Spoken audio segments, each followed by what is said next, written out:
My expression wasn't much better than yours when I first saw this.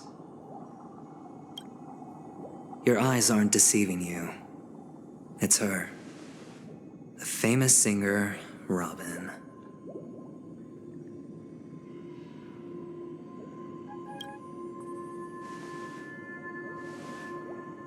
Well, first of all, can I just say that this had nothing to do with me?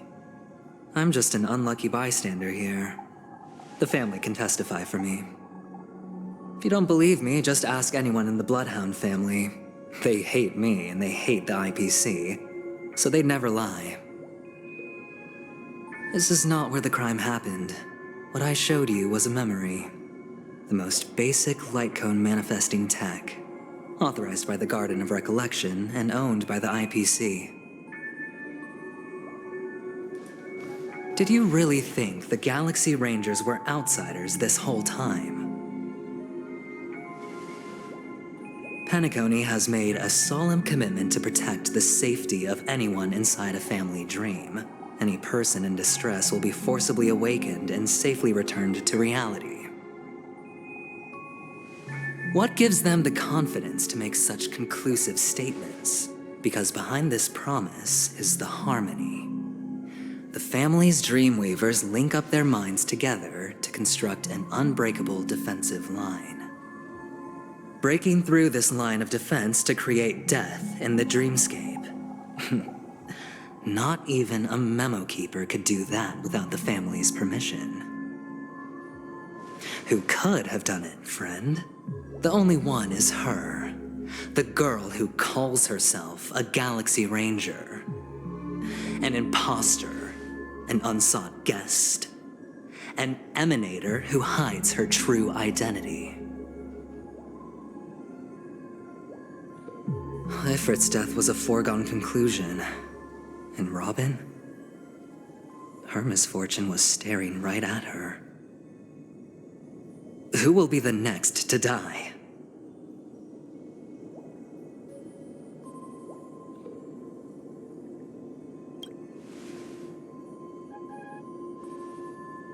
It's fine.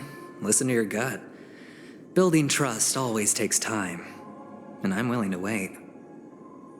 I just hope you realize that wherever that legacy is concerned, covert plans are already underway throughout Penacony.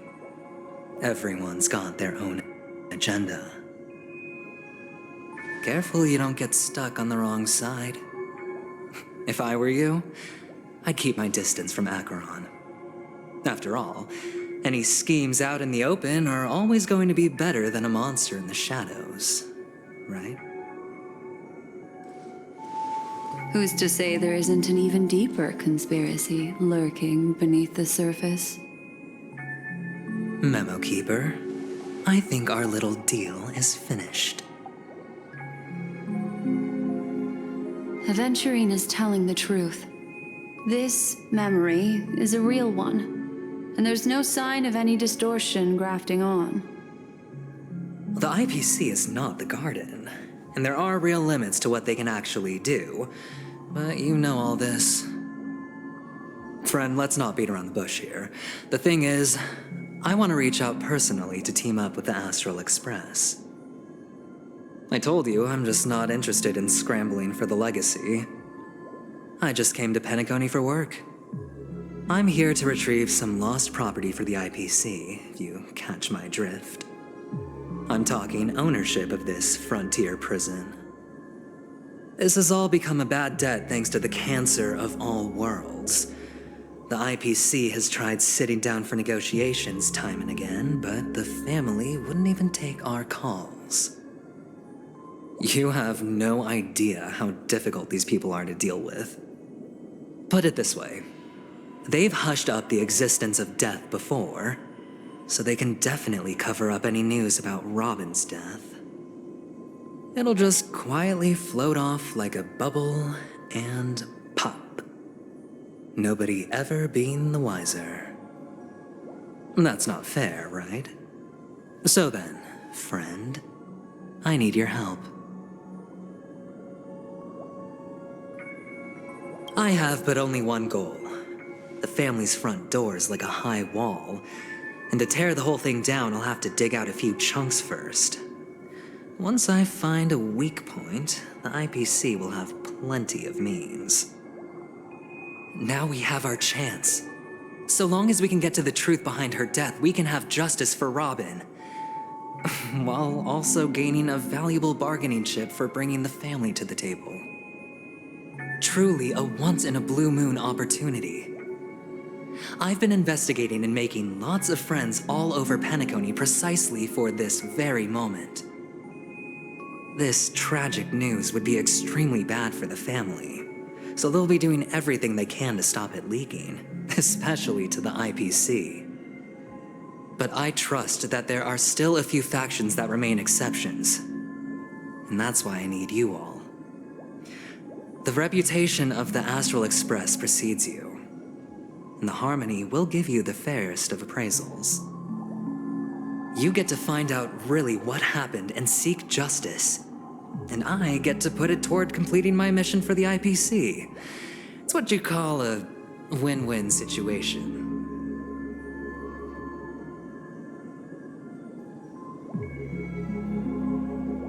Don't worry, just head back and talk things over with your companions. That navigator is really smart. She must understand the value of this deal. Look, here's my contact details. If you come to any conclusions, call me. Oh, and take this. A thorough investigation can always use a little more funding. Don't mention it. So long, friend. I really am looking forward to uncovering the truth about death with everyone. Aventurine just sauntered off. He really doesn't mean to force it, but something still seems off. What now? What are your plans? Black Swan.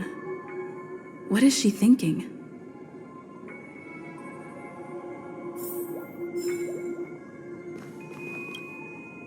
On the surface, this doesn't look like a bad deal for you. But Aventurine is a shrewd merchant whose scheme won't just be as simple as it appears to be. He doesn't know about Miss Firefly yet, but judging by your reaction, he may have noticed something going on and deliberately shifted topics to the truth of death to try and pull you in line with his way of thinking. That's quick thinking and very sound logic. Aventurine is no fool, and working with him definitely has its dangers.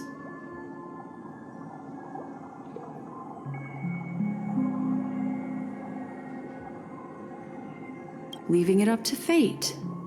It's just how that gambler thinks. Anyway, be careful out there. There's more than one way to blaze a trail.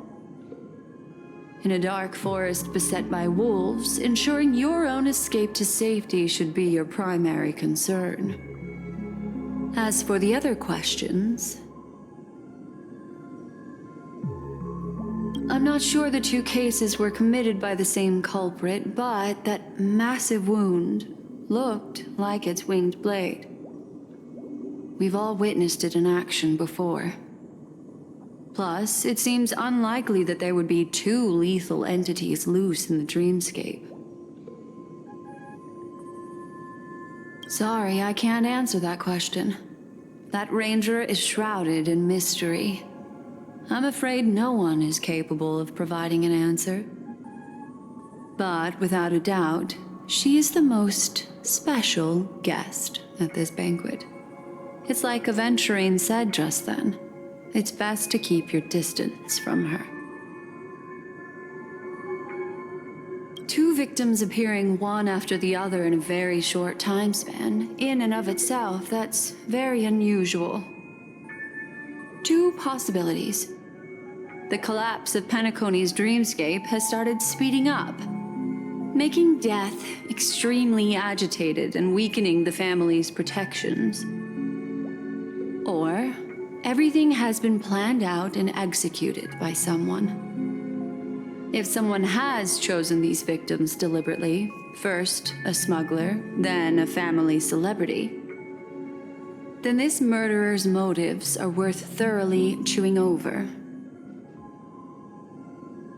It's all happened so quickly, I can only make conjecture. After leaving here, go have a chat with your companions. I hope you can clarify the source of this confusion.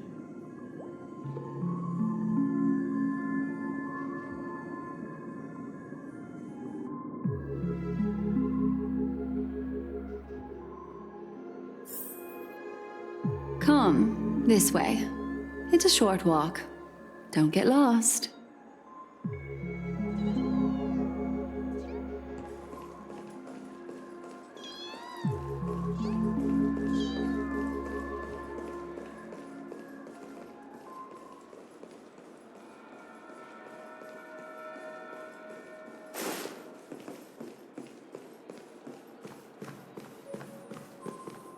This way.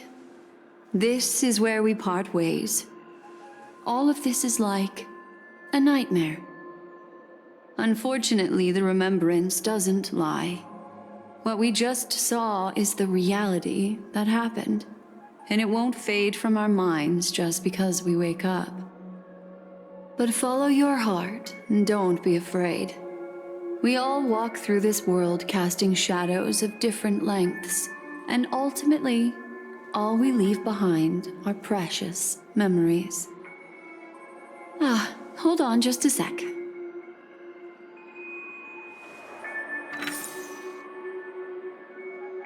There you go. A small parting gift. If one day you unfortunately fall into the deep waters of the memory zone and there's no memo keeper to join you, hopefully it can guide you on my behalf. I also pay great attention to the ways of the world.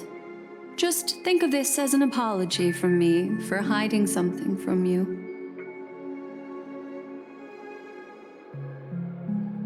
Then, I've something private to take care of regarding that Galaxy Ranger. Let's leave things there, shall we? What fascinating memories will you bring for me next time we meet? I sincerely look forward to them.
A family rep.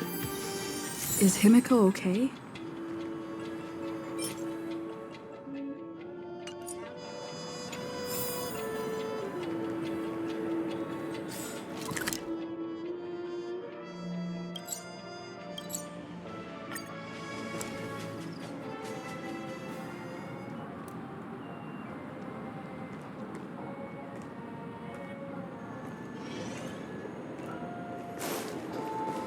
So much has happened. I should take a moment to gather my thoughts and wait for everyone to arrive.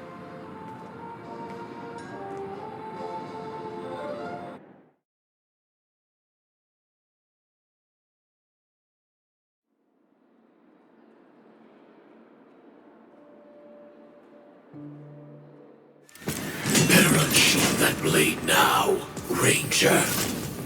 Do you still dream, Hunter? Of those slain by your hand?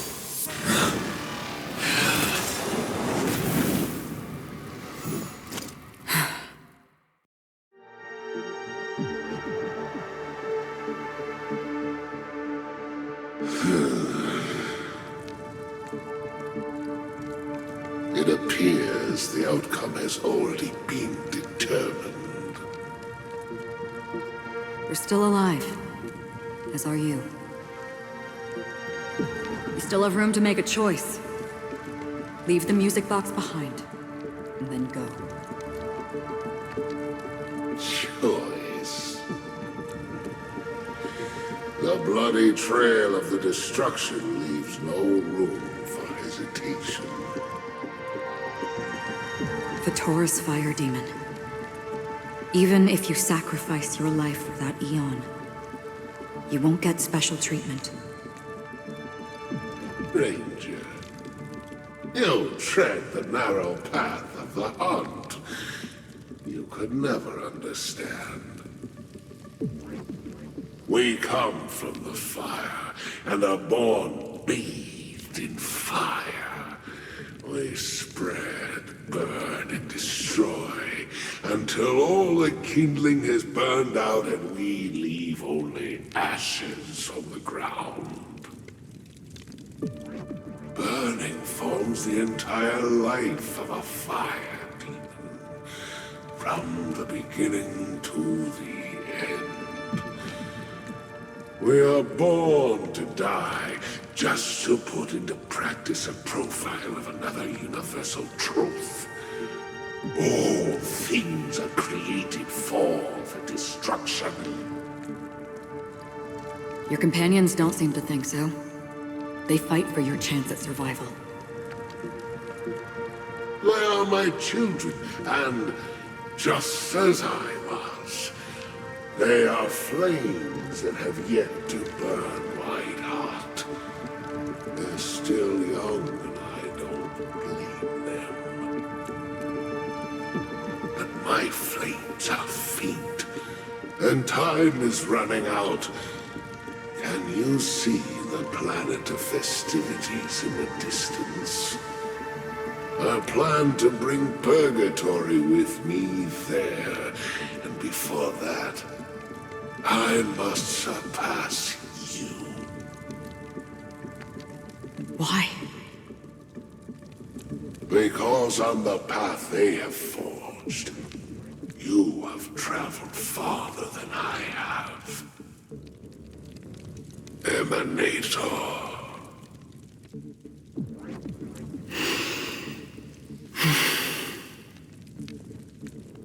You cannot hide your true identity.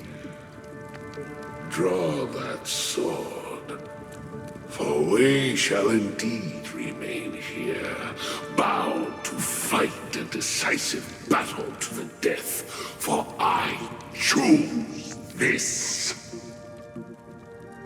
Destruction is intense, but brief. To cravenly cling to life is to endure an endlessly prolonged existence. Even if the answer turns out to be your own destruction. What is important is not the answer, but that it exists, just as you exist. Everything exists to be destroyed. Emanators are no different. Just as even sweet dreams may be born of the void, the so-called impossible is merely something that has yet to happen.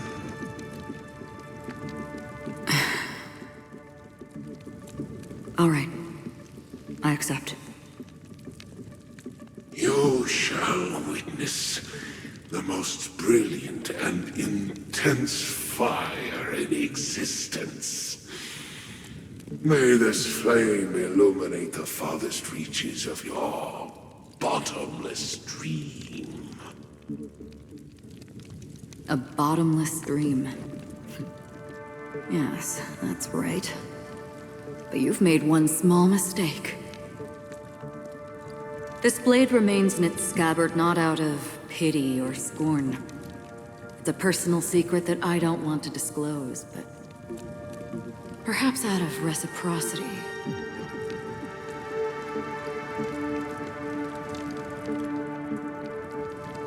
I'll reveal the truth to you.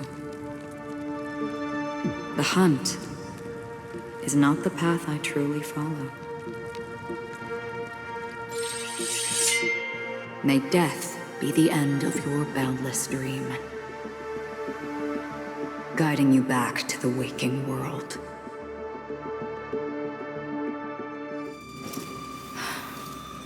I still see them in my dreams. Hold it. Your time hasn't come yet.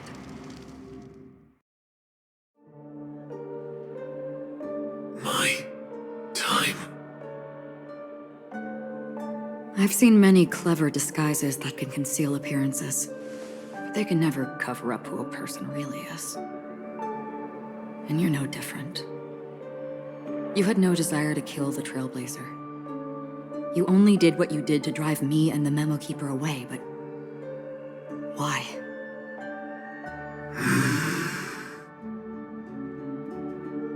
Did Destiny's slave make you do it? You know, Elio. I thought this is just the kind of thing that'd get written into your script. My script has always been brief. Other than that, anything beyond that is unnecessary. He knows my nature. There is but a single destiny from which no one can escape.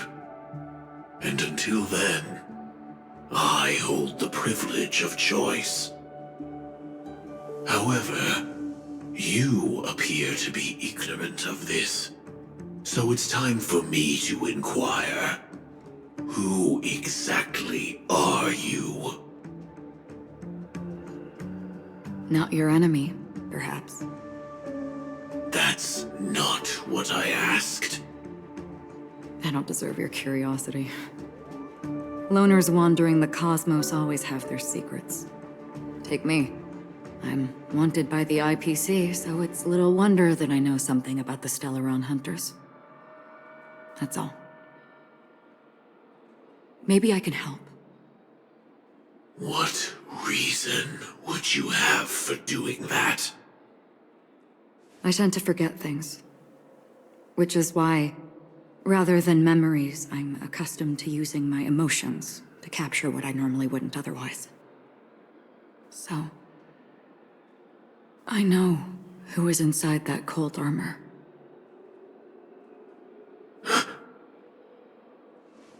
How about it? Ready to take off that armor and sit down for a talk? It's not yet time. I don't need help, but I can give you a suggestion that would make things better for you and me. If your goal is the Watchmaker's legacy, then go look into the family. Not only are they covering up the existence of death, but they're burying the past and the truth about what happens inside the dreamscape. Already on it. And the Astral Express is no enemy of yours. I know that. I just never expected to hear you say it. What's next, then? The Trailblazer's been taken by Black Swan. Will you go look for her? No need for that. No harm in mentioning that Elio's only given me one instruction. Get all of the Astral Express to track down the Grand Legacy.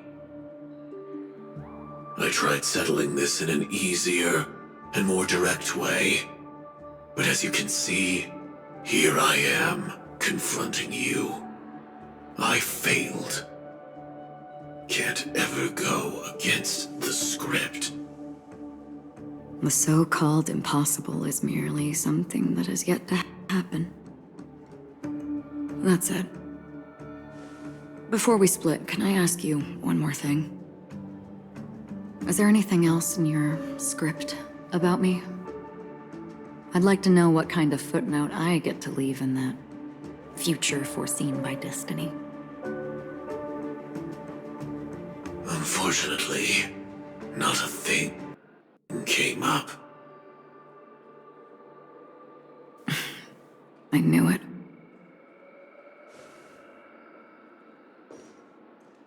Hang on.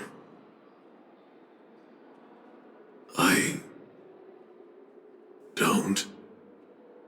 Don't. What? Your first question was, do you still have dreams about everyone who died because of you? I don't. Never have. I was born without the ability to dream. I live for this cold, harsh reality, for a little light, and to burn, to keep on burning, until I turn to ash. So, I really envy you. Is that so? Then you're already living in the waking world.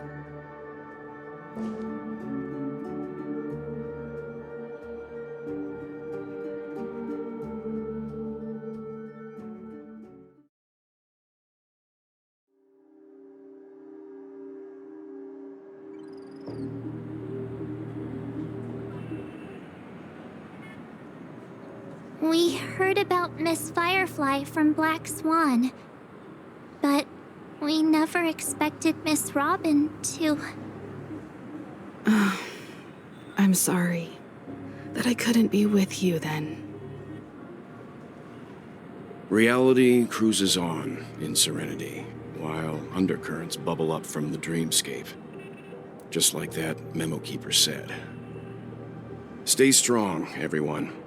We can still do what we can for them. Starting with finding the murderer. Let's recap everything then. The Trailblazer just reminded me of something. March, do you remember what that family rep who negotiated with us said?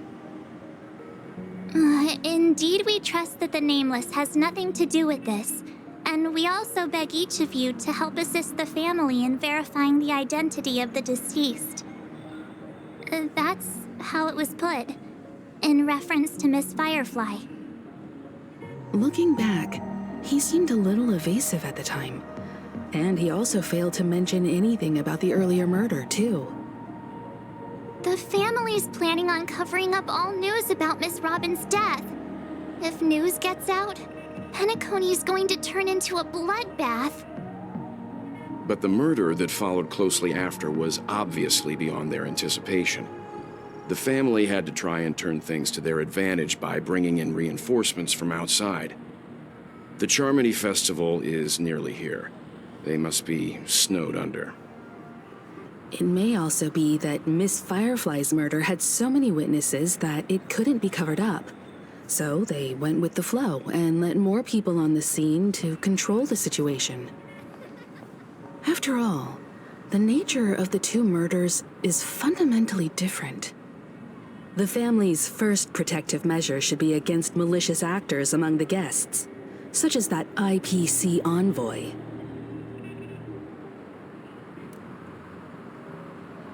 Indeed, he was particularly concerned about that Galaxy Ranger. Are we missing the forest for the trees here? I always felt that Aventurine's reasons for accusing Miss Acheron were highly subtle. Can we believe him? At this point, I'm afraid the only ones we can trust are ourselves. Look, let's try to gather intel first and then list all the possible outcomes we can. Then we go through them, eliminating contradictions one by one. The fewer facts remaining, the closer we are to the truth.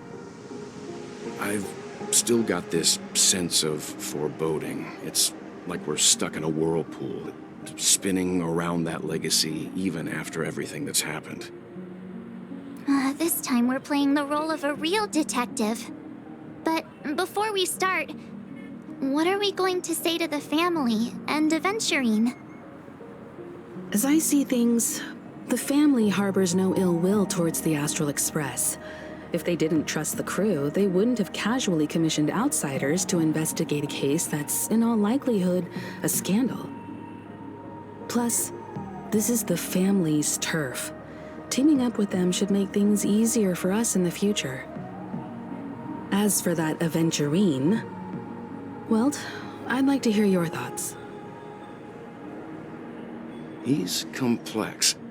He deliberately slow-played his hand during negotiations while running circles around us all the while. He appealed convincingly to both reason and emotion. It wasn't forced, but the intent was obvious. Still, it's good to have contacts among all this uncertainty.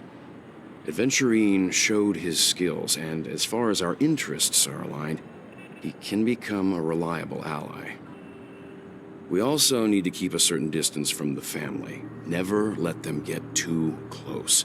Teaming up with the IPC helps balance that out. If either side makes a move, we have the option to pull out. So you suggest accepting Aventurine's proposal to team up? Yes. It's risky, but we can only wait until both sides have played their cards before making any further judgments. I get why, but there's a whole lot of bad guys and girls around here, and I'm worried about getting stabbed in the back. She's been bullied a few times now, and I can't stand it anymore.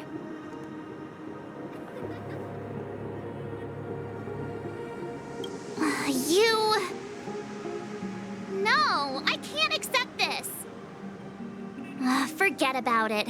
Just let me keep an eye on him. If that doesn't work, we can just turn the tables and use him instead.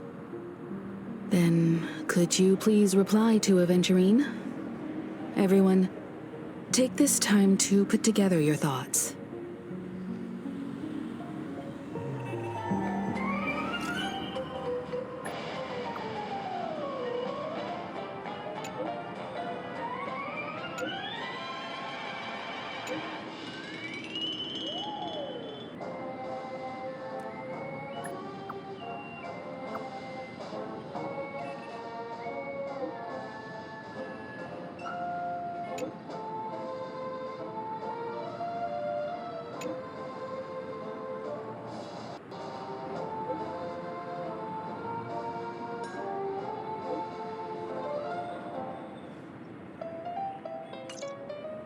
Looks like Aventurine is happy with this outcome.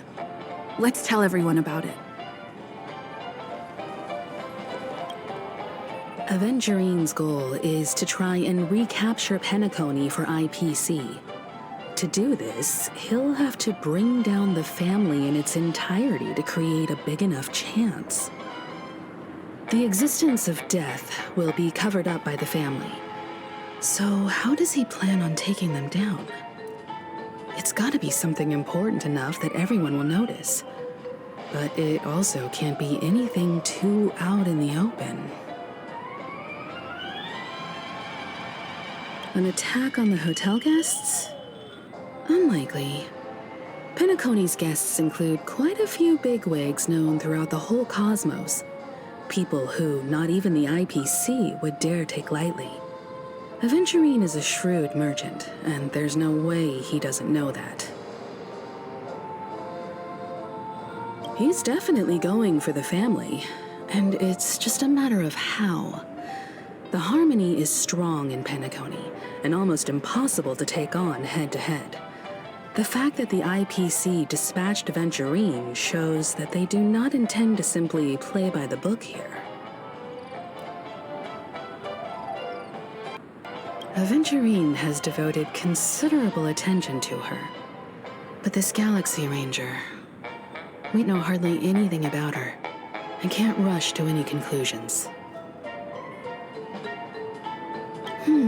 I was also considering this possibility, especially because he respects you so much and has sought you out before a few times. Perhaps he's also unsure of your intentions and is probing you. I'm just speculating. In any case, we have to be careful when handling Aventurine. He's skilled at reading people and discerning the right moment to strike. Also, he's clearly a born gambler if he's willing to go all in to win.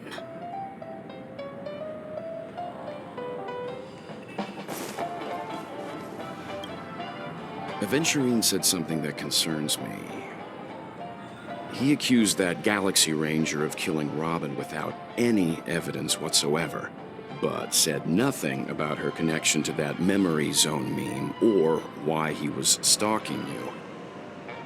It was a groundless accusation, which only serves to make him seem more suspicious. Maybe Aventurine's goal was never to gain our trust. Maybe he wanted to foster a feeling of enmity towards Acheron and make the situation more volatile. 2 birds, 1 stone. However, I asked Don Hung back on the Express to confirm that story about the Annihilation Gang and the lost messages. It wasn't something that Aventurine made up out of thin air. You've met her many times now. What's your impression of Miss Acheron?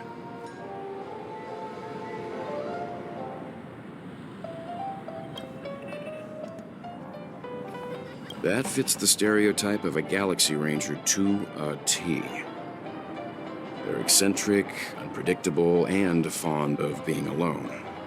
No wonder she's a suspect. I really love Off the list. I hope it's not too soon to bring it up, but I feel like Miss Robin isn't actually dead, but that she's still alive and well. Somewhere. That everything's just some horrible prank. Because aren't we supposed to be inside a dream? How could someone die in a beautiful dreamscape like this? Shouldn't only good things happen here? Whenever I see the Grand Theater, I just can't stop all these thoughts from flooding my head.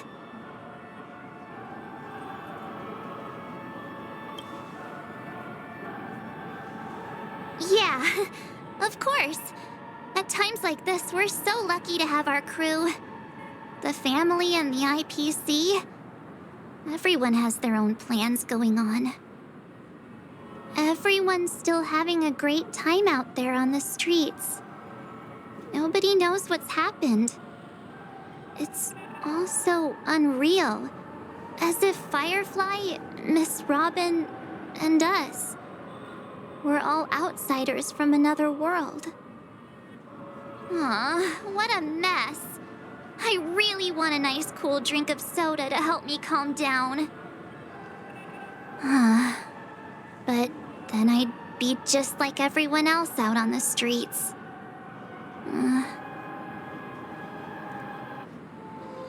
Looks like Aventurine doesn't need anything else. Let's turn our attention to the family's assignment for now. Himiko, what do you think? Among our current clues, the 2 murders that she witnessed are the most directly connected. I suggest starting here.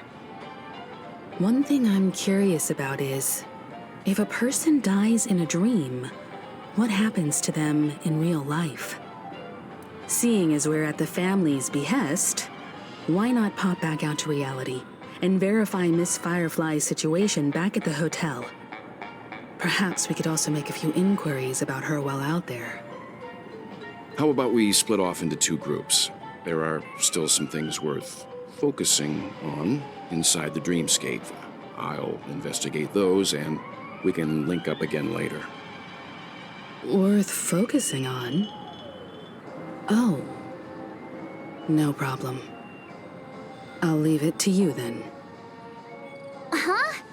Aw, I thought I'd finally get to see Himeko and Mr. Yang go out on a mission together. Oh well. Take care then, Mr. Yang. I will. Keep in touch.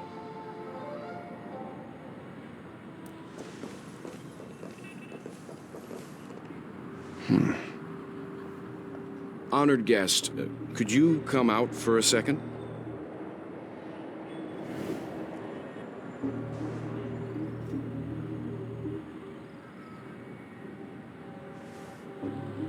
I'd be embarrassed too, getting stared at like that.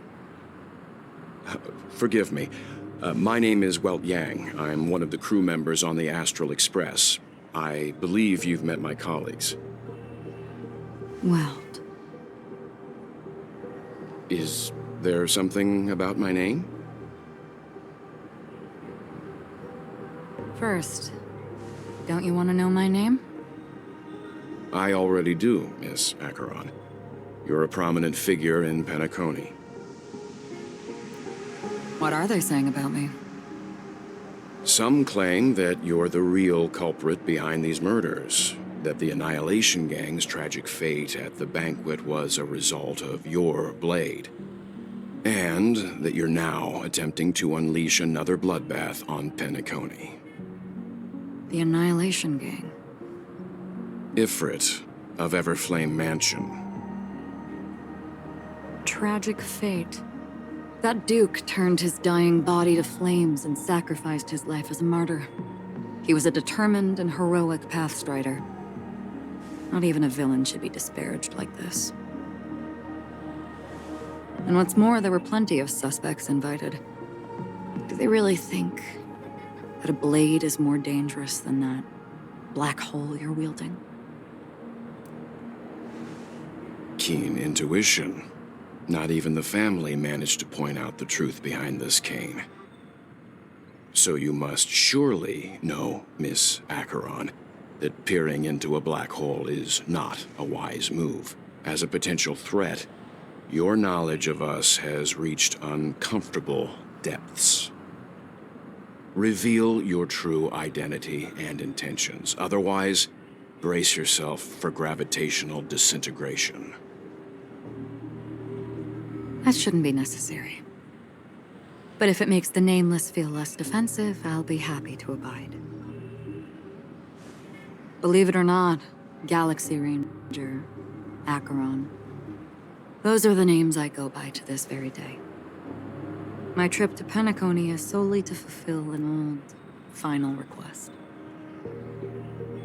I'm here for the Watchmaker's legacy. And that's it. I think I've been honest enough. Still unwilling to reveal your true identity? It's not that I don't want to. It's just that I can't. I've come so far, and I can't sum up all of that in just a few words. Everyone has their own unspeakable past. Secrets that they don't want to be revealed. And I won't be asking any more questions, such as why the Astral Express is roaming around the cosmos with a Stellaron on board. Is she okay? That memo keeper didn't do anything, right? She's fine. Let's just stick with the topic. Gaining my trust depends on how much you're willing to reveal. I've run around many different Penacony dreamscapes just to try and find that legacy. And during this period, I came into contact with quite a few guests. In the process, I gradually came to realize the secret of Penacony may be closely related to the Trailblaze. That's why I've come to ask for your help. I don't have enough proof yet, but I'd like to speculate something. The source of all tragedy lies within the family. If you could trust me, we could find the proof to support this claim together. Mr. Yang, I think you've come to the same conclusion, haven't you? Let's leave it at that. For now, I'll choose to believe that you bear no hostility. Share your findings with me, and me alone. I don't want vague conjecture to interfere with other people's judgments before we find solid proof. By the way, would you like something to drink? Before we go, how about 2 cups of Wake the Heck Up? No, 4 cups. Because the conversation coming up will last forever.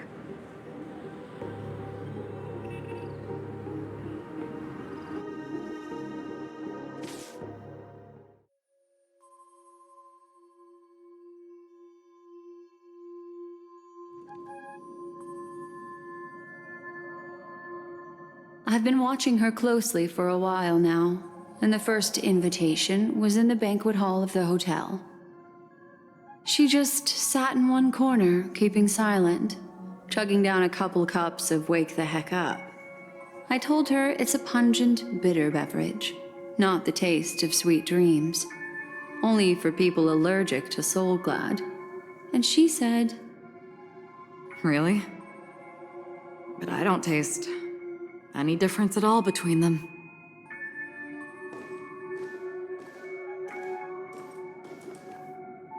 the guest rooms are charmingly minimalist. An aesthetic you share, Miss Acheron. It's a cinch, this music box. The invitation received by the Annihilation Gang. There are latent memories that linger on it yet. You see, memories of you are not yours alone. They travel in other people, other things. I know much, and I can predict even more. With some help, the dead can be made to speak. The Annihilation Gang, that band of desperados who all disappeared after meeting you. What exactly happened to them? Well, let me reveal all.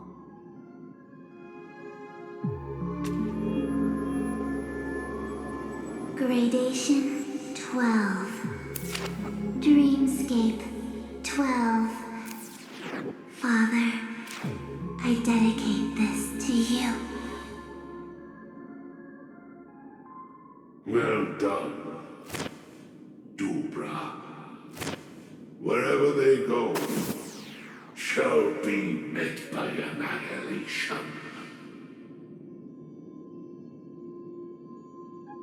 There it is. It's hazy, but it's Ifrit's voice. The other one is probably his progeny. This is the residual memory from when the invitation was first delivered. They were abruptly interrupted. Then, what happened next is...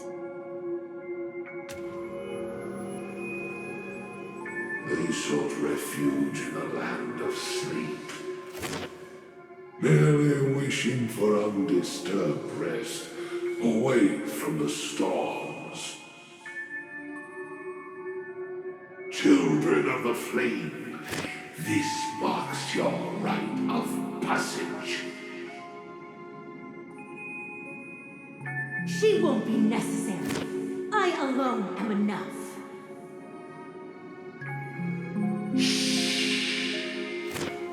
When have those, on the path of destruction, feared death?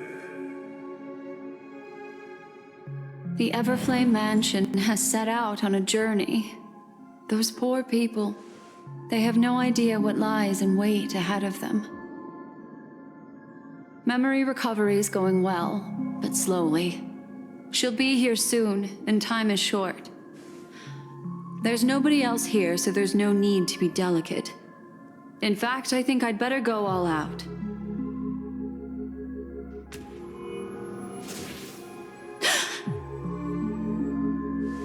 What happened?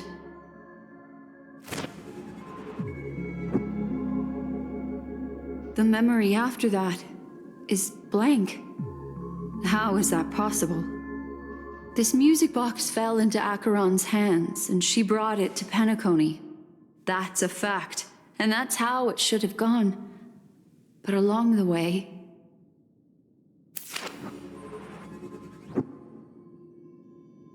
it's like it's been erased. Who's done this?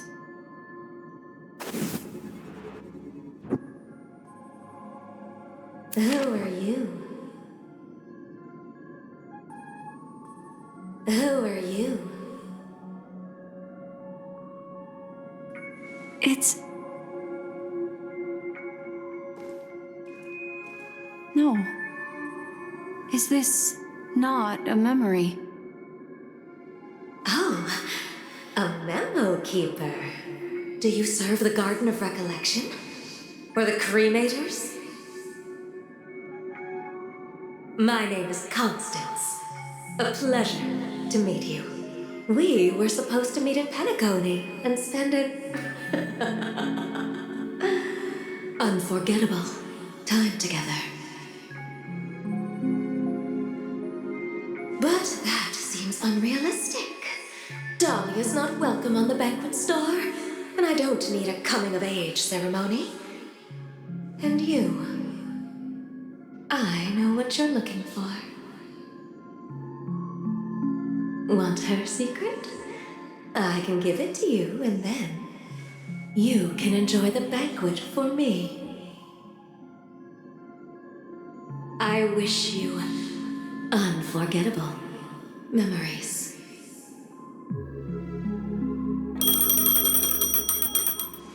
Oh. A phone. Wanna listen in?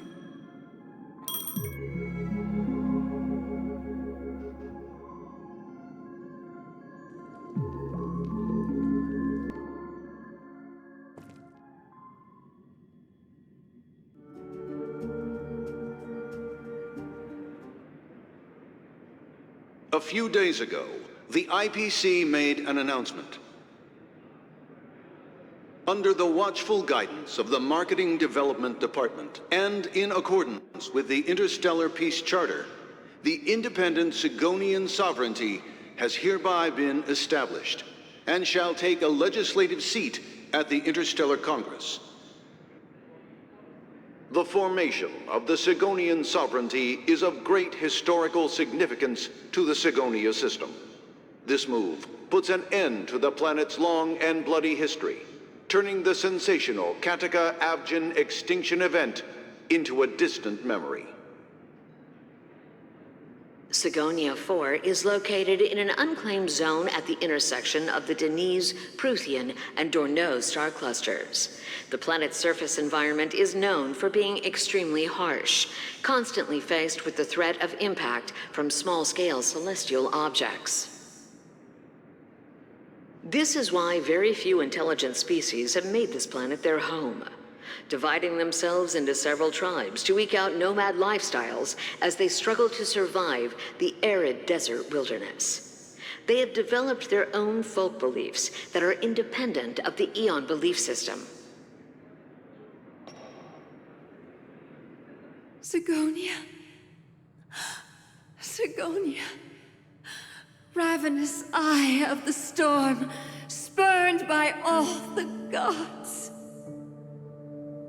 Land of rock, but not water. Lightning, but not rain.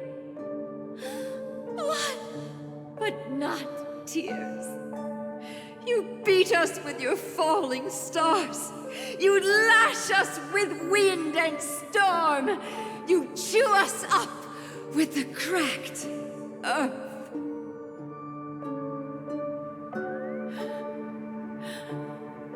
You promised us a land of honey, yet yoked us beneath a sword of bitterness.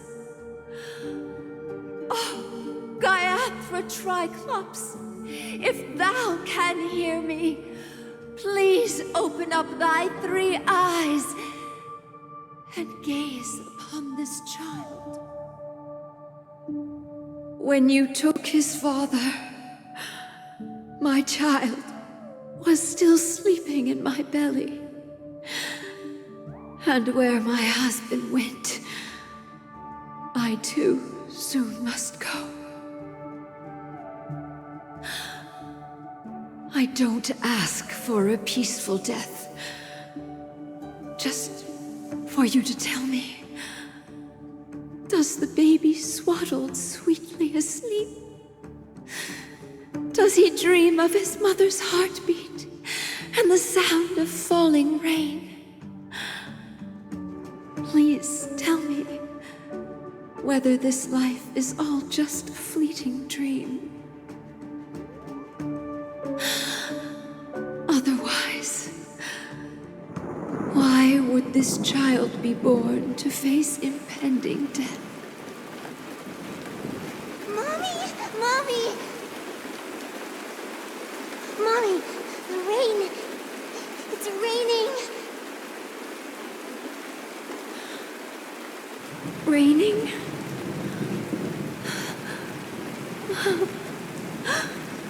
Raining? It is raining! It's true! Those Outworlders weren't lying to us. They really did summon the rain. Mommy, we can leave here. We can go back home.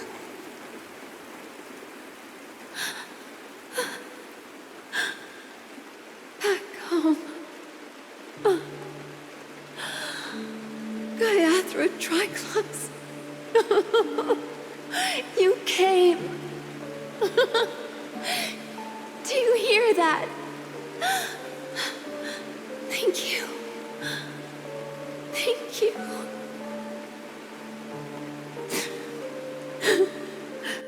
Darling, listen.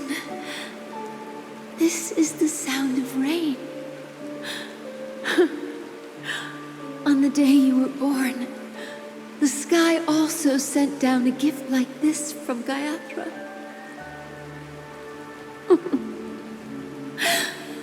Such a lucky child. Such a blessed child. Just like your name. A gift from them to Avjen. My boy.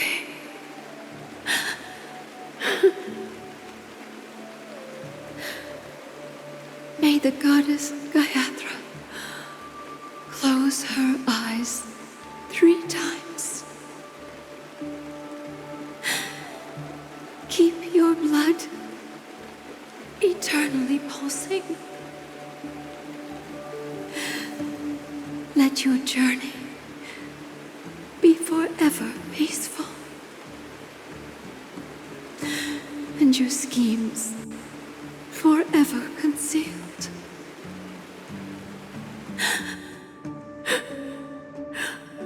Welcome to this sad world, Kakavasha.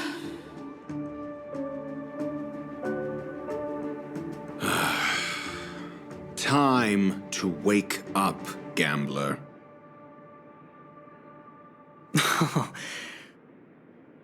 Oh, heavens. I must have drunk too much Soul Glad. Didn't expect you to be back so soon. How is it? Find anything? Just as you guessed. Nobody outside knows about Robin's death. There aren't even baseless conspiracy theories.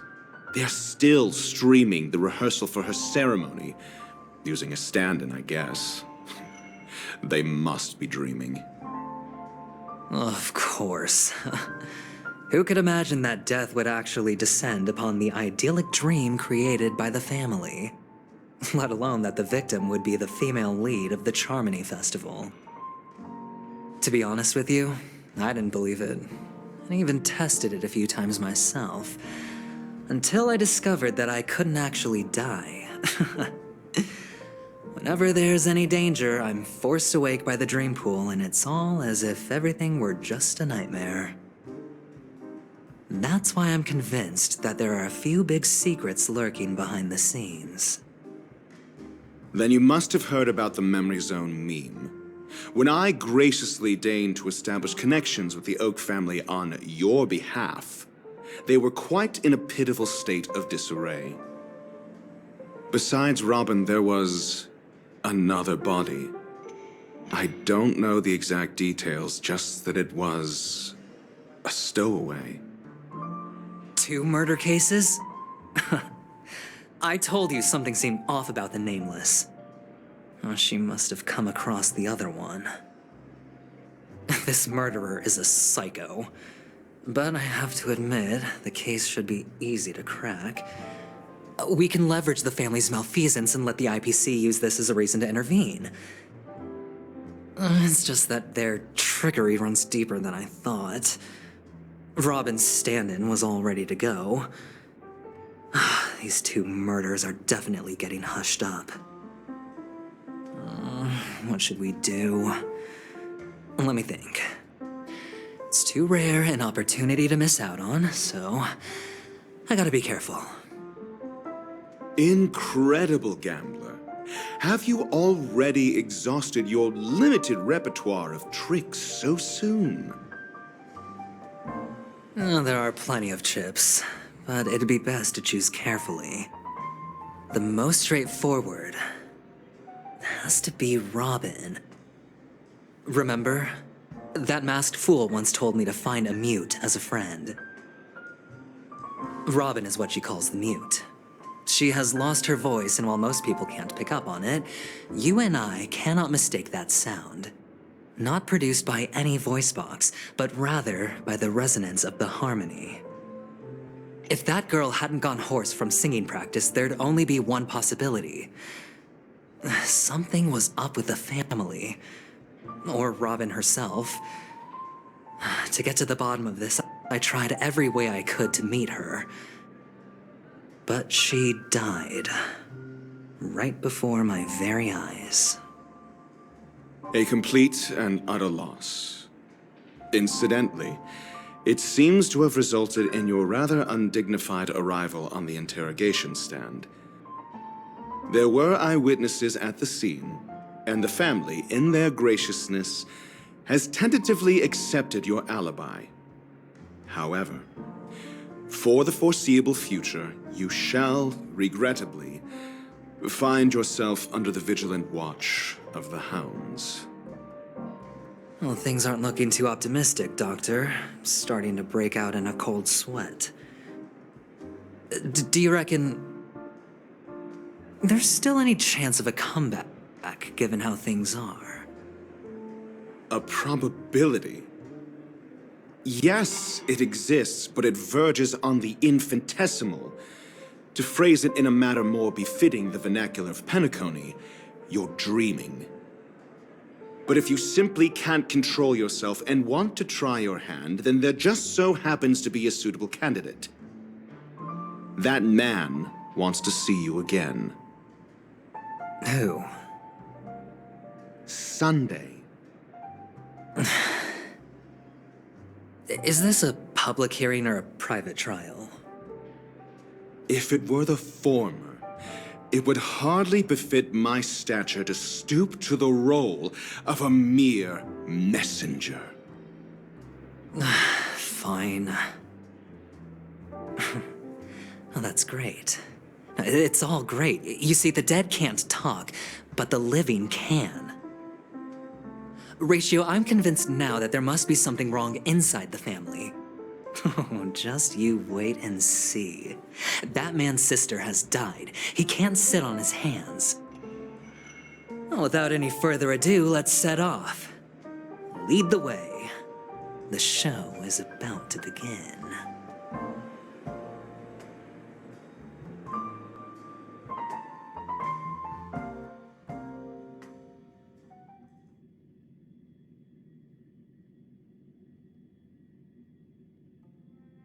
We're here. The Dewlight Pavilion is the Oak family's fortress and a place where heads of the families meet to discuss great plans for Penacony. Fortress? I like this metaphor. I dealt with the warlords of the Amanicus star system not long ago, and their synchronized orbital manor wasn't this heavily guarded. This mansion nominally belongs to Sunday, and is very befitting of its owner. Without his express invitation, the likes of ordinary guests would never grace these grounds in their lifetimes. Look around while you still have this moment of freedom. Hey, Doc, whose side are you on anyway? Who's to say I won't sell you out? We'll see.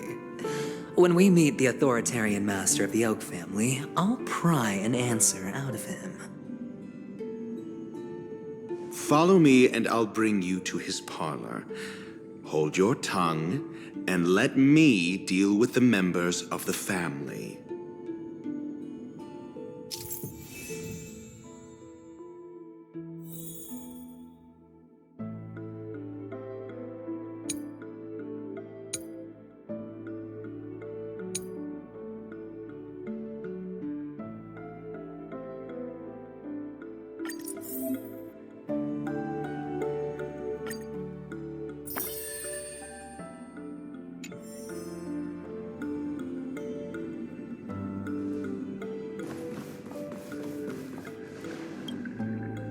Hey, you two! That's a place of business. No entry. I was requested by Mr. Sunday to bring him the suspect. My name is Ratio. He should have mentioned it to you. Oh, I remember you. Veritas Ratio. Your punch virtual particle clock is impressive. Excuse me? The one on your head. Of course, it's nothing compared to my full pocket dimensional annihilating power armor of the Mobile Knights. Right, and as I mentioned, that fantasy raiment of yours doesn't exist. That's because you can't see it. Like I say, only family can see the glory of the Mobile Knights. Ugh, enough. Get going. Don't keep Mr. Sunday waiting. It seems like the idiocy index here is no better than it is out there.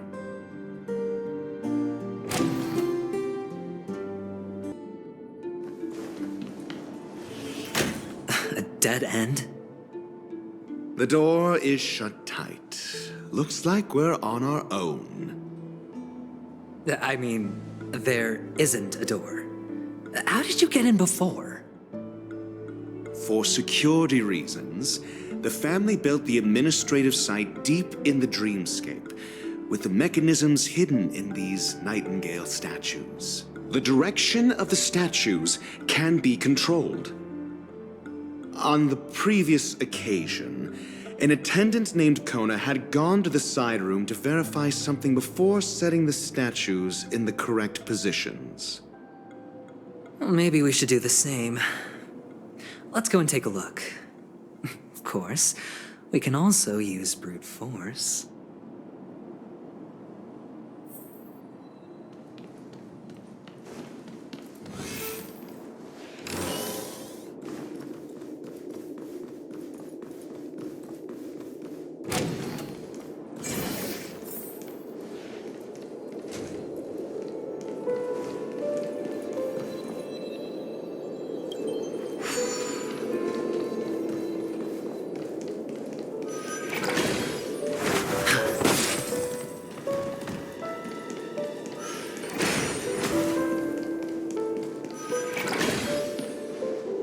Six nightingales facing in different directions. An obvious hint. But are these nightingales? They are. What's wrong?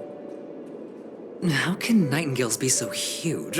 They look more like torment eagles to me. There are no eagles in the 5 families, only nightingales. Why am I wasting time with you on this?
Just as I thought.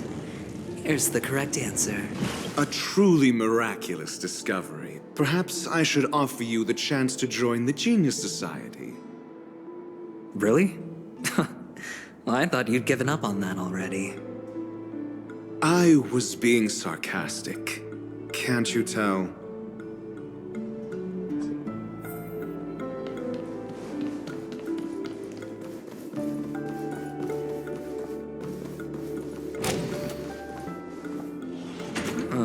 Impressive. So much for Mr. Sunday's reserved, virtuous image. Do you need me to remind you? We're in a dreamscape. No matter how grand the mansion looks, it'll not affect Penacony. Stop wasting your time nitpicking the family here. Yeah, you're right. The only way to destroy the family is death. Sunday must have thought the same. Let's head down.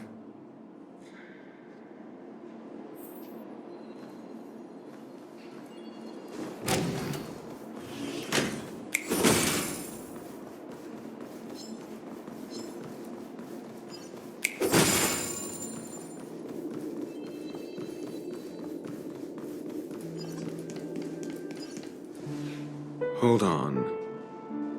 Huh? What's wrong? Are we heading the wrong way? No, but this door is locked. My friend? Did you really make an appointment with him? It's a trial. You got to prove your worth to Sunday before you can speak with him. If I'm not wrong, we need to find a way to open this door in the hall, or this place will be our prison. Oh, an escape room. My favorite. Get serious. I've no time for games. Let's head back. The hint is probably in that prominent sandpit. Wow. That's an enormous sandpit. I'd love to build a tall building for myself. Once I have enough savings. Feeling lucky. Oh, look. There's a noticeable gap in the model. I believe you're right.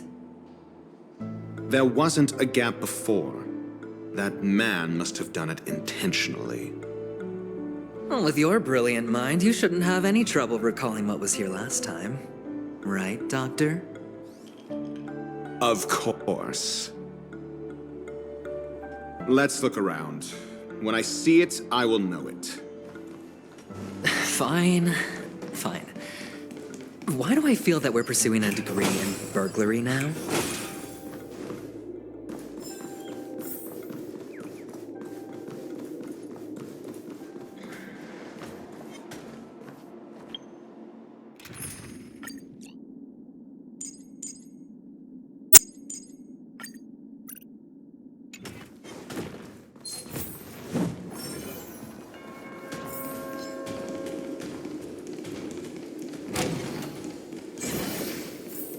Found it. This is it.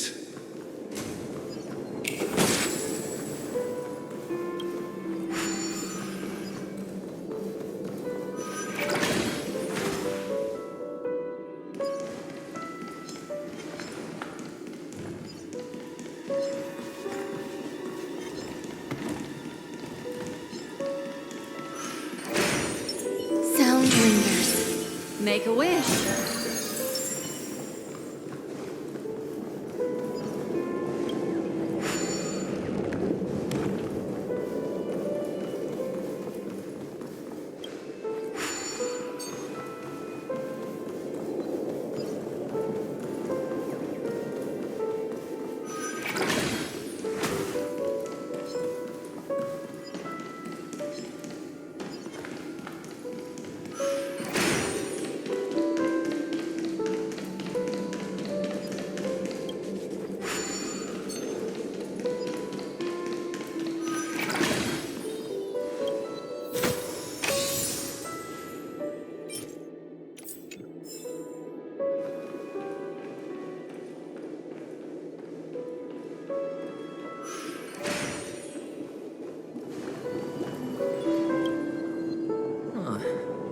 nameplate reads Gulliver's Arch.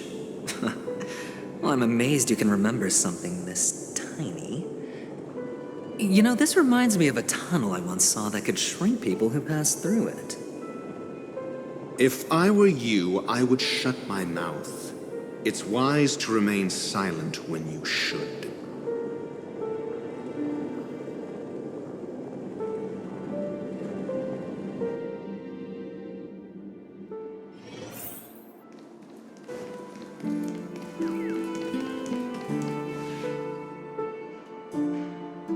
Oh, this reminds me of one of those building toys. You know, with the blocks. I've never played with them before. I wonder if it's more interesting than stacking chips.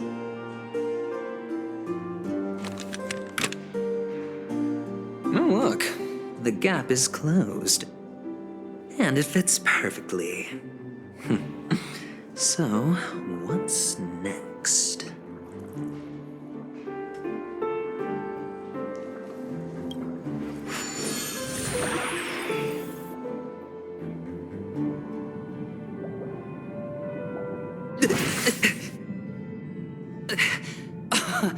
Oh, good heavens. Did I drink? Am I still in a dream? Indeed. Oh, Doctor, you're huge. It's me! Down here! In the sand pit! Oh, actually, I think we could make this work for us. Just find a way to slip me into Sunday's collar, and I'll infiltrate the family just like that.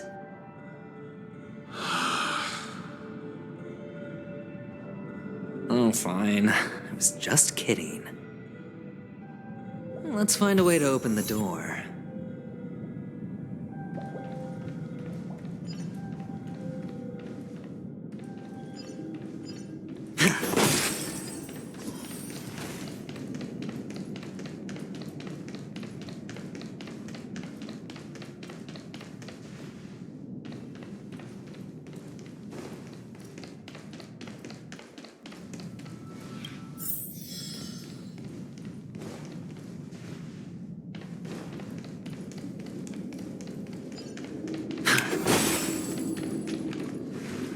Hello! Welcome to the Golden Hour base model.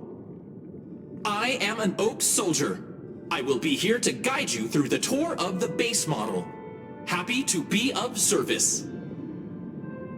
And tell me about the tour. Hello! Welcome to the Golden Hour base model. I am an Oak Soldier. I will be here to guide you through the tour of the base model. Happy to be of service. Generating guide. Please wait patient.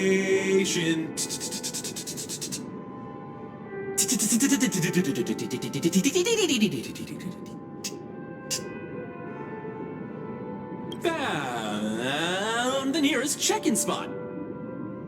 Please look behind me. A capsule machine model.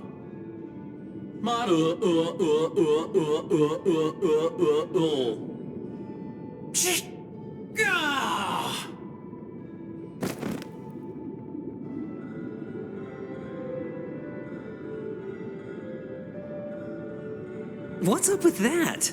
Now the family's toys are trying to frame me? I didn't do a thing to it, Doc. You've got to be my witness. Oh, capsule machine. There's no mechanism on the floor. Could there be one at the top? Doctor, do me a favor.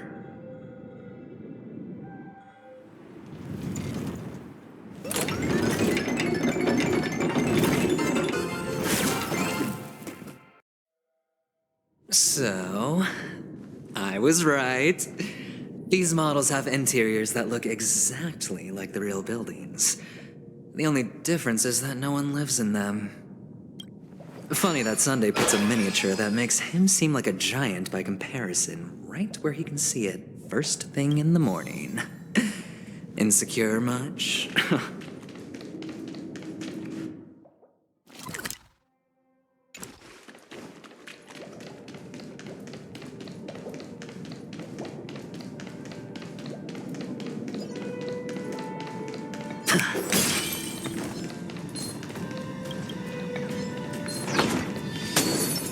Does that hurt?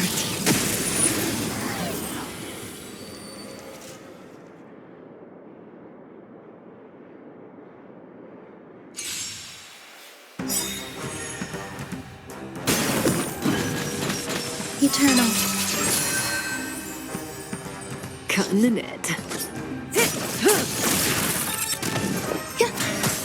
Stand still.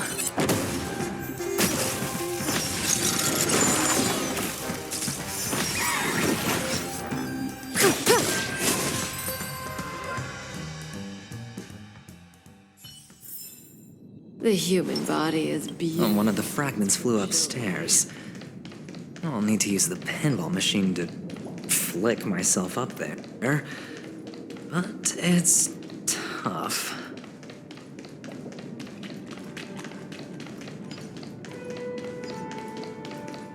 Feeling lucky. Oh, great. There's another pinball machine base here. And it's empty too. Doc! I'll need your brain power again. There's no need to yell, I can hear you. The pinball machine must be hidden somewhere in the hall. Like the arch. Wait here, and I'll be back in a minute.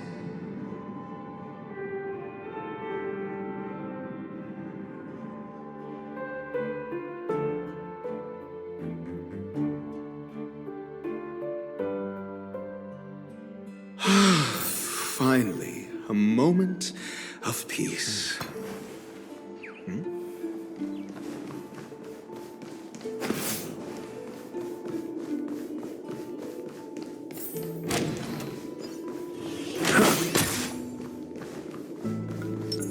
Sound lingers.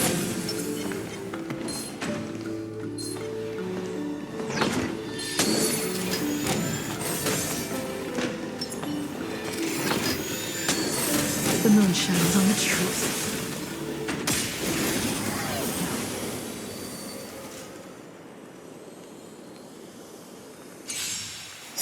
Existence is unity. Got the defense? A test. 0 points. Tedious. Later moonlight.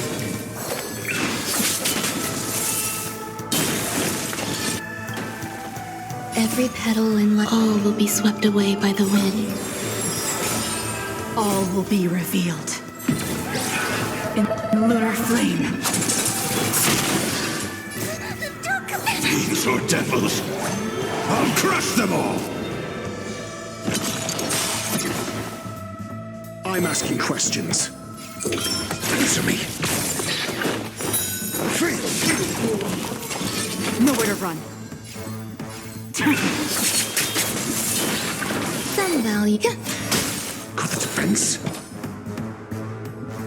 A test.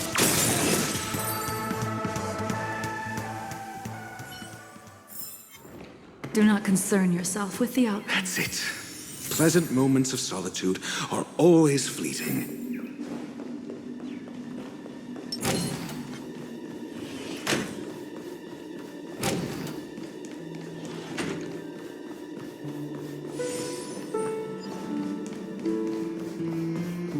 Oh, you're back.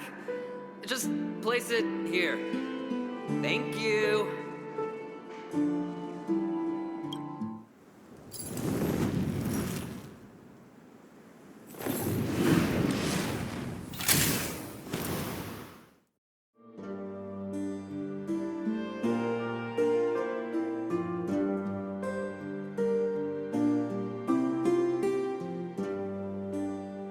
Thanks, Doc.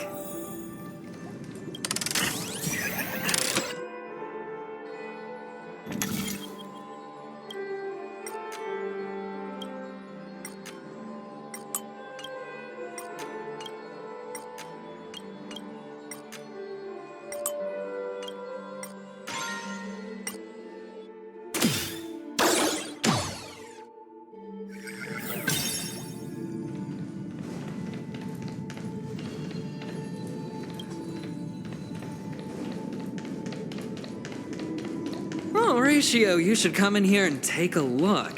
The view here is breathtaking. Honestly, you could easily score. All done. Piece of cake.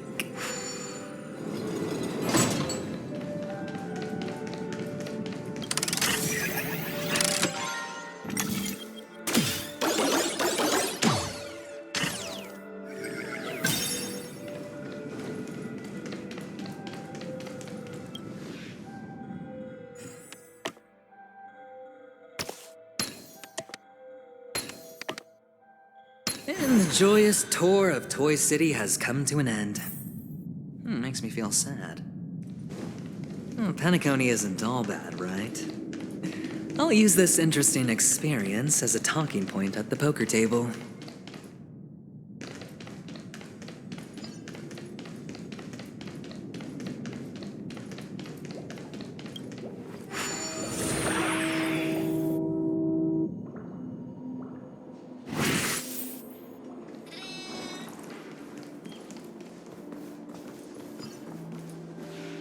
It's a pity you made it out of the sandpit alive. Sunday is just beyond this door. From my limited understanding, he's not someone easily handled. Are you prepared? Yeah, only I believe he's the one who should be prepared to face me. Tell me about your plan. I don't have a plan. I'll just play it by ear. There are only two kinds of bargaining chips when dealing with people. Benefit or fear. Looks like sincerity isn't in your dictionary. Am I not sincere enough? There's no need to emphasize it. We've got to make good use of death. That man's sister is dead. He won't be able to turn a blind eye, and that's fear. And I'll help him find the murderer. He can't do it due to his status and position, but I can. And that's benefit. On what basis do you believe he's incapable, necessitating the delegation to someone from a rival faction, the IPC? Simple. Because that murderer could very well be a traitor hiding inside the family. Do you mean the Galaxy Ranger whom you accused previously? That was just an excuse, good doctor. There's something wrong with that woman, and we need someone who can keep her in check. It's better to minimize the variables outside our control while we execute our plans. Moreover, I need to know her identity, if I'm lucky. She could be an important pawn, and it's good to have more helpful friends when dealing with this matter. But honestly, the murder case is likely unrelated to her. I believe my standpoint. There's a rat in the family. Otherwise, why would Mr. Sunday arrange a private meeting with us? This isn't an interrogation, but a secret negotiation. We'll see. Using Robin's death as a bargaining chip, I'll win back my freedom and power. In the end, I'll ruin this beautiful dream and create the grandest death. If the chance of winning is just beyond this door, even if that chance is close to zero, well, you can't win if you don't play, right? Ah, the charming audacity. To think that you, of all people, might emerge victorious, dear gambler. 3 chips are enough. All or nothing.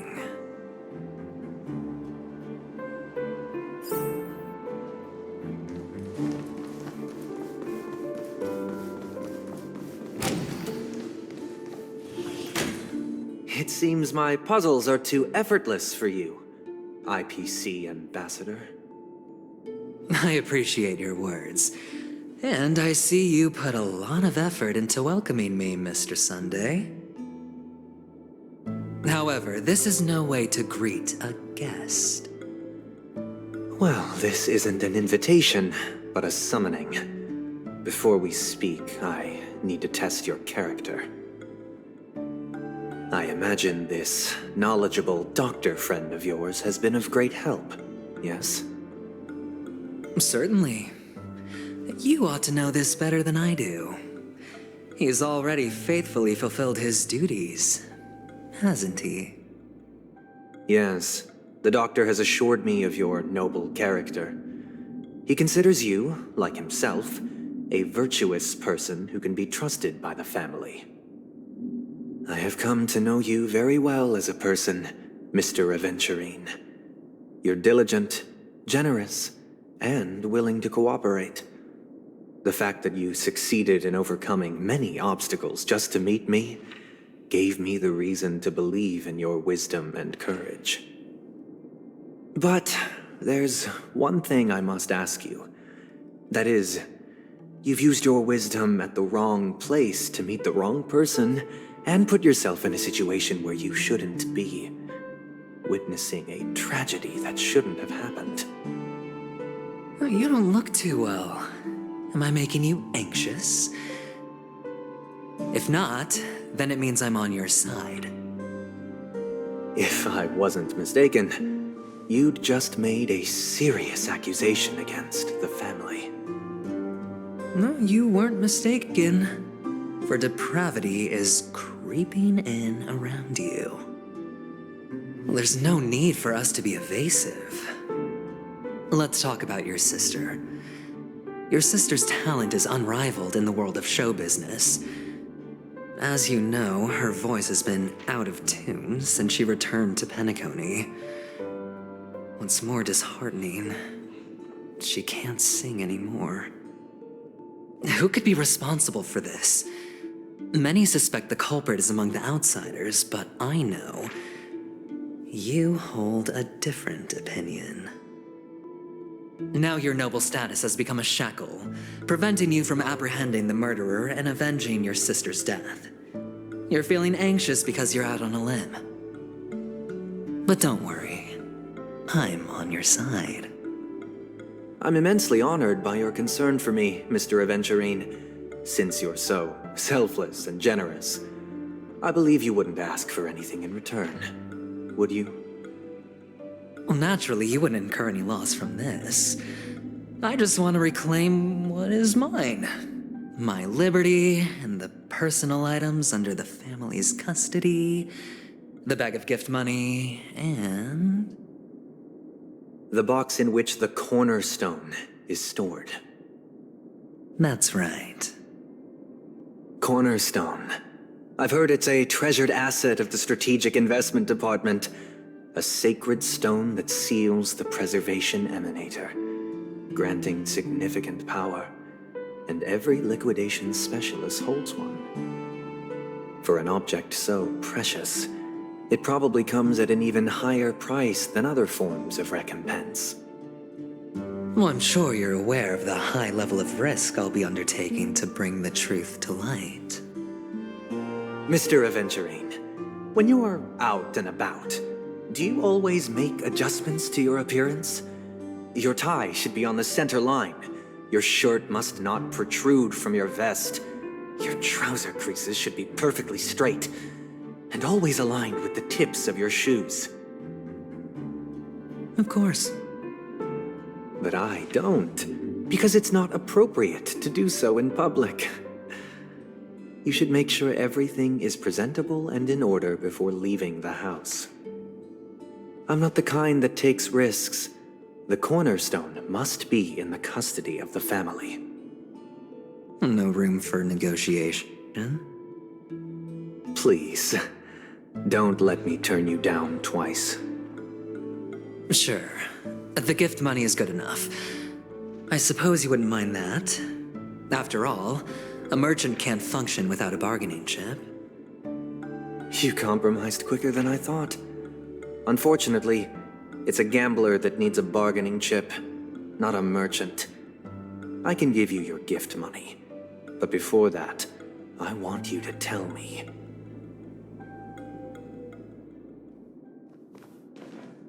The fact that you can decisively forsake the box you asked for? What exactly is stored in it?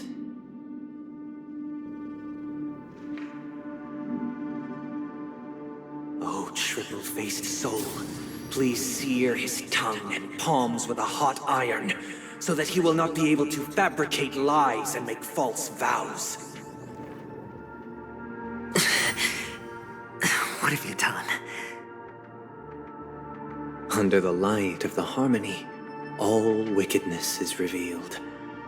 I implore them to shed their light, and I'll ask you questions on their behalf. Next, you have 113 seconds to prove your innocence and gain my trust. And if I refuse to answer? You can try, and we'll see if the harmony rejects you. Question: do you own a cornerstone? Yes. What a simple answer. You, too, understand that idle chatter leads only to poverty. Did you hand over the cornerstone to the family when you entered Penacony? Yes. Does the cornerstone you handed over to the family belong to you? Yes. Is your cornerstone in this room right now? Yes. Is your memory free from any kind of tampering or deletion, encompassing but not restricted to the techniques of the Garden of Recollection? Yes. Are you an Avgin from Sigonia? Yes. You even know about that? Do the Avgins have any ability to read, tamper with, or manipulate one's own or another's mind? No. Does it matter? Do you love your family more than yourself? Yes. All the Avgins were killed in a massacre. Am I right? No. Are you your clan's sole survivor?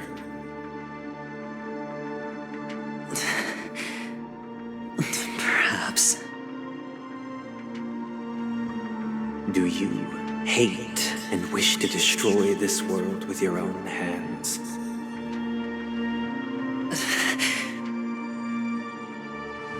I don't know. Interesting. Now, the final question.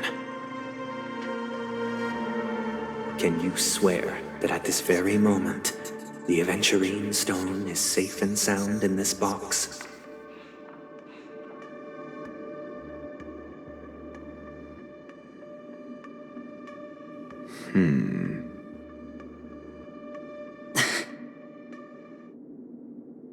Of course.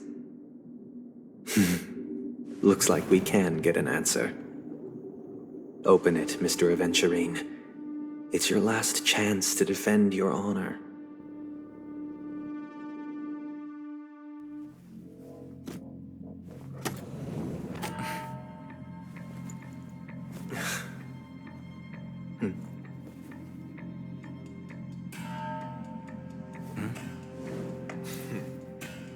Please.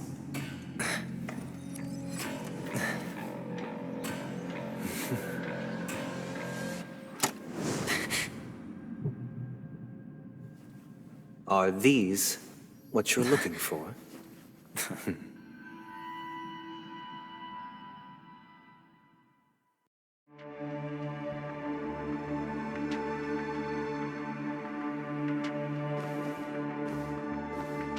Since you came as promised, learned doctor, does this mean that you are willing to take the side of the family in this farce?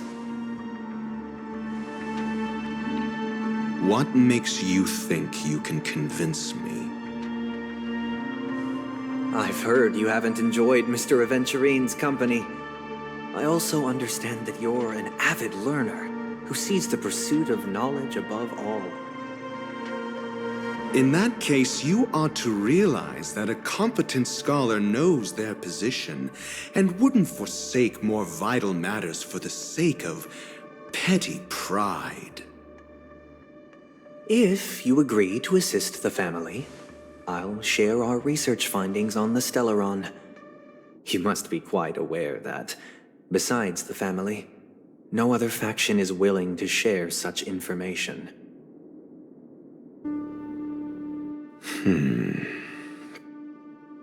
Cut to the chase. What do you need from me? I need Mr. Aventurine's comprehensive plan. Haven't you confiscated his cornerstone? You can't expect a featherless bird to take flight. But I've also heard the 10 elites in the Strategic Investment Department have united, progressing together in the interests of the IPC. You'll have to speak more clearly than that. The cornerstone, which Mr. Aventurine surrendered. Was it really his? You question whether he would entrust you with someone else's cornerstone. The 10 Stonehearts aren't as united as you think. Cornerstones are significantly more precious to them than their very own lives. But you know that he's a crazed gambler. The more vocal he is about it, the more cautious I must be. I never imagined someone would share his way of thinking. Honestly, you should see a shrink. Bring it. The box containing the cornerstone is unique, and only IPC senior staff and related members can access it. But I happen to be among them.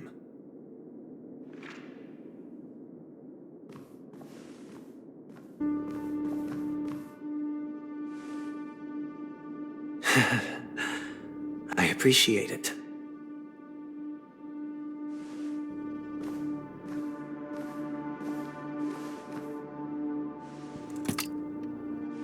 Unfortunately, your guess is correct.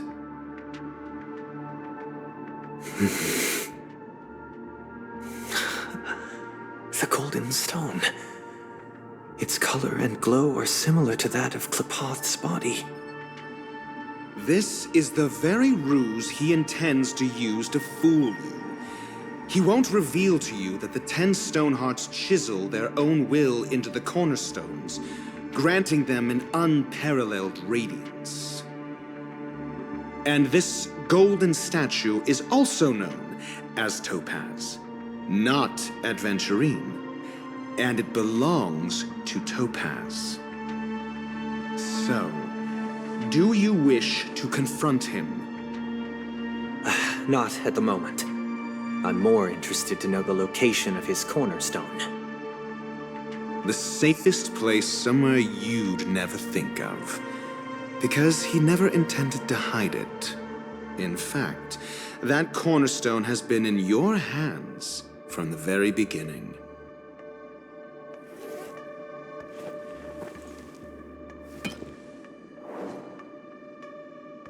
I see. This bag. Mixing a cornerstone, more precious than life itself, with a bunch of worthless jewels, disguised as a gift of money waiting to be confiscated, is indeed in line with Mr. Aventurine's style. Then he makes up some trivial excuse, downplaying the matter, and requests the gift money. This is a gamble, one he's all too familiar with, betting on your single misstep, leading to a total loss. Learned doctor, I am grateful for your help. The family will surely reward a righteous person like you. As for the villain, I hope he retreats in humiliation.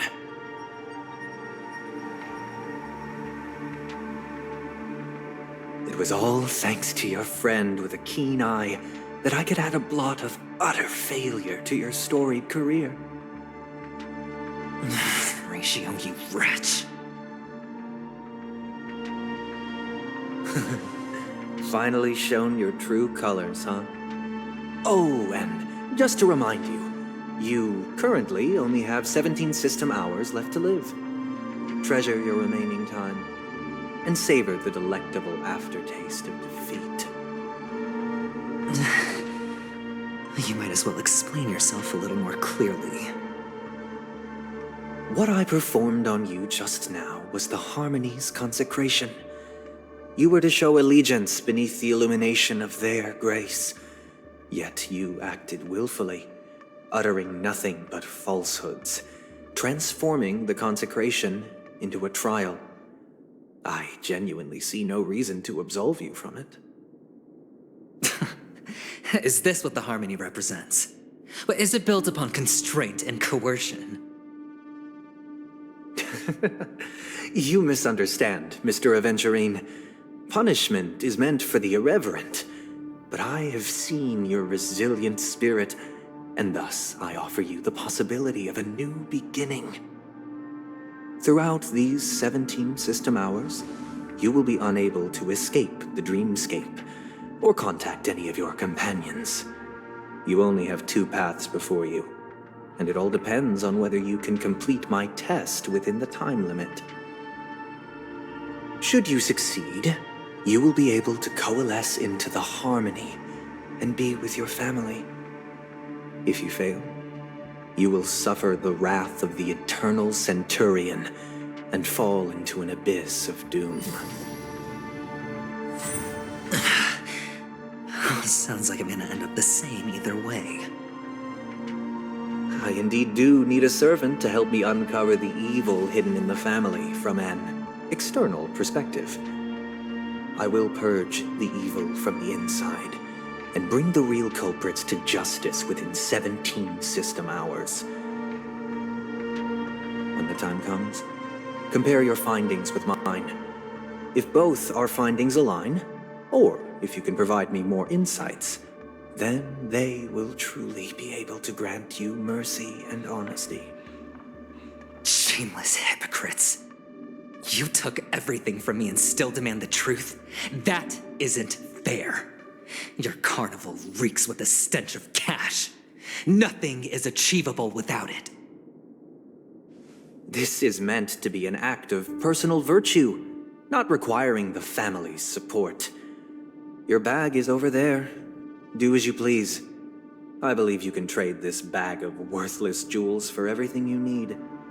That's what gamblers excel at, isn't it? Off you go, Mr. Aventurine. You are free. I will wait here for your good news.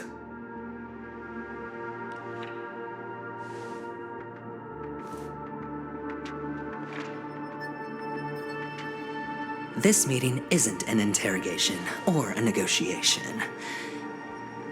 It's an outright execution.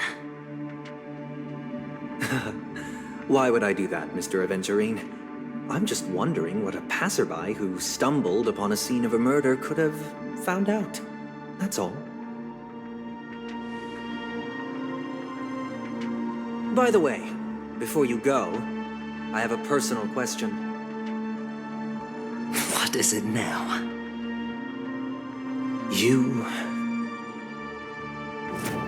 you truly wish to bring about the destruction of this world?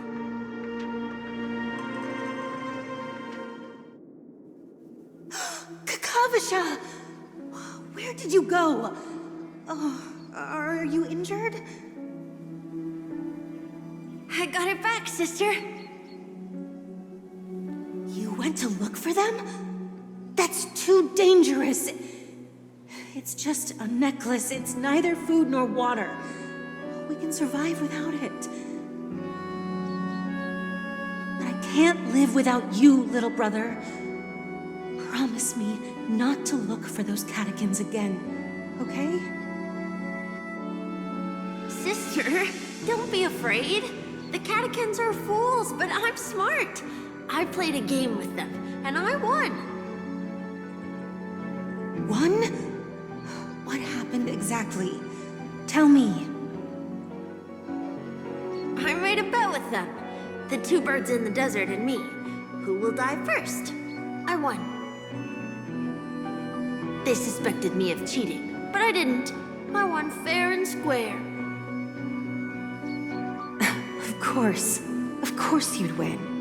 You've always been a lucky child. Gaiathra Triclops must be watching over you. But that's no reason to push your luck by going up against those bloodthirsty, cruel catechins. Have you forgotten how Mom and Dad...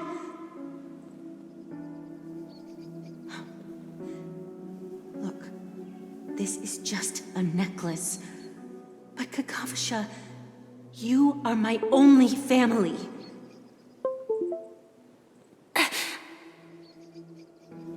I'm sorry, sister. I thought you'd be happy. Because Mom left you this necklace. There'll be no next time. It is important, but not as important as you, my dearest brother. I don't blame you, but you must remember what Mom said. Pain and poverty are the trials of Gaiathra Triclops. She has also granted us a chance, and that's your good luck, Kakavasha. Your good luck is the most precious wealth we, all Avgin, have. You're a child blessed by Gaiathra Triclops and can lead the clan to happiness. So always remember to protect yourself and never resent the pain and poverty you're going through, all right?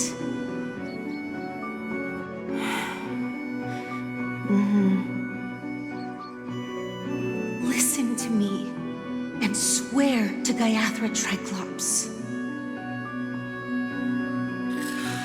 Okay.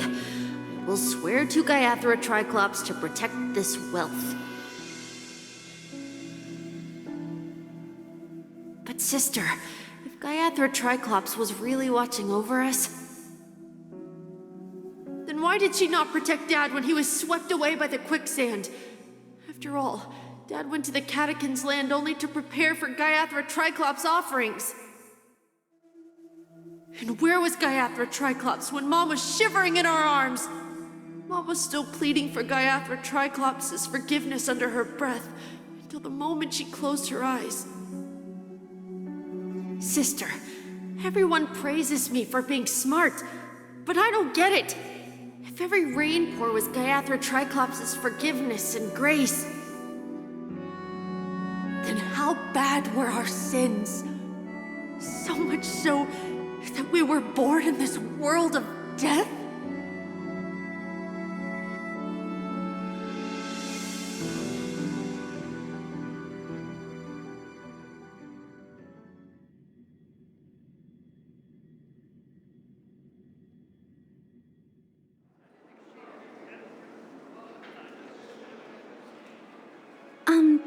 Excuse me. I can't seem to find any information on this artist in the Iris family archives. The photo you provided also doesn't show any matches. Just as I thought. I'd like to ask, what kind of traces do people leave when they enter a dream? Are you referring to the records when you enter the dream pool? The equipment will monitor physiological indicators such as heart rate, blood oxygen levels, and body temperature in real time. This data will be included in statistics and handed over to the family for the screening of any data anomalies. Immediate action will be taken once any illegal behavior is detected. I apologize. The hotel does not have access. This information is managed by the Bloodhound family. We can only gain access if there's a problem. Looks like nothing can be found here.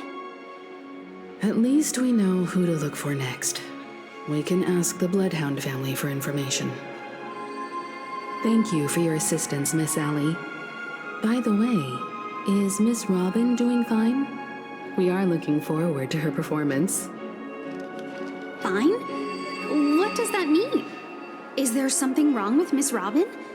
The preparations for the Charmony Festival have been proceeding smoothly, so I guess things are pretty good.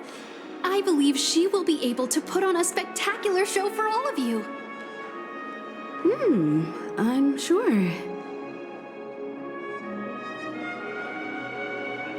Sure enough, no one knows about Miss Robin. I'm not surprised. But that Miss Firefly is truly mysterious. There's no information on her in the hotel system. Even if she's a stowaway, she should have a disguised identity after entering the planet. She's also in the running for the legacy.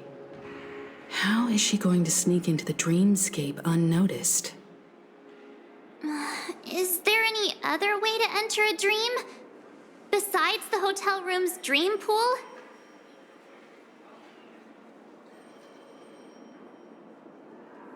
The Memo Keepers have abilities that are difficult for normal people to comprehend. In the memory zone of Penacony, they thrive effortlessly, a fact proven to us by Black Swan. The hacker girl from the Stellaron Hunters used extraordinary means to unlock the Dreamscape Hotel's seal. According to the scene witnessed by her, it is likely that they are behind Miss Firefly's case. The Garden of Recollection and the Stellaron Hunters. Both are possible, but what about the IPC? Since they want Penacony all for themselves, they're bound to have a plan. Who are you guys? The Bravo team has arrived at their designated position, ready to execute armed evacuation operation. Boss, get moving! Armed evacuation? Boss, are you drunk? What do you know? It's more efficient this way. Just don't let the director find out. Act first, report later. Understood? Help! Help me! I spent all my year-end bonus on the snowball! I don't want my name on the department's major disciplinary notice! Hey, check it out! That voice. Could it be the IPC workers from Bellabog? To all guests, the IPC will be conducting special operations within the hotel. Please follow the staff in charge of evacuation to the designated safe zones, or compulsory measures will be enforced.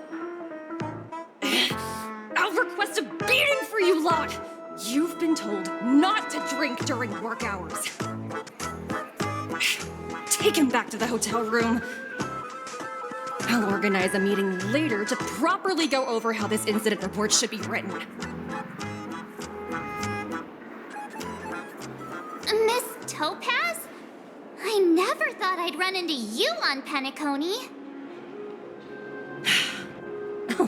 Long time no see, Astral Express crew.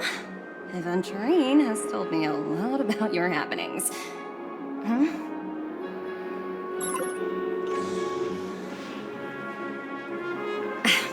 It's fine. Do as they ask and try to avoid any conflicts with the family.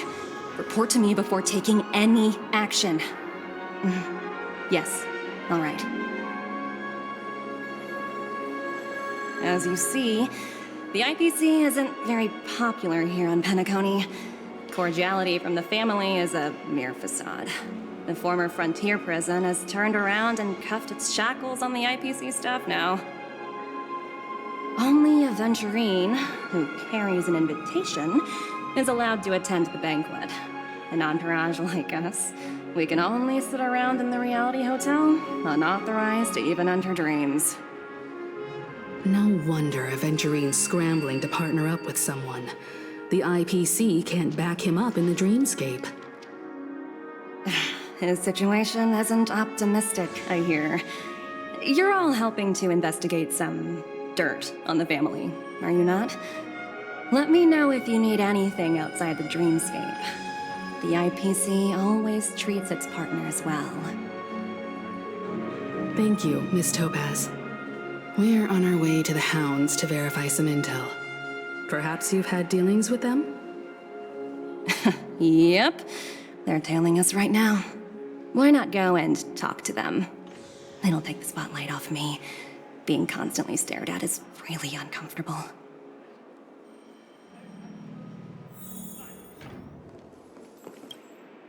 How does it feel to be in business with Aventurine? I bet you're not used to it. That's just his style. All or nothing is his mantra. He's always cozying up to his clients while egging them on to undertake some dangerous assignment with him. But everyone has their merits, so I won't comment further. But Aventurine's luck has always been good. He's always closed all his cases without a hitch, and basically never lost a gamble. Which is why, on the issue of retaking Penacony, I'm watching with keen interest.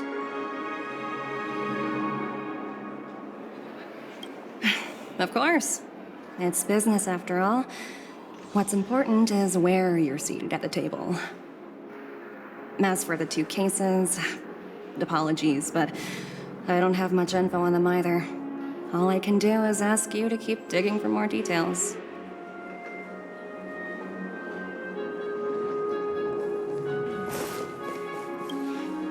We're carrying out our captain's orders. What do you want? We made a mistake last time, and we're working hard to rectify it now. We don't have time for anything else.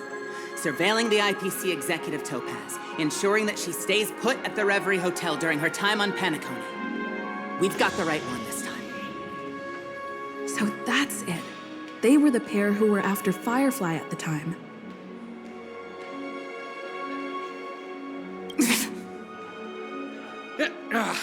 It's you again.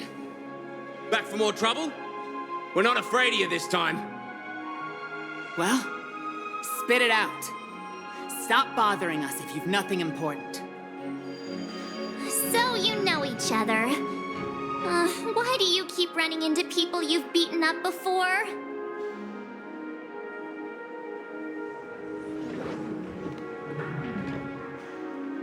That's right. We're investigating a murder for the family. Can we speak to your captain about the case? Well... Hey! The security officer instructed everyone to shut their traps before he returned from Dream's Edge. What murder? You'd better stop spouting nonsense. Yeah, that's right. We have nothing to report. Please leave. Looks like they're not going to cooperate. But they did at least tell us that the captain is at Dream's Edge. Why don't we just look for the security officer then? It's probably Gallagher, the one she mentioned, right?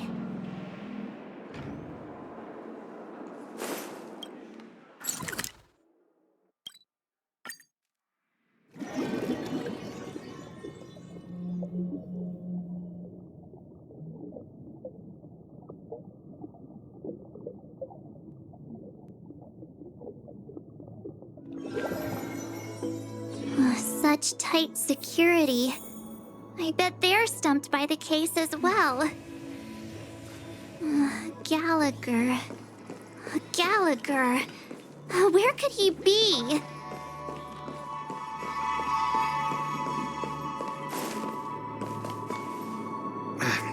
Apologies. The Bloodhound family is running an investigation up ahead. No unauthorized personnel allowed. Hold on a minute. I think I've seen you before. The gray-haired one. How much trouble have you stirred up exactly on Penacony?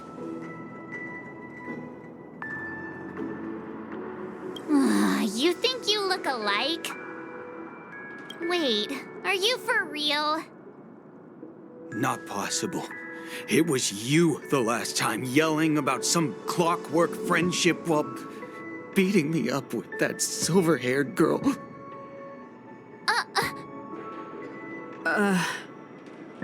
I'm not letting you get by this time.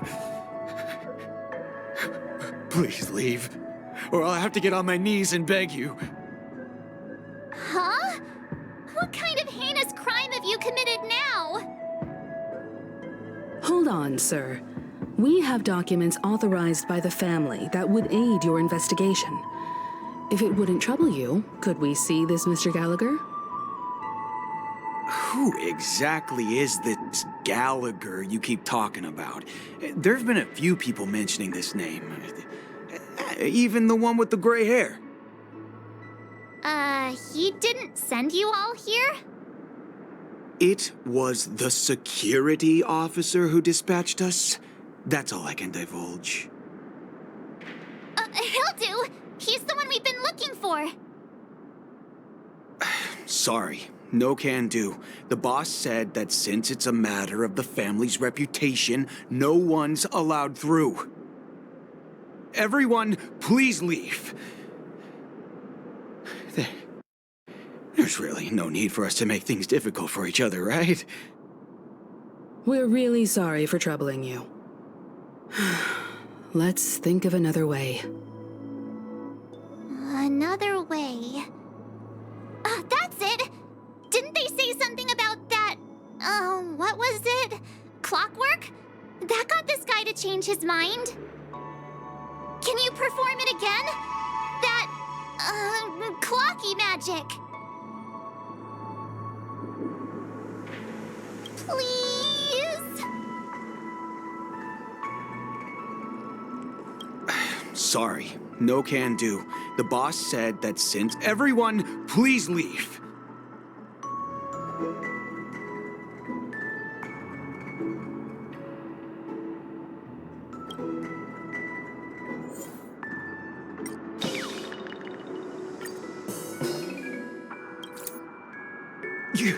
You lot insist on doing this.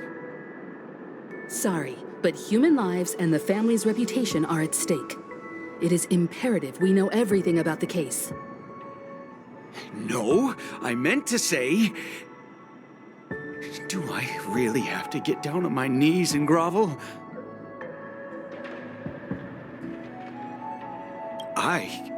No, you don't really mean that. If that's the case, I'll just have to acquiesce to everyone's wishes.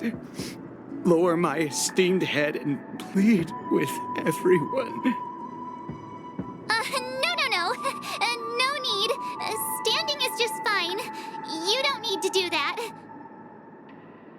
Looks like he still doesn't want to divulge anything.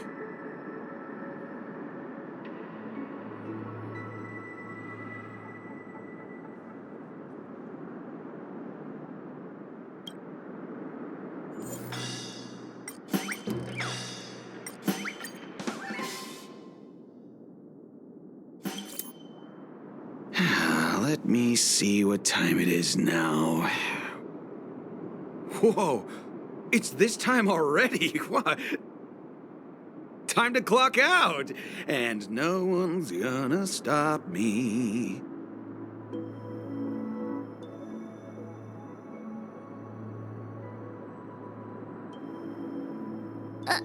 What? Huh? This clockwork trick of yours, it's kinda dangerous. At least he won't be getting in our way again. Let's go find that Gallagher and ask him the intricacies of the case. I was wondering what all the commotion was. Huh. Oh, it's you guys. Welcome. Since you made it here, what can I do for you? Hello, Mr. Gallagher, sir. Judging from your tone, it sounds like you were expecting us. Miss Himiko, you're too polite. There's no need to call me sir. Mr. Gallagher, you even know my name. Of course I do. You folks are from the legendary Astral Express, and honorable guests of the Watchmaker. I had an encounter with this lady in the Golden Hour. I remember that little silver-haired girl was there too. I'm sorry for what happened to that kid. This is also the reason why we've come to visit you, Mr. Gallagher. The Express can't just overlook the death of that child. So we've decided to help the family get to the bottom of it, in the hopes of getting justice for her.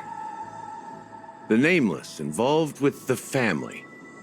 What an unpredictable twist of fate. Why? What's wrong with the family? It's nothing.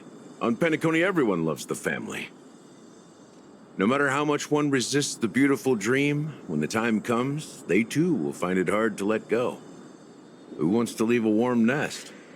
Just idiots, little kids, and inebriated fools. Mr. Gallagher seems to be getting at something. You got it wrong. I'm not. You want to discuss the case? Sure, come with me. This is not a good place to talk. Let's go elsewhere.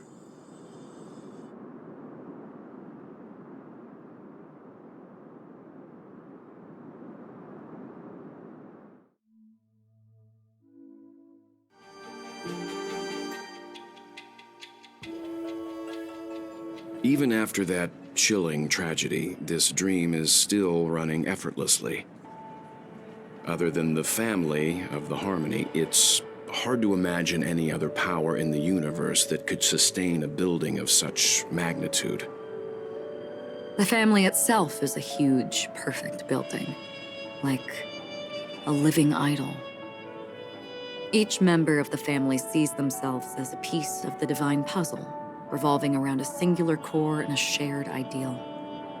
Under their command, they loyally fulfill their roles, offering themselves while also receiving sustenance in return. Interesting analogy. Perhaps that's why Penacony's beautiful dream has persisted for so long.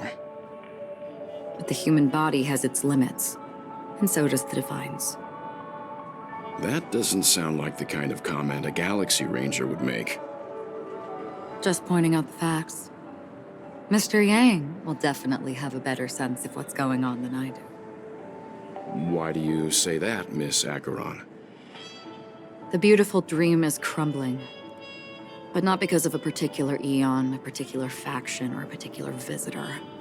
Its collapse stems from a certain inevitability of human nature. The family refuses to acknowledge this, and it has ultimately backfired and become a catalyst. As people immerse their souls in the dreamscape, where consequences and pain cease to exist, and only ease and pleasure prevail, they draw closer and closer to necrosis. Regardless of the perceived bliss, death looms as the inevitable conclusion. Also, this necrosis will diffuse and spread. One piece of the puzzle's mutation will eventually cause the entire building to shake, break, and crumble. In the end, the dreams that people built in the name of freedom became the cage that imprisoned them. I'm sure you've gained a lot from this trip, Miss Acheron. Are you willing to share your findings with me? Of course. That's if I remember.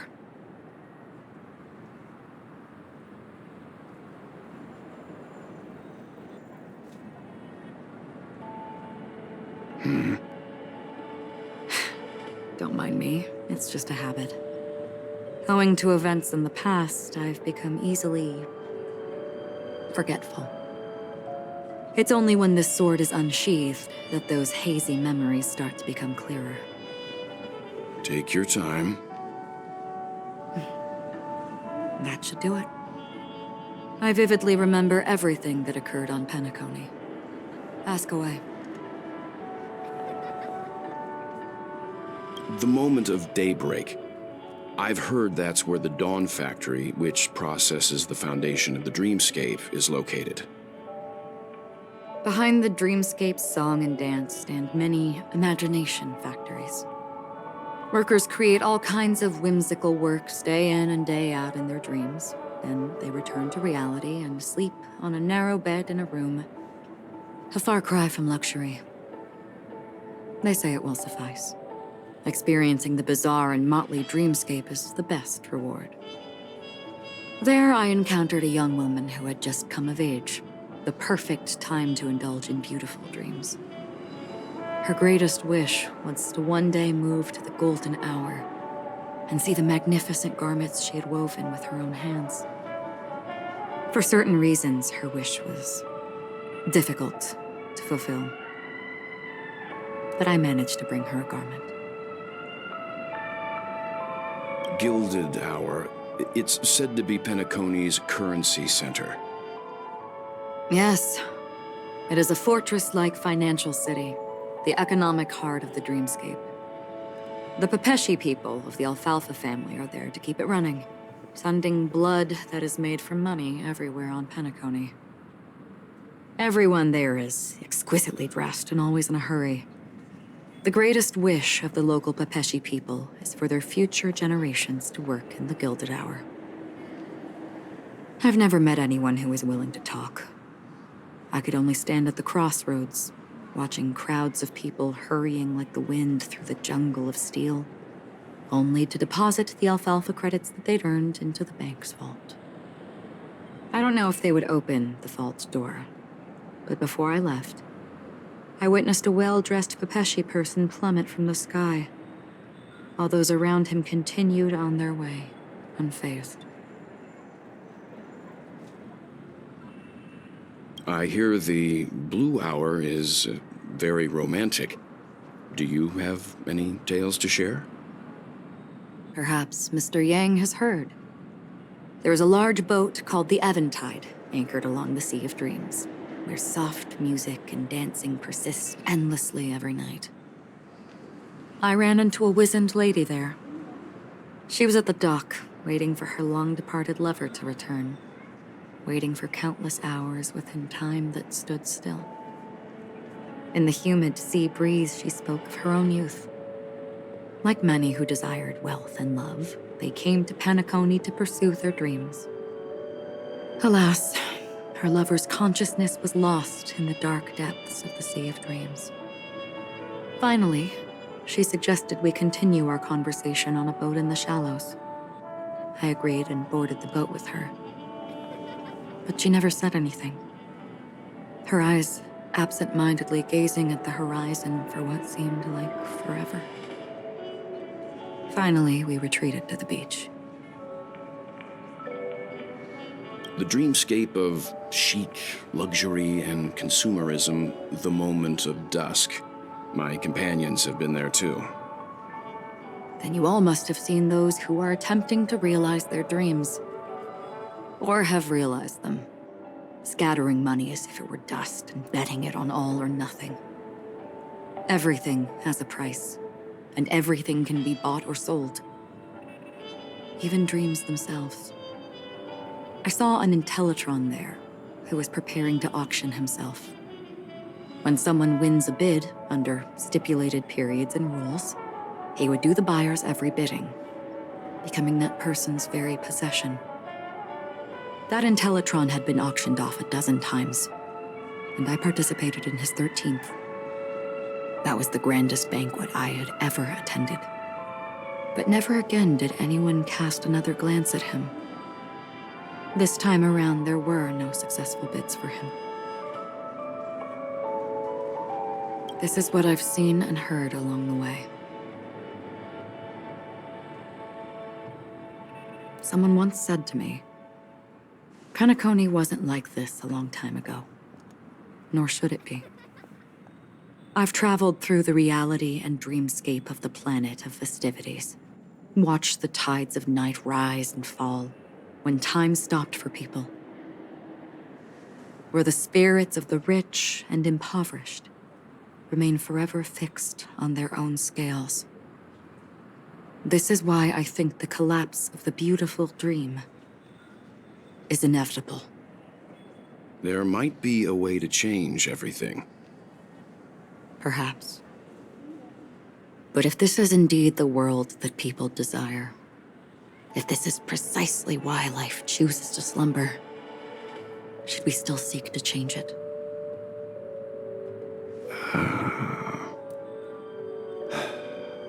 Miss Acheron, now it's my turn to share a story with you. There was a man from my homeland who, at a time when the world was grappling with deep, unhealable pain, made a choice. He wove together the dreams of everyone in the world, linking people's dreamscapes, and shouldered this burden himself. From this, he created a giant, a spiritual atom.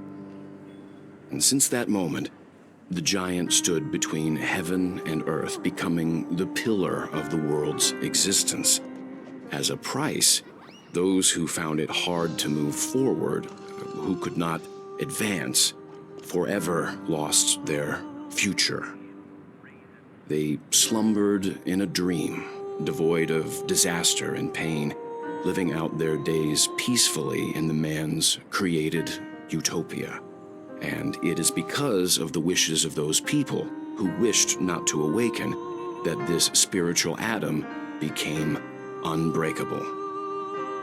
And yet, you stand here right now, which also means that man failed. Because people must always move towards the future. Even if human weaknesses make them pause when they truly cannot move forward, humanity will eventually seek a way to save itself. And that man, he was never a failure. Like everyone in that world, he etched the possibilities of human nature into his heart. He was the sun chaser of legend, soaring towards the sky and embracing his final victory with his fall. He ascended to heights uncharted, only to come face to face with the sun, a place not visited by anyone before. His wings would melt because of it, only for him to fall into the sea. And after that, countless others would surpass him, soaring to even greater heights. A fitting metaphor for the Nameless's trailblazing spirit. Thank you, Mr. Yang. I know what you wish to confirm. The universe has innumerable similar, yet different worlds. In these worlds, there are innumerable people who look alike, yet don't. I, too, have embarked on journeys, encountering old friends with familiar faces on different worlds, witnessing their destinies follow paths similar to mine. So I will tell you, even if not completely similar, the story you just told, it overlaps with my past, and within that abyssal dream, I ended that man's life. Alone.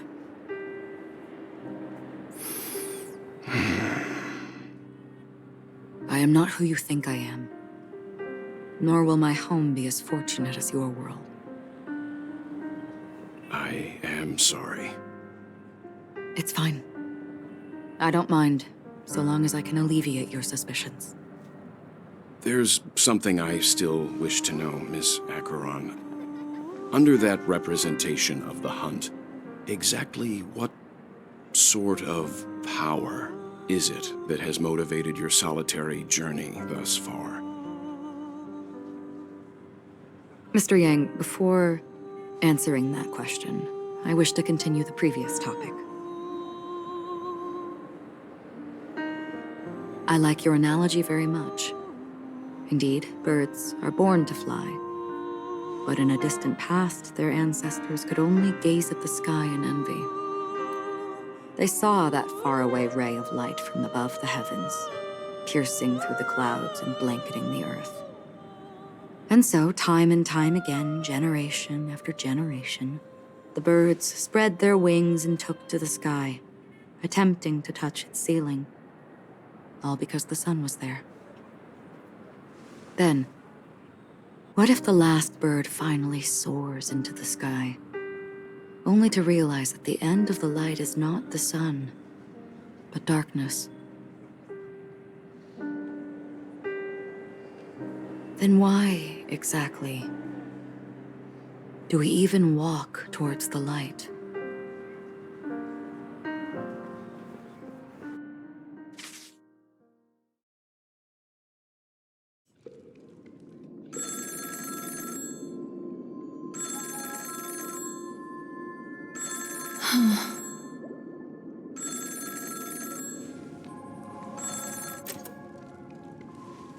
Long time no see. Having fun on Penacony? Acheron? This voice, it's not Constance. Could it be her companion? Though I don't know exactly what you are, or what you're up to, my bullets will find you. Until then, you best find a casket store on Penacony and ask the owner to reserve a good quality casket for you, imposter. Imposter? I see. She gave my whereabouts to someone who's tracking Acheron too. Who are you? Huh? Did I make a mistake? Who the heck are you? I'm the Garden of Recollection's memo keeper. Not bad. This is the kind of tough challenge I like. You that imposter's bodyguard? Never mind.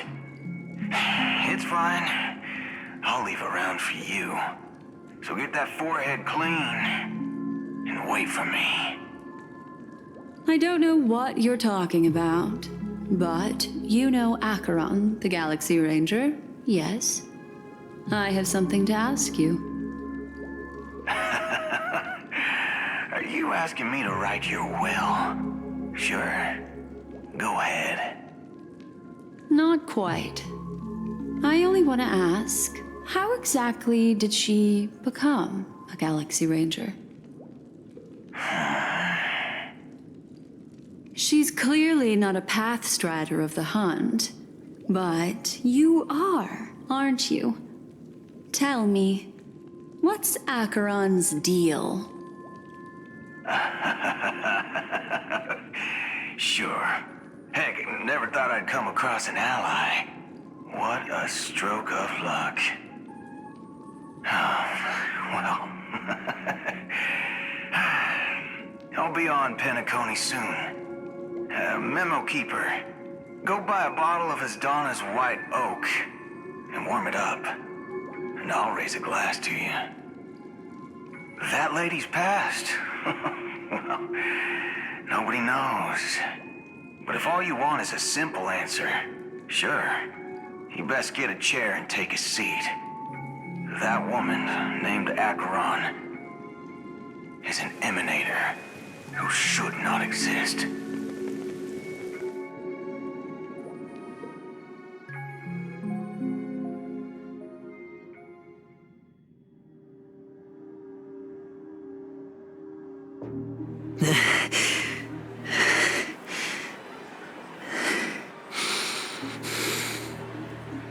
You look pale. Or is that also part of your act? I didn't think you'd have the nerve to show yourself. I thought this was exactly what you wanted. After all, I faithfully fulfilled my duties as you instructed. Just tell me if you can't hold on any longer. So, the genius of the Council of Mundanites wants to be my Undertaker now. My, what an honor.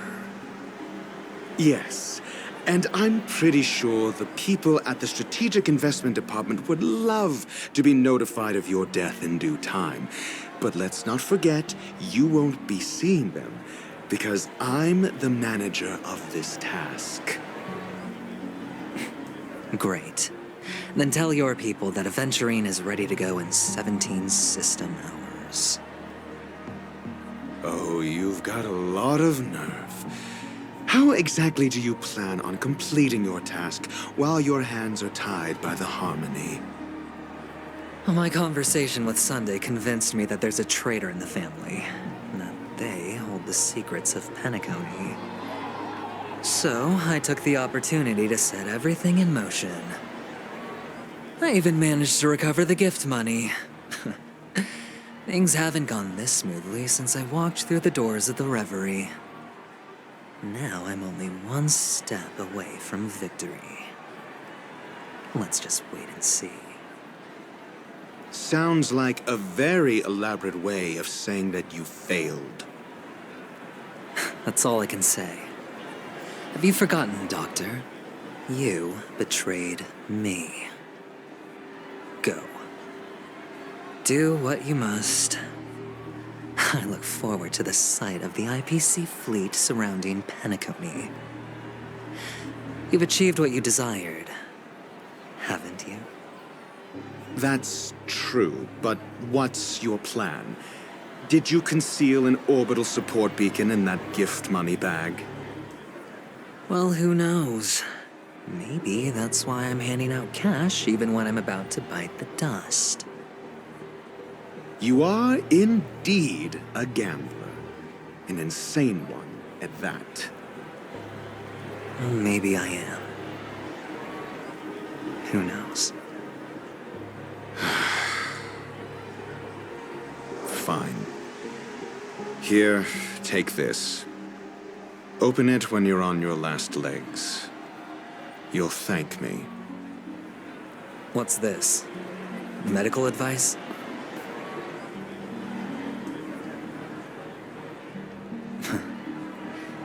You catch on pretty fast, Doctor.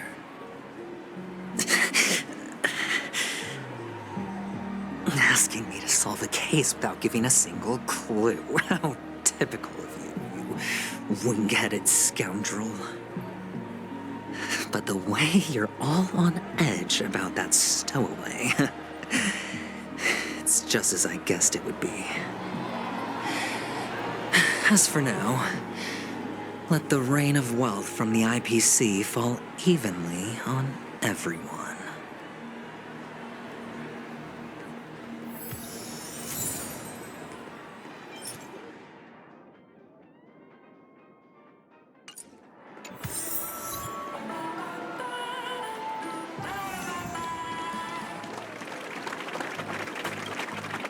Would you be willing to support my performance? And keep the Song of Beauty alive in the cosmos? Wow, how fabulous! But why would you give such a wonderful gift to a random stranger like me? Well, you see, I can't bear to see anyone in this sweet dream suffering from poverty. That's incredibly kind of you. Thank you so much, sir. If you ever get the chance, please, feel free to come by and indulge in my singing. Sure thing. Oh, by the way, do you happen to know anything interesting about death? Death? That's a pretty scary topic, and it doesn't really match the mood of this sweet dream. Oh, you see, I'm a tabloid reporter collecting ghost stories in Penacony. As you know, the more chilling the stories, the more attention they get. Maybe you could help me out. Well, if you're up for some gossip, it's not about death, but there have been some rumors about a guest at the Reality Hotel who fell into a deep sleep and didn't wake up. It was like they were in some sort of coma. Nobody knows what caused it, but luckily the customer eventually regained consciousness. Well, all customers are under the protection of the family, after all. Thank you. This will make for a very juicy headline. May Shibe protect us. Unexplained coma. That's actually what happens to your body if your brain dies in a dream. But unfortunately, the customer ended up waking up in the end.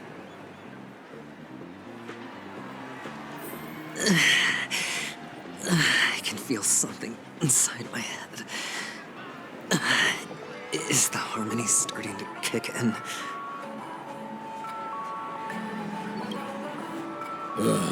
The world has truly lost its way.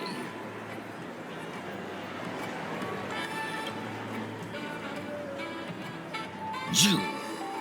Wait. I get it now. This is some sort of prank show, right? You must have some cameras set up around here to film yourself doing good deeds, right?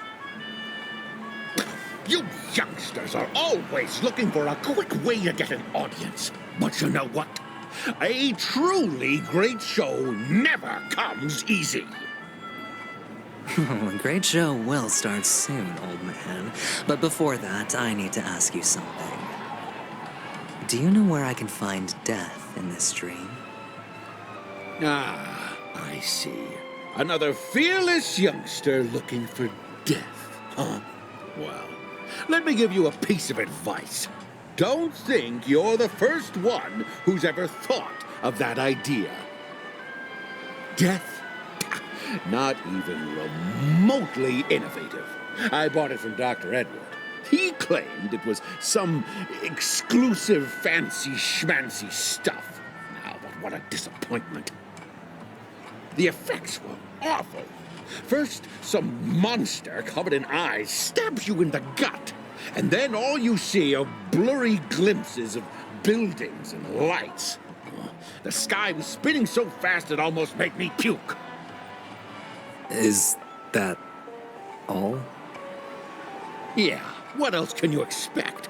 Don't put too much stock in the Penacony movie industry.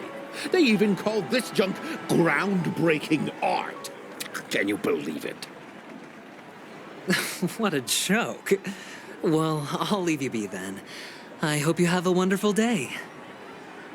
A monster covered in eyes. That sounds like the Memory Zone meme.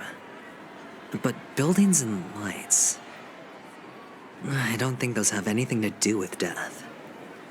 Well, that whole dream bubble was probably created using rumors and gossip.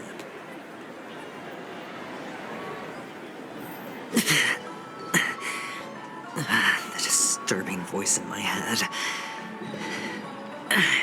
It's getting closer.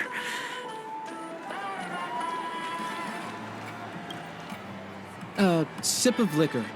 A blissful reprieve. To drown 1,000 sorrows. Let worries leave.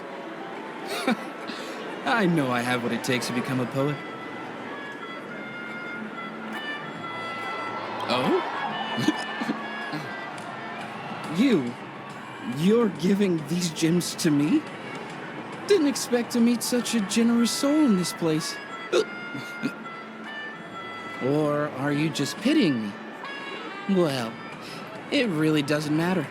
As long as I have Soul Glad, that's enough. This is just a dream after all. You really shouldn't drink so much Soul Glad, my friend. It's not good for your health.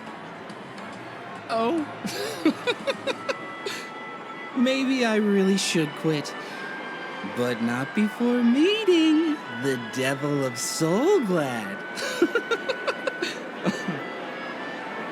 The Devil of Soul Glad? Care to elaborate? Yeah. It's a seahorse with a long neck. They say it loves to appear to drunk people, especially the ones who are passed out on the side of the road. How funny. Yeah.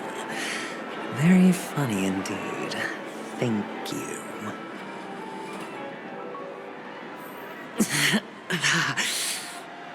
Does everyone have to go through so much torment before joining the family? Darn it. Now I just want to dig out my brain and use it as evidence. Take care, my friend. If you ever find yourself in danger, remember that the hounds are always ready to help.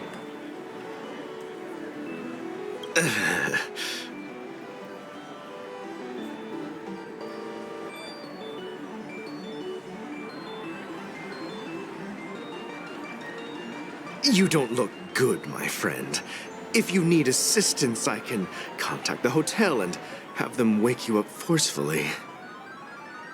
That won't be necessary. I have some business to attend to.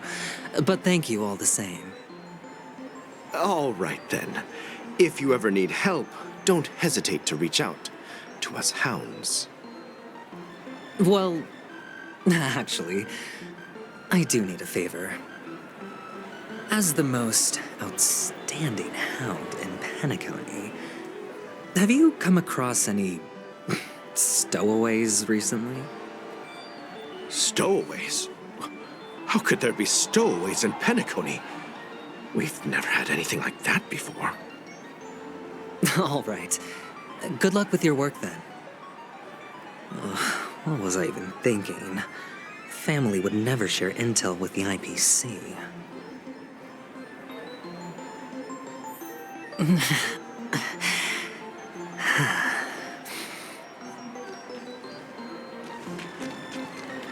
is the one.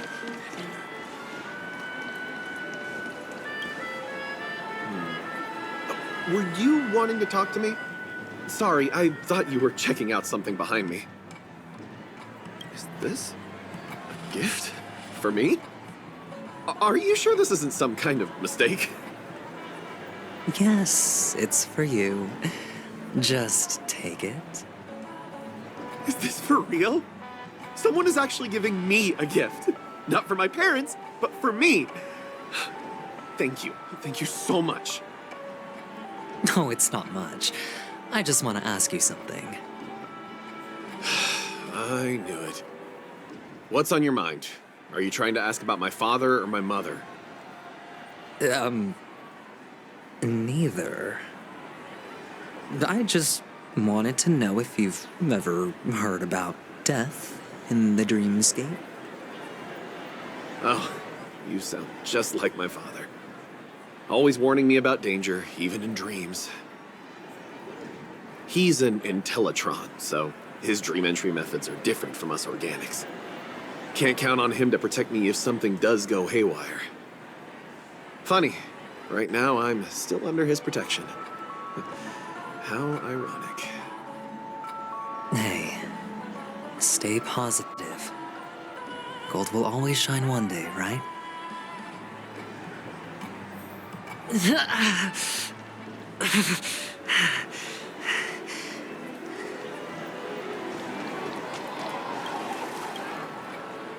want to talk to me? Sure, but nothing too sensitive, okay? Huh. Wealthy people have fancy ways to enjoy this dream. But to be honest, I've never seen anyone who gives out money to others like you.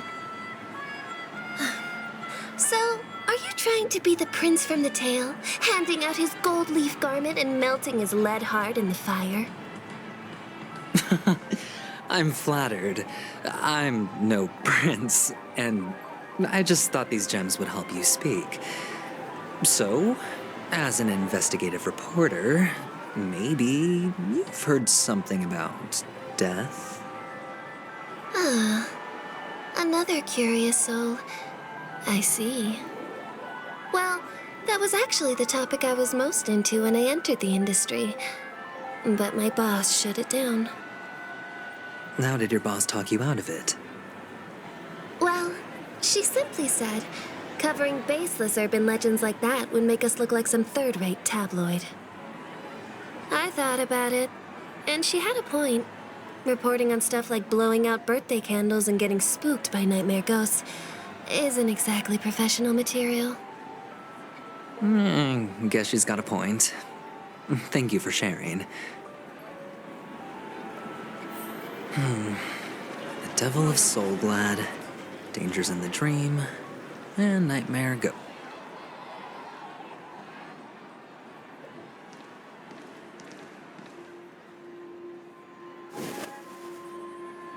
Remember what I said. You Sigonians are better off hiding in the sewers. Look at you, snooping around and sticking your nose everywhere. Is the smell of death so enticing, my fine fellow? Oh, it's you, masked fool. I should have guessed it. You're the imposter who appeared on TV after Robin's death, right? I heard you got caught by the family. I gave you a clear clue. Befriend a mute. Simple and straightforward, you know? And what did you do? You messed it up and ended up as their prisoner. I told you to make friends with a mute, not become one yourself. You really let me down. What do you mean? You know better than I do. Who watched the little songbird that couldn't sing perish right before their eyes? You did, Blondie. No, I mean... What did you mean by becoming one myself? Well, it means you'll soon end up like her, unable to speak ever again.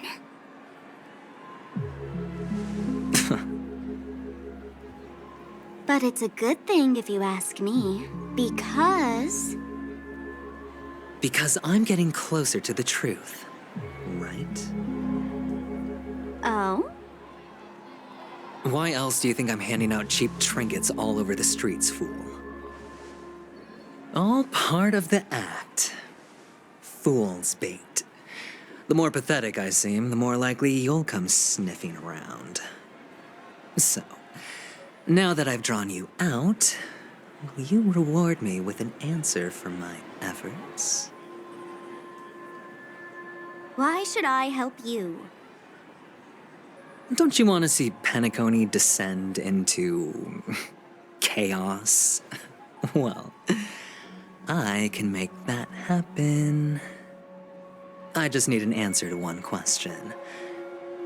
Back then, when you asked me to find a mute,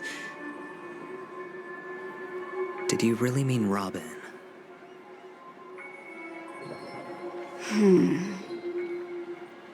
And what if I say no? Then I'll thank you.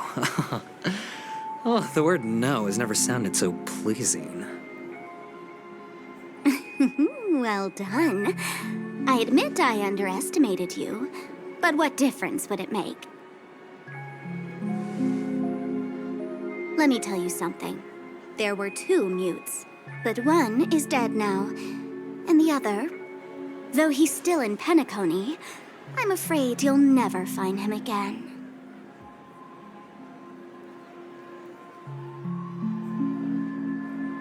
Now I'm completely sure that I was on the right track from the beginning and never strayed, fool. Right now, there are only 2 things missing from my grasp. The meaning behind the truth, and the means to expose it. How impressive. That's quite a fancy way of saying I haven't learned anything so far. Not exactly. I've gathered enough clues to prove its existence, and that's enough for me. As for the answers to my questions, I'll find them within 16 system hours. Oh, really? Only 16 system hours? Well, let me lend you a hand. Here you go. This is my precious, mutually assured destruction button, and I have one just like it. When either of us presses it, the other and the whole of Penacony will go up in smoke. If you're really so desperate for the IPC to take over Penacony, blowing up the chessboard isn't a bad idea. Start from scratch. That's where the IPC excels, right?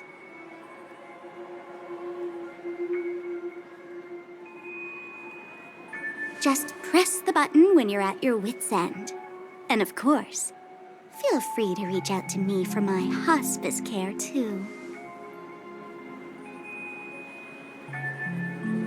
Oh, a deadly button, huh? Well, I guess the family didn't take your threat seriously at all. Otherwise, how on earth did you manage to bring it in here? I have my own ways. That's all you need to know.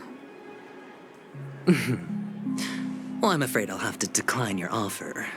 Who knows if your little gadget will actually work.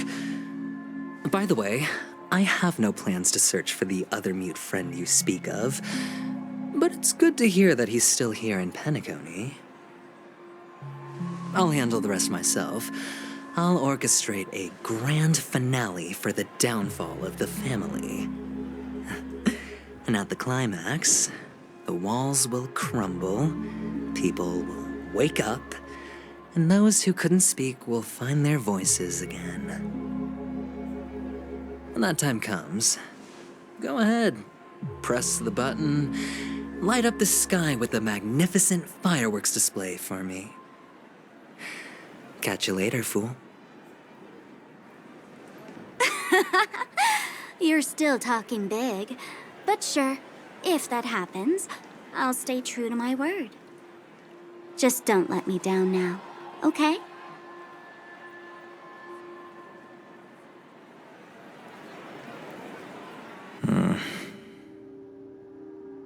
So, number 35.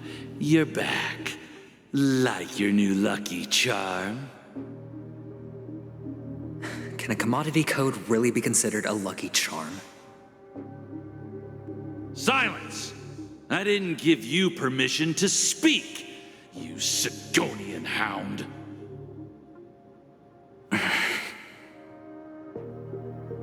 The guys in black didn't say much, so I've no idea what you did to save your skin in that massacre back in the day. But I figured you must have had good luck, so I bought you. From now on, you and your good luck are my assets. Are we clear? Your first task is simple. In addition to you, I've purchased 34 other slaves. Go and play a game with them. You came out alive after 2 days. It proves that you are the real deal. You're insane. Testing out if you're a good product. Aren't you worried that the money you spent on me will go to waste? I've got stacks on stacks, Blondie. The slave market is never short of self-righteous brats like you. But you look good, and that's why many customers are betting their fortunes on a scrawny brat like you. So go along now, and don't let your master down.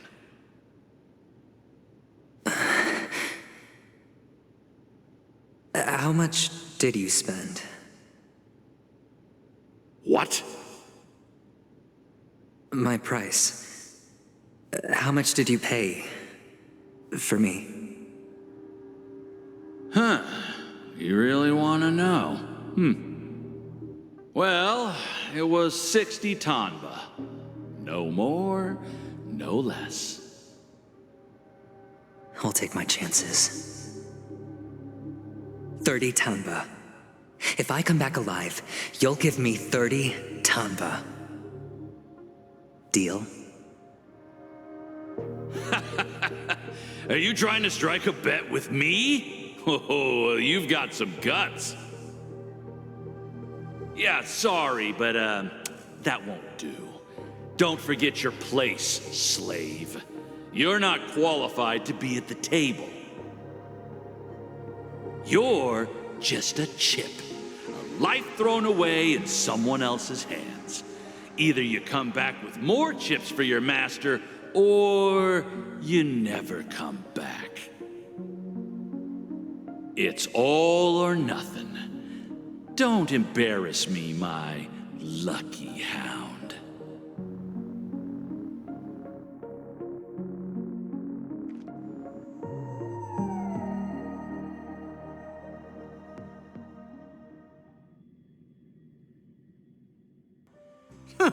What brings you here, Gallagher? Some friends from the old days. Do you have a moment to spare, Siobhan? Oh, I have the whole day to spare. Ladies and gentlemen, welcome to Dream Jolt Hostelry. This bar offers a wide variety of drinks, but we draw the line at Soul Glad. Why settle for ordinary when you can experience extraordinary? We're dedicated to serving up nothing but pure joy and laughter. What would you like to drink? I'll whip it up for you. Oh, look! A lady as cool as Serval. Who's Serval? Will you, introduce me to her? Huh? Oops. She's heard us. Just spare them, my esteemed bartender. I'll take over the bar today. I'm getting up there in age, and I need some practice before I forget the skills that used to put food on my table. Where did you stash the ingredients? They're all under the counter. Since our guests have traveled from afar, shouldn't you whip up some special drinks? That's exactly what I had in mind. Hey, my friends, do me a favor. Go around the bar and bring me any ingredients you fancy. The discussion might take quite some time, so I'll prepare some customized, non-alcoholic drinks for you. In the bar? But aren't all the ingredients right there on the counter? Why, we're in a dream, my lovely lady. You can help yourself to anything if you wish for it. Comfort, hunger, confusion, or even boredom. It's all within reach, right at your fingertips. Oh, did you hear that? She just called me my lovely lady. Even in reality, mixing drinks is more than just throwing ingredients together. A bartender needs to capture the bar's atmosphere, master technique, and spin a tale of mystery and anticipation. Only then can a perfect drink crafted with a customer's life story be created. In other words, what you get from your drink is down to luck, so don't overthink it. Indecisiveness has no place when it comes to enjoyment.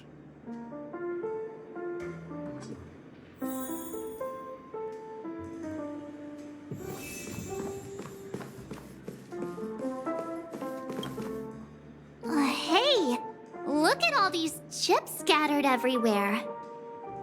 A few days ago, an actor from the Iris family came. Caused a ruckus with Siobhan. Those chips must have gotten scattered during all the chaos.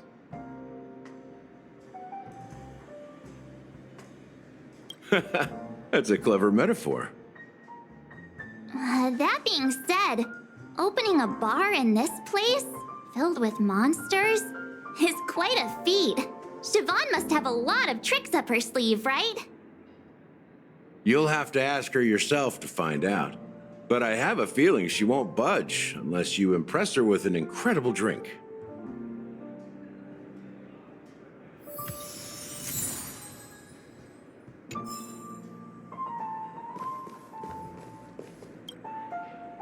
It's Soul Glad!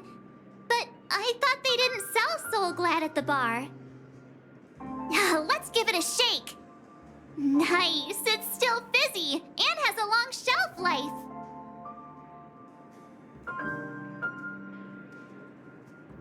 Yeah, perhaps.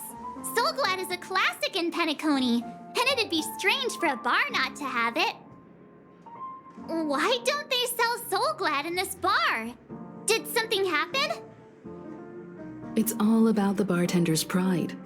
It wouldn't make sense for customers to come here and order drinks they can find anywhere else. That's the mindset I use when I brew my coffee. You're right, Himeko. That's quite a stash. Not sure if it's enough. Stay out of my way. I'm looking for Siobhan. Uh-huh? What's all the commotion about?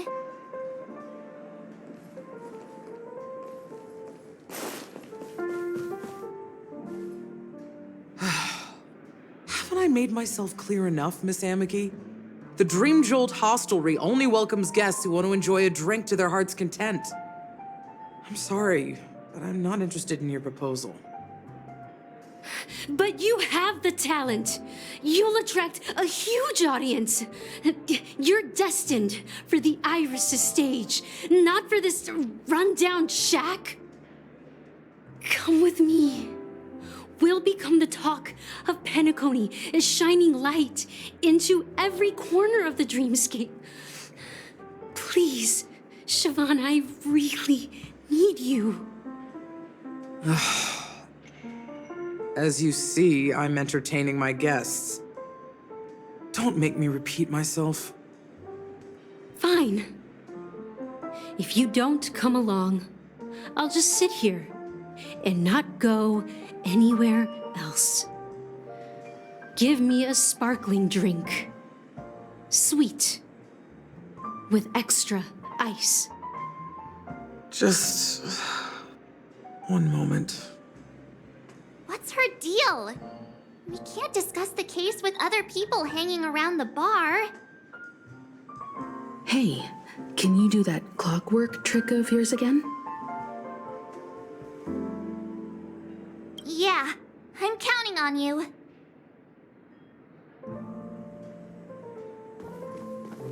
You're one of Siobhan's guests, right? What can I do for you? If you're here to convince me to leave, please stop it. I'll never leave until she accepts my proposal. I just don't get why she won't leave this place. This rundown shack with no customers whatsoever.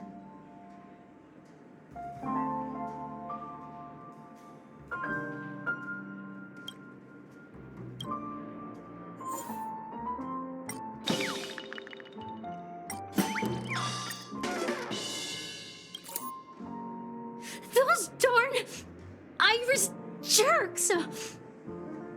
They're the ones who forced Siobhan into hiding here, running this pesky bar. It's all their dirty scheming. I get it now. She's not leaving because she doesn't want to run into them again. I can help clear the way for her. I can do her a favor. I'll go back and write a letter to the Dream Master exposing the crimes committed by the Iris family. Siobhan will definitely appreciate it.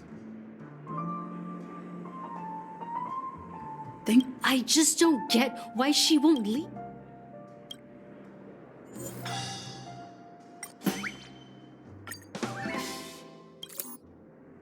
I've seen it. The moment when Siobhan and I share the stage. The crowd is going wild, applause crashing like waves. The aroma of irises fills the air. A beautiful melody playing, ribbons dancing around us, and the taste is sweeter than honey.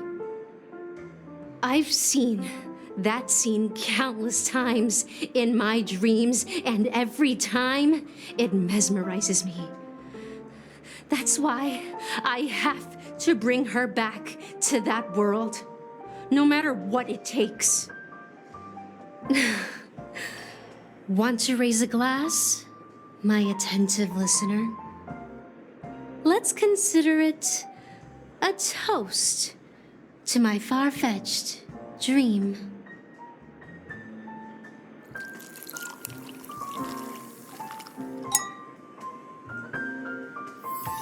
She's still not leaving.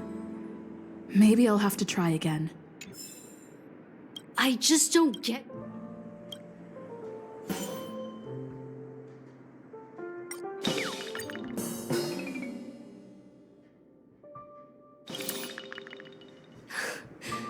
It's ridiculous, right? Our paths were never meant to cross, yet I'm still holding on to her. I'm too timid and shy, longing to shine but afraid of stepping into the spotlight. I need her guidance because I'll never be able to do anything alone. You don't know Siobhan's past, and you have no clue how radiant she used to be. Even among the talented Iris family, her skill was unmatched. I know she probably thinks I'm just trying to ride her fame to get ahead. But all I want is for her to reclaim her place.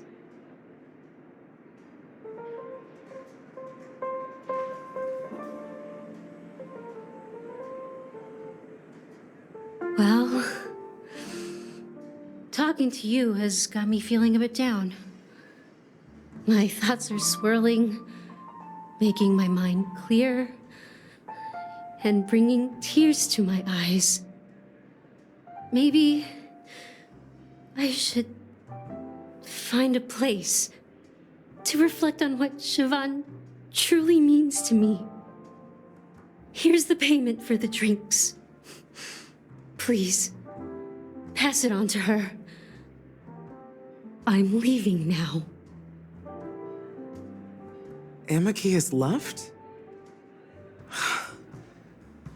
That's good for her. Radiant dreams may be enticing, but they're nothing more than dreams. Her drink is on the house. Please keep the money. When you're ready, go to Gallagher. I can tell he's itching to show off his skills.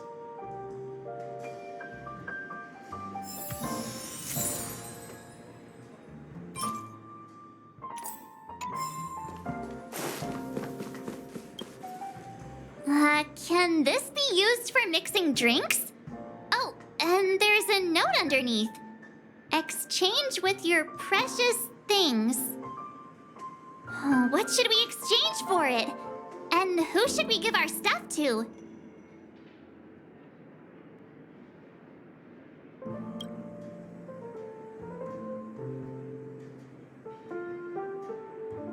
Hey, what are you doing? You can't just throw trash. No way! The words on the note are changing! Happiness is the dream of the humble. Does this mean we can take it? Something feels weird about this.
Check out this bottle! The liquid inside looks beautiful! And the label reads... Dream syrup. Thick. I don't see an expiration date, but the production date is... half an amber era ago? Ugh, drinking this stuff can't lead to anything good. That's for sure. That's true, but this really doesn't seem fresh. Did you find the bottle of syrup I've been hoarding? Don't worry, it's all just a dream and it won't upset your stomach. It's been aging for years and should have a refined taste by now. Feel free to have some. It's perfect for entertaining lovely guests like you. Ugh. Then we'll keep it for now.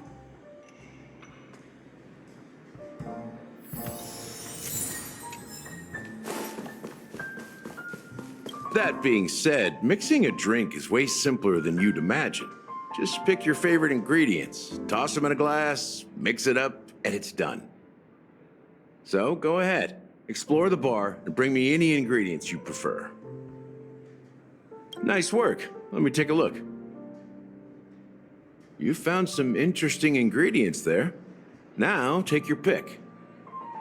Each drink has its own unique flavor, and the base ingredient sets the tone for the initial taste and the lingering aftertaste.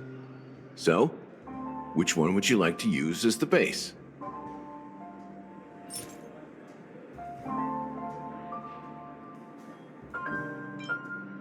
Sweeter than Sousa juice and more bitter than dream syrup. Dream in a bottle. That's a metaphor for Penacony itself. Now that you've chosen the base, it's time to pick the adjunct. The ingredient that'll create a marvelous chemical reaction with the base. It should give an unforgettable taste without overpowering the main tone. So, what's your choice for the adjunct?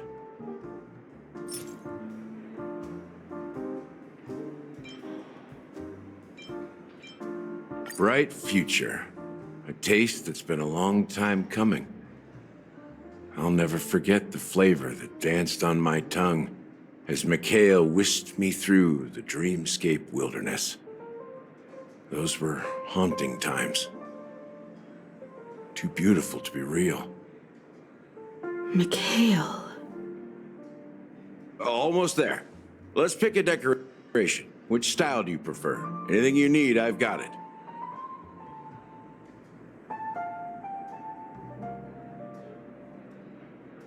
A symbol of bravery and dauntlessness. May you break free from your shackles just like he did. Well, it's done. Here's to you, lost sheep, with this glass of the big sleep. To the ghosts of the past. Well done, Gallagher. You're not over the hill yet. So, are you satisfied? Oh, the flavors! They're way more sophisticated than Soul Glad. The richness and layers of these flavors are a masterpiece, especially with the adjuncts. I can taste the spicy and sour notes with a hint of sweetness. I'm not entirely sure what it all means. Maybe Mr. Gallagher can shed some light on it.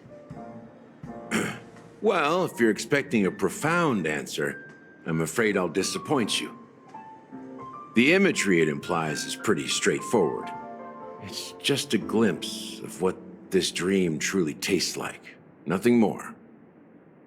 Does this true taste have anything to do with that, Mikhail? Yeah, that name does sound familiar. When you got knocked out by that masked fool girl, I think I heard someone calling that name. Do you remember? I was right about you.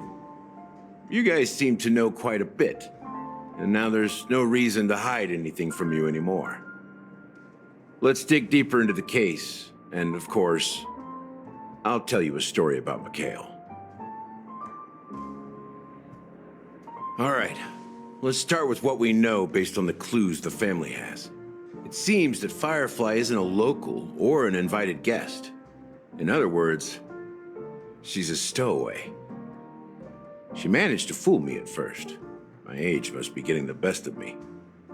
But here on the planet of festivities, stowaways are a common sight. You're bound to run into one sooner or later. After the incident, the hounds wasted no time searching for that girl in both the dreamscape and reality. But here's the thing.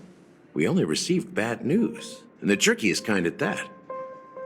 She simply vanished, leaving no trace in the dreamscape or reality, as if she had never come to Penacony at all. Huh? Does that mean...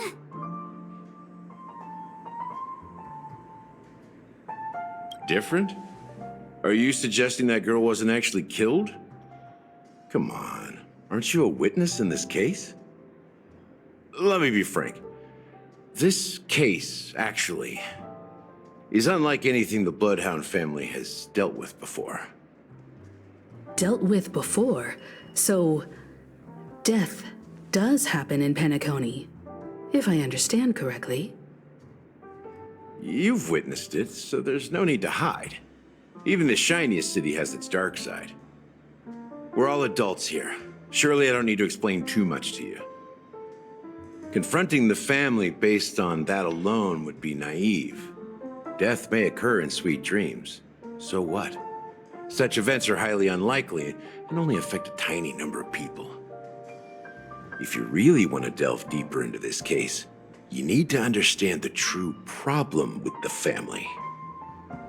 I guess it's time to tell the story of that Mikhail. You're very perceptive. The Astral Express has received that music box too, right? Do you know the secrets it holds? There's a message. Witness the impossible in the realm of dreams. Find the legacy of the Watchmaker, father of Penacony, and thus the answer to the question, why does life slumber?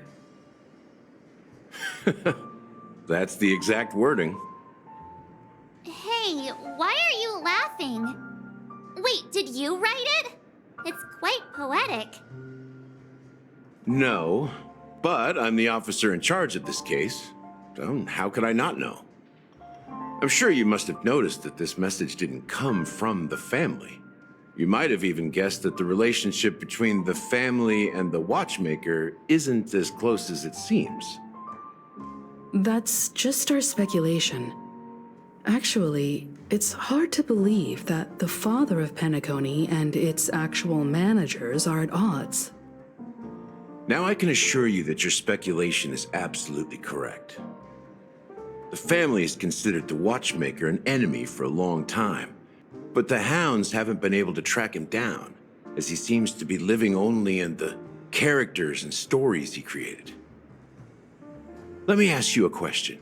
Have you ever wondered why the family allowed the Watchmaker to send out such a ridiculous message to the outside world, inviting you here and causing chaos? So, you want to seize this opportunity to expose the Watchmaker? Well, now you understand why the Oak family authorized the Nameless to assist in the investigation, but kept you in the dark, right? Because the Watchmaker is not the legend of the Land of the Dreams at all. He's the most shameful stain in the history of Penacony, and he's the root cause of all the anomalies in the dreamscape. You don't get it? Well, I mean, Mikhail, the betrayer of the family, he's the Watchmaker.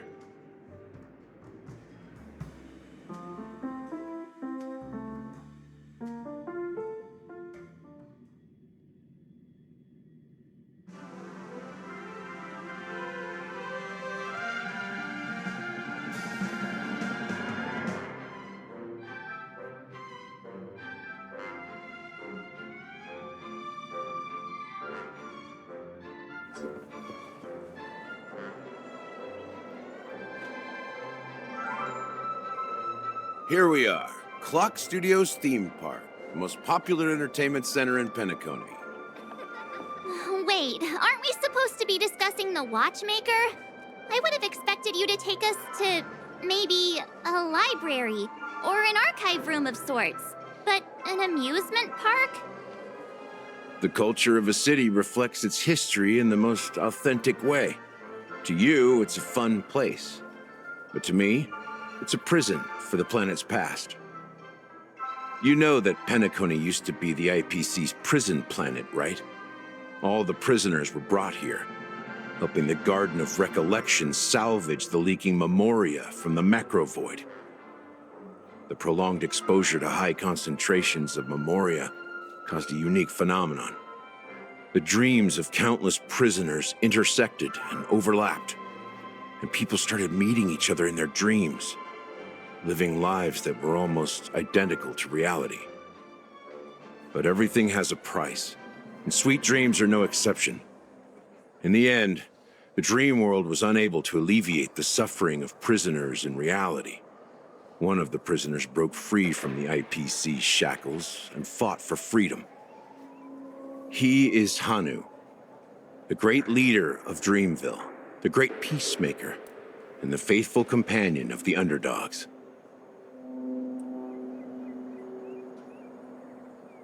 History is always written by the winners. However, it's undeniable that Clocky is an animation that draws from Penacony's actual history. These characters not only exist in Dreamville, but also in the distant past. Once you realize this, you'll understand why we're here. There are so many members of the Bloodhound family around here. They just received a lockdown order, supposedly from Sunday himself. Who knows what it's for?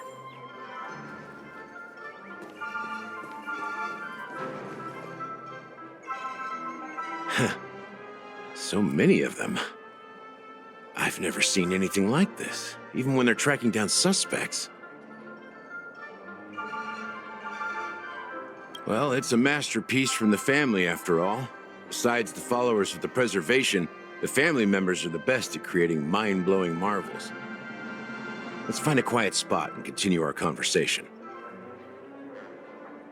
View here is great, right? We can see everything from here, including Clocky. If all the characters in the animation are based on characters in reality, then Clocky's counterpart is definitely the Watchmaker. In the animation, he's Hanu's partner and one of the founders of Dreamville. Does that mean the Watchmaker was personally involved in that war and sided with Asdana? It was a monumental war for freedom.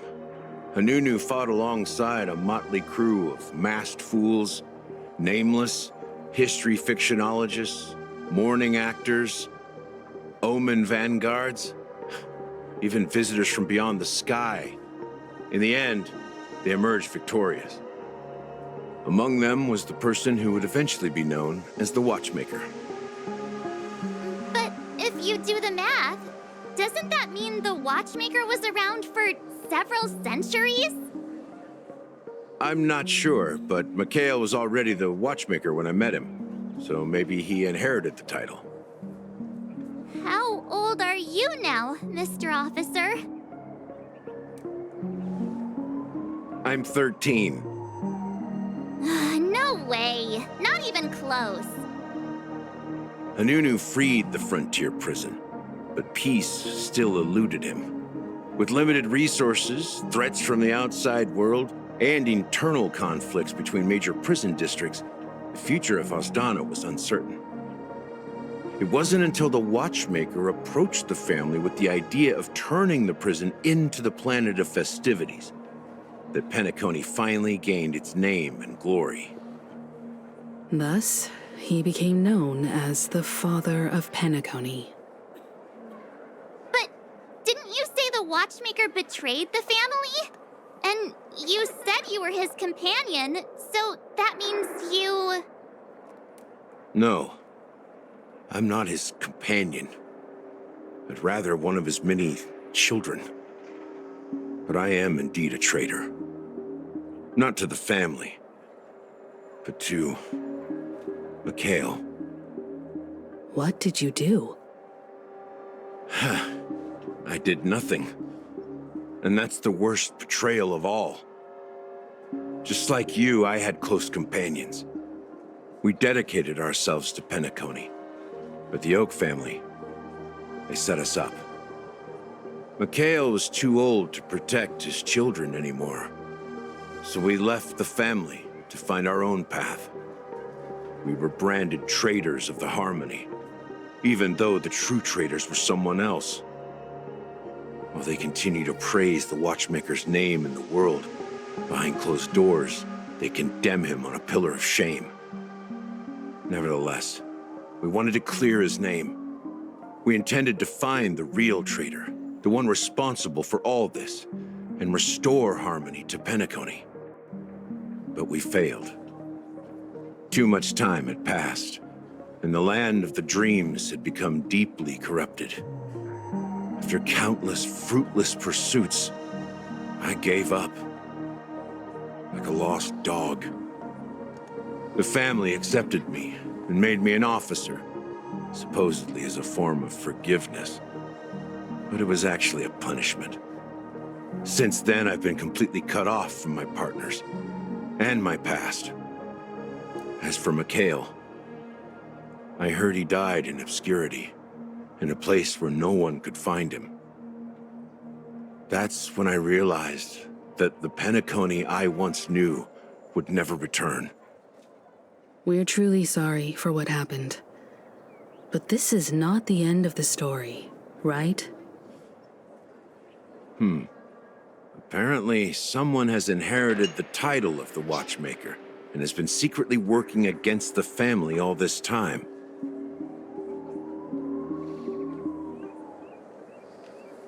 Well, that's one way to look at it. However, only one member has truly inherited the Watchmaker's title. Unfortunately, after all these years, I have no idea who that person is, or if they're even real. Or just Mikhail's lost soul haunting the dreams. So, do you understand why I'm spilling all this info? Because I believe the girl's death must be connected to the Watchmaker's legacy. And at the end of all these mysteries, we will find the answers we are seeking. If it really is Mikhail's ghost, I want to meet him. If only for the last time. For those who despise me could form a line from here all the way to the entrance of the hotel. But those willing to look me in the eye and hear me out? Let's just say, there won't be many. I've told you all I know is a sign of gratitude. Thank you for listening to this old dog. Bark and all. Something just happened at the theme park. Now if you'll excuse me, good luck to all of you. How ironic. What's so different between the stowaways projected by Penacony today and the dream seekers once hailed as pioneers several amber eras ago? Gallagher does have a troubled past, it seems. While Firefly's whereabouts remain a mystery, his stories shed light on our suspicions about the true identity of the Watchmaker, his connection to the family, and the power struggles hidden behind sweet dreams and death.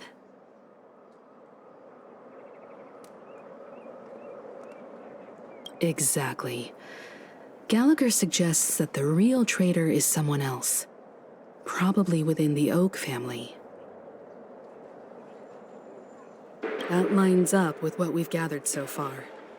Firefly got involved in this mess because of the legacy, and now we're sure that Aventurine's accusations against Acheron are baseless. You're really into Clocky, huh? He's just a fictional character, not a real person. Speaking of which, that Clocky who only reveals himself to you is quite intriguing. It's a shame we've never met him since then. Now that we've confirmed a lot of our suspicions, let's take a moment to think about the clues we have. Send a message to Welt and see how things are going on his end.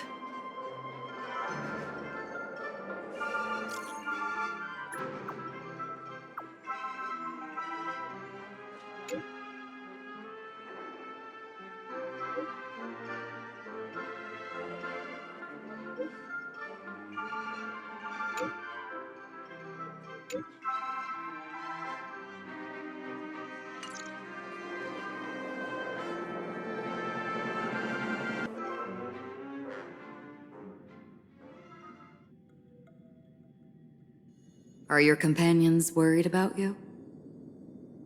They're just checking up on me. Let's get in and get out. Seems they've made some progress. Looks like we're about to enter the depths of Dewlight Pavilion. It's been a smooth ride. Almost too smooth for a heavily guarded mansion. Let's see if there's anyone waiting to greet us.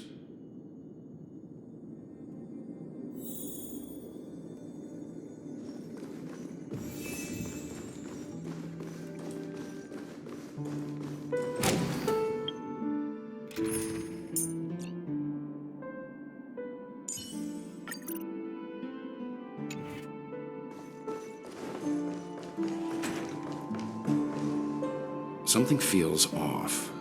A grand mansion like this and not a butler or servant in sight. Could it be due to the disruption caused by the emergency? Well, this door is open. Looks like we'll have to investigate ourselves. Let's proceed with caution. Just one moment.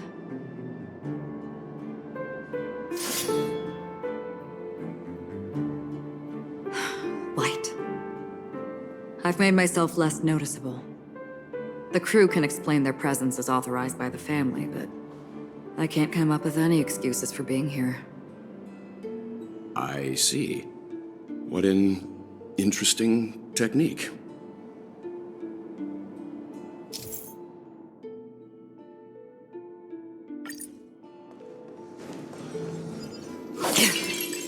Stream 4. Gleam gold blades. The model in the sand pit. It's the golden hour, isn't it?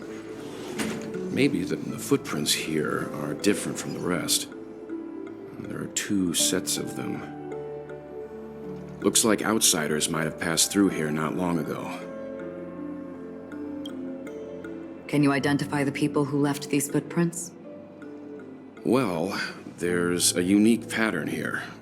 Flamboyant, even. And judging by the size, I'd say these were men's shoes.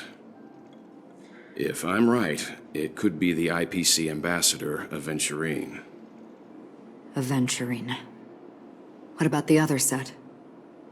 It looks like they were walking side by side as opposed to one behind the other, so the second individual is likely equal in status to Aventurine. The IPC is eager to reclaim Penacony, so their presence here is not unexpected.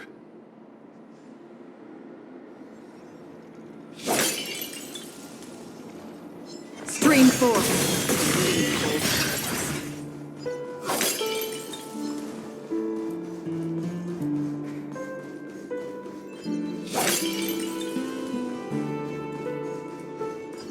While there aren't any people in this mansion, they've set up quite a few mimetic guards to patrol this place.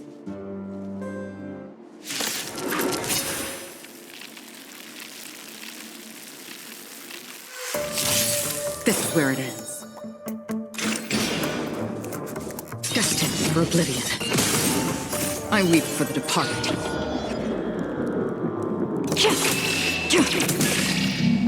It too shall fall. There's more to life. Eternal.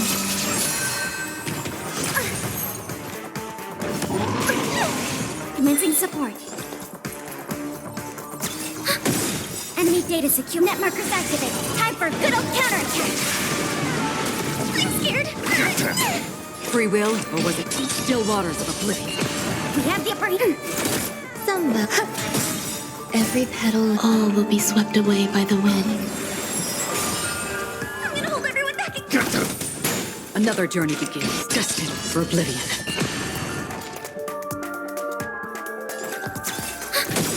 Enemy data secure. Net markers activated. Time for a good old counterattack. I weep for the departed. It too shall fall.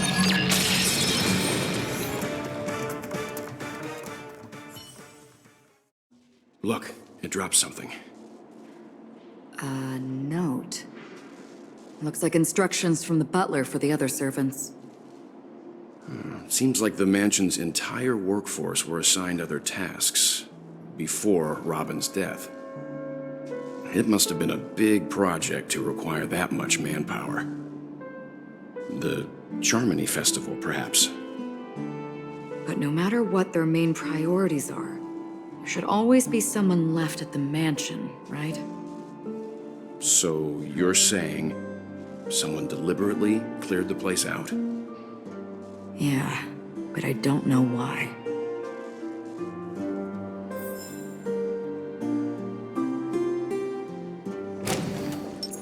Sound lingers.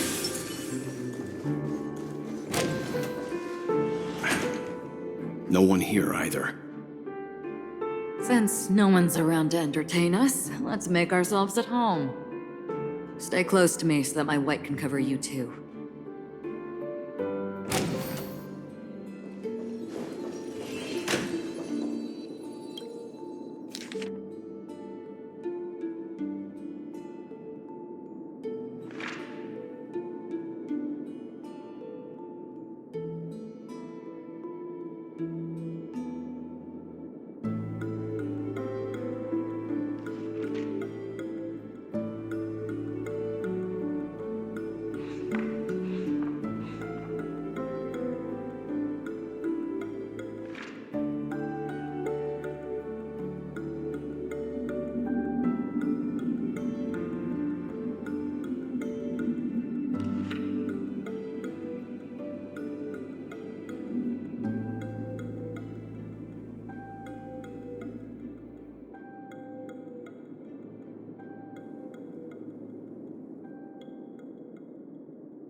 As soon as I and the rest of the crew arrived in Penacony, Mr. Sunday and Robin showed up to greet us.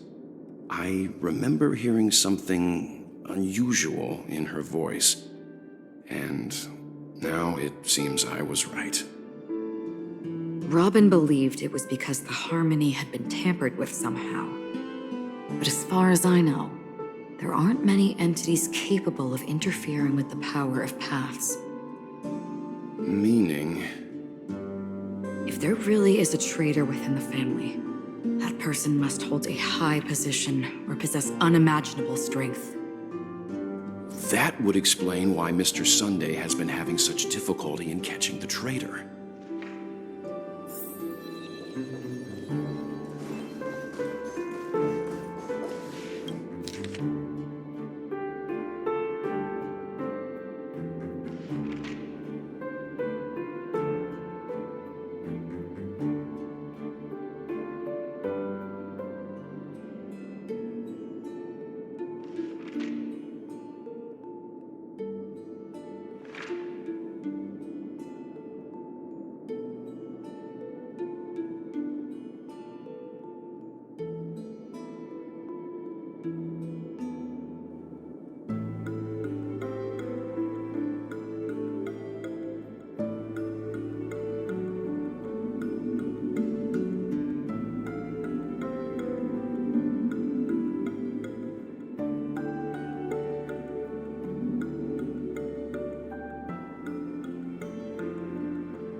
The information about Robin, Firefly, and the other victims.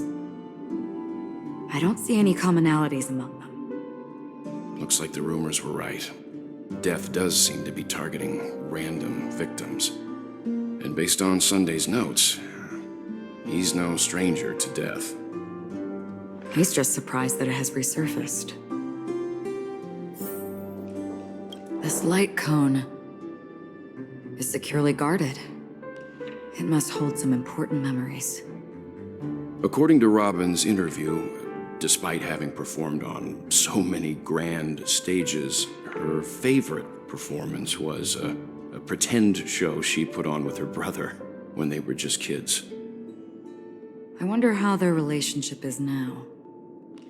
Growing up brings gains, but also losses. Yeah, time has a way of smoothing things out. The beautiful dreams of youth will eventually fade away.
Mr. Sunday has done some serious research on his suspects.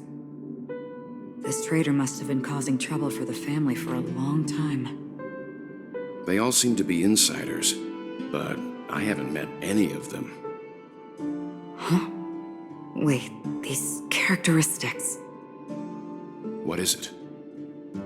No, nothing.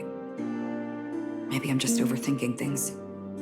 However, if this traitor really exists, could they be responsible for Firefly and Robin's deaths?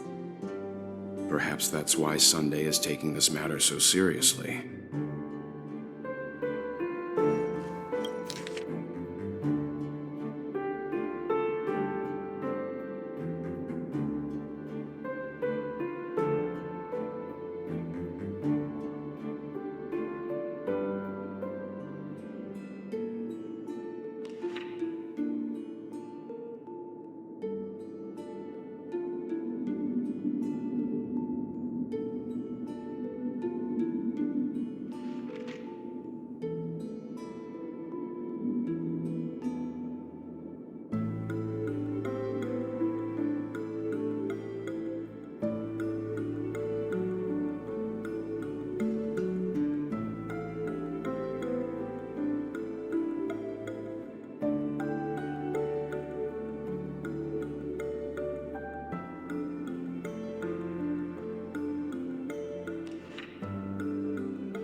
It seems neither the Dream Master of Penacony nor this old Odie is happy with Sunday's recent performance. They don't seem to care much about death. Instead, they're more concerned about the Charmony Festival and the Watchmaker. Maybe the other family heads don't think death is a big deal.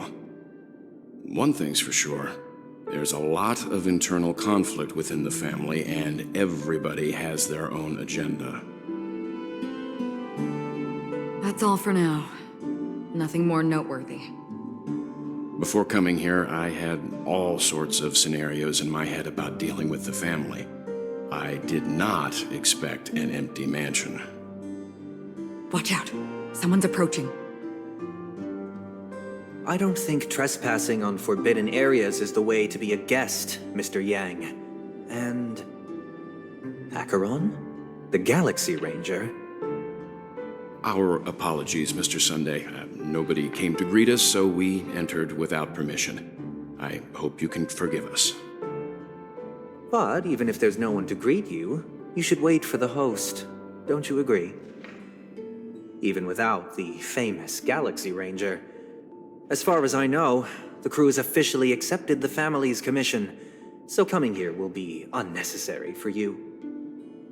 On the contrary, that's exactly why we're here, to ask you about the case and gather more information. We don't want any loose ends. Well, since you've come with goodwill, I have no reason to show you the door. Rest assured, he hasn't figured out that we went through those documents. While the truth remains a mystery, I'm getting close to it.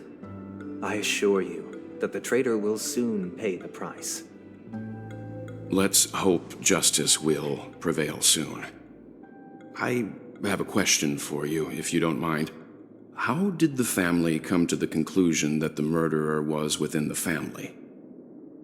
With all due respect, it's in the IPC's interest to wreak havoc before the Charmony Festival, and the family has every reason to suspect the IPC's involvement.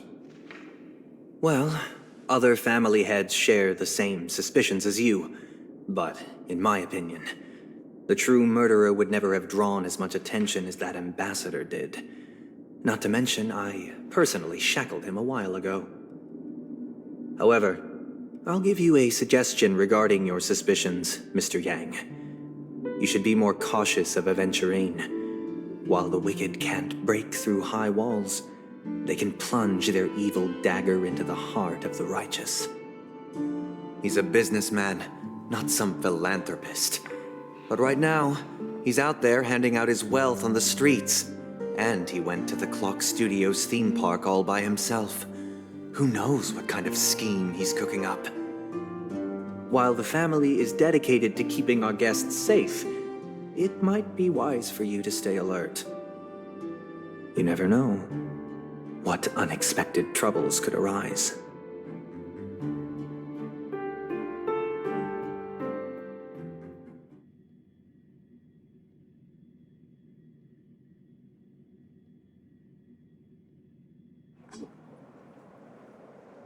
According to a Pierpoint hotline tip, there was a major breakthrough in the shocking Ejhazio Aventurine case. The suspect has been arrested. This fraud case has been linked to many departments within the Interastral Peace Corporation and the Intelligentsia Guild, causing a large drain in manpower and resources, resulting in the IPC taking a massive loss. The case's main suspect originates from Sigonia 4 and is one of the survivors of the second Kataka-Abjin extinction event, who does not carry an interstellar refugee travel permit. As per Strategic Investment Department Head Diamond's sentiments, the IPC has appropriately relocated the suspect in the spirit of the Charter and will continue to conduct further investigations as to the motive of the suspect. What pretty eyes. Tell me, do they shine in the dark? Well, if they did, I'd sell them in a heartbeat. You don't know how many people long for your eyes to be closed forever. As a servant, you should not resist your master. Yet, you went and killed that man anyway. No lawyer has the audacity to defend you. Perhaps you ought to represent yourself. Not difficult, but definitely pointless. You're pretty confident on your eloquence. Did you also think that when you lied to the Intelligentsia Guild? Ask and you shall receive. You wanted the perfect construction material. All I did was offer a possibility. It was just a small wager. If your luck holds out, the IPC will dig something up from the golden sands of Ejhazio. Maybe even the Sand King's remains. Pity your luck has run out. I'll admit that. What I'm more curious about, though, is why such a grand scheme failed to benefit anyone in the end. including the perpetrator himself. Madam, I already have what I want. To be brought before you for the next high-stakes gamble. Then let's talk about the second gamble. Tell me, what are you prepared to wager this time? My life. I bet you won't send me to the gallows. What do you want, then? I want your Lenore to meet with me. I have something to say. And then what? I want cash. It can't be that simple, can it? It is that simple. 30 tanbas. The remainder of my market value.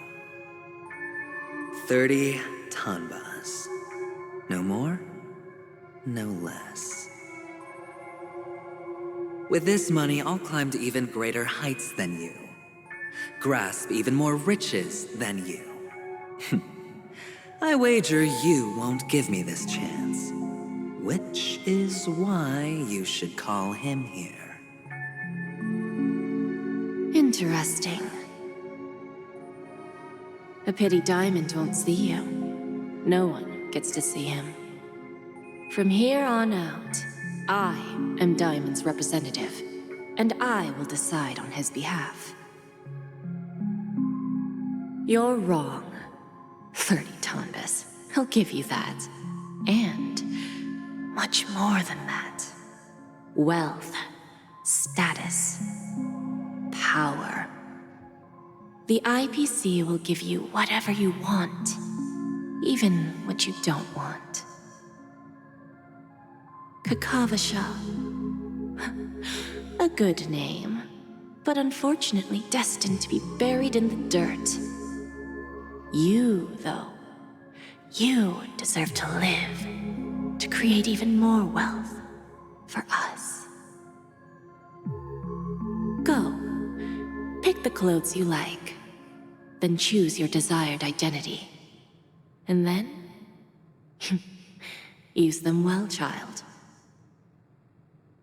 May your plans never suffer failure. Life is like a long-term investment. Those who choose correctly, do the correct things, reach the correct outcomes, and show the world their value. People can't always make the right choices in their lives. But luck has always been on my side. I've never lost. Is it because Gayathra blesses me? Well, if that's the case, she must also be looking upon me right now. My success is inevitable. But what then? Even if I overcome this difficult trial, what would come next? What awaits me after this glorious gamble? An even more glorious one? Will I return triumphant with unending riches after countless successes, or will I encounter failure, never to return?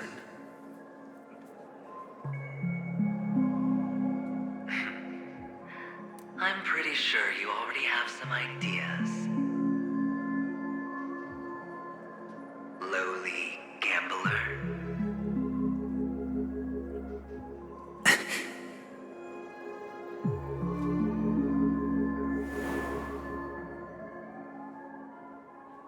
What? What? What?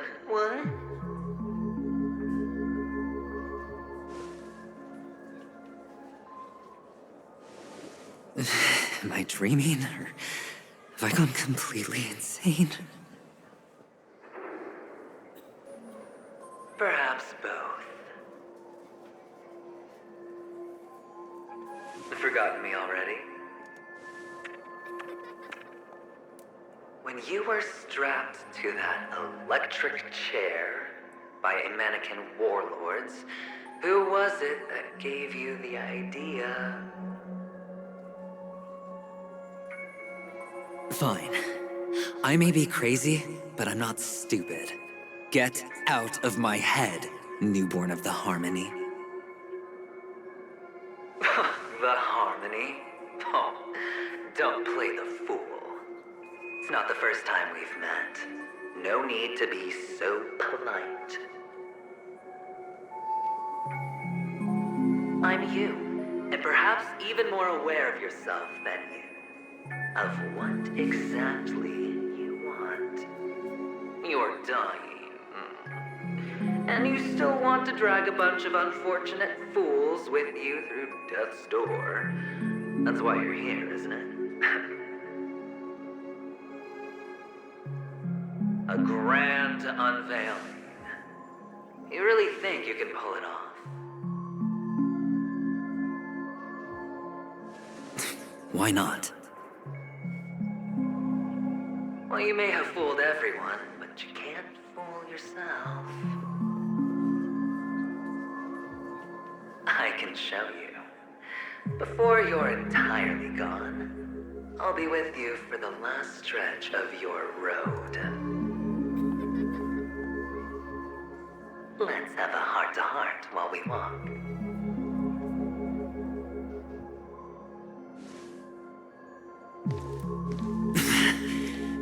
What exactly are you? Most people in this world spend their entire lives just to reach one outcome. And I am that outcome. Kakavasha, I am your future. First, I'm hearing things, and now I'm seeing them.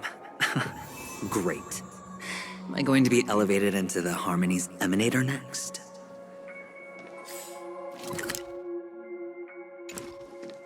Oh, why are there no guests?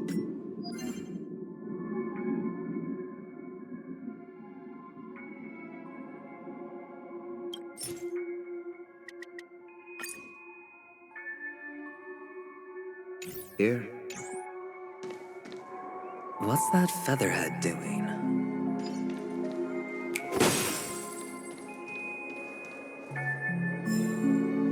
Just a Pepeshi? No. A child. I thought minors weren't allowed in Golden Hour. Hey, kid. You okay? Are you lost?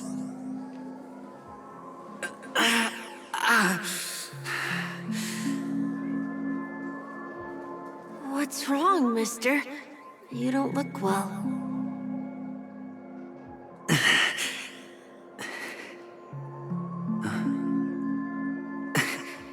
Your eyes.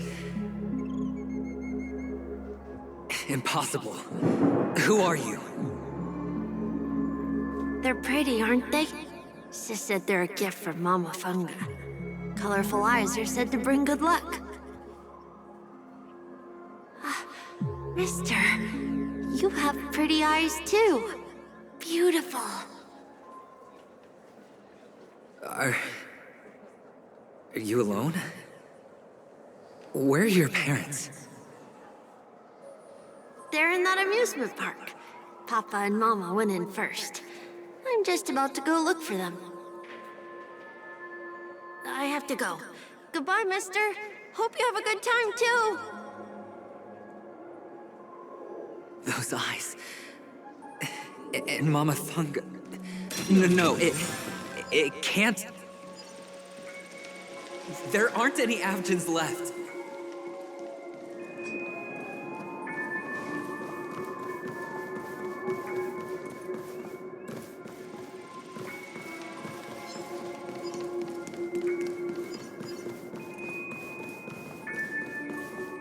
Papa, Mama, wait for me.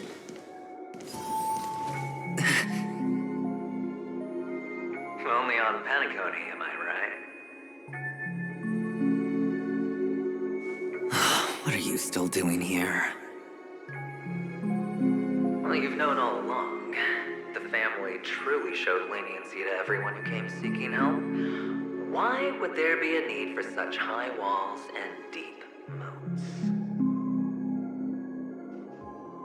However, people don't see it like that. Especially since the flavor of the dream syrup is so alluring. You will receive no charity on Penacony. And relying on your own strength alone to topple high walls? Not a likely fate. Which is why, once you step into the hotel, you remove your high hat and beg everyone you come across for help. Like a hyena scavenging for scraps in the desert. Because you know that opportunities are fleeting. Well, when you put it like that, even Ratio's a teeny peacock analogy sounds pleasant. Well, you know how rare it is for me to give you the straight dope, so listen while you can. It's good timing that you mentioned the doctor. I'm especially fond of what you and he have in common. The conspiracies, calculations. Especially the part about the finale, a magnificent act of betrayal. Oh, when everyone thinks this way, who would even suspect that it was another trap you've meticulously devised?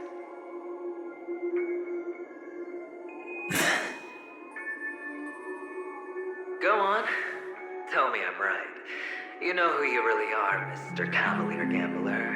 Uptight, overcautious, massive inferiority complex. You won so much, you're still so afraid of losing. They only see your big bets, your bravado, the full house, the straight blush. They don't know the other hand is below the table, clutching your chips for dear life. It's a heck of an act. No wonder the tavern sent you an invite. You're a natural kid. You don't stop at fooling the audience, you fool yourself too. Well, the best way to prevent others from seeing your true colors is first being able to fool yourself. Of course. I know you all too well. But it's strange. Why did you decline that invitation? You had the chance to embrace elation, was that not what you most wanted? But you chose the IPC instead. For the preservation? I doubt it. Do you even have anything in common with the preservation? Oh, I thought you knew. Didn't you say you had me pegged? We're done. Either stop talking or disappear from my sight. That's fine. But who exactly is about to disappear here? Well, it's not going to be me, anyway.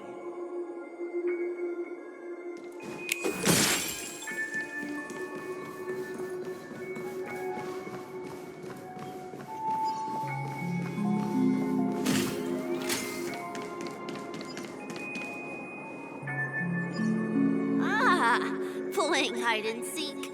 I'm really good at this.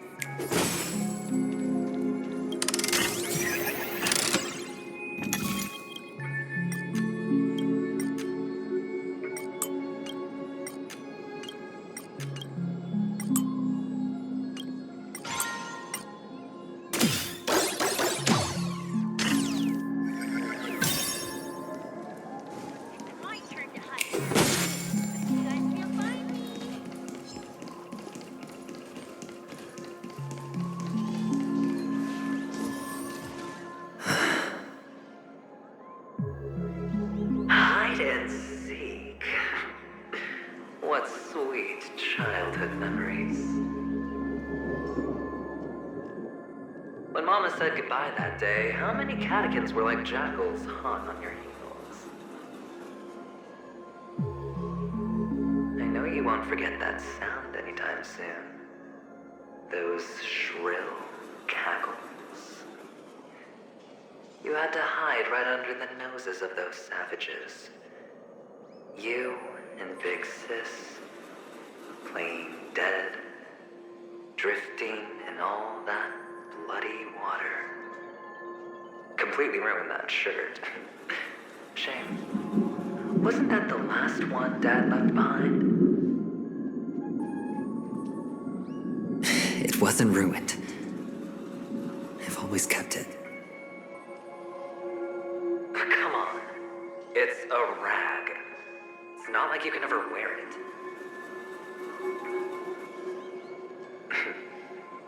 Now you don't have to hide. You probably won't even deign to get your pretty outfit wet in the rain. Well, your social capital has changed after all. I've never changed. On the contrary, now you're the one who does the hunting. The last round of hide and seek, and you get to be it. You should enjoy it.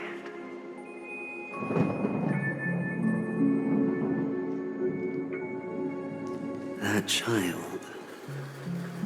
Could he be in here?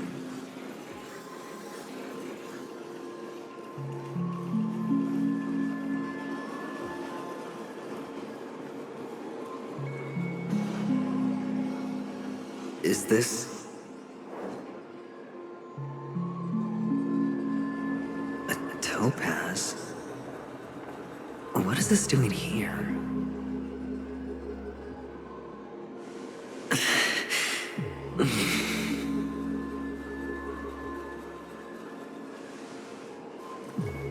What does her cornerstone wrench out of your heart, son?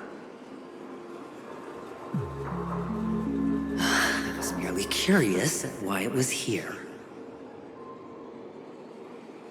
Maybe that winged guy put it here.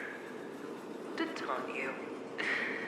Just to make you realize that your painstakingly arranged magic show is nothing but a death rattle.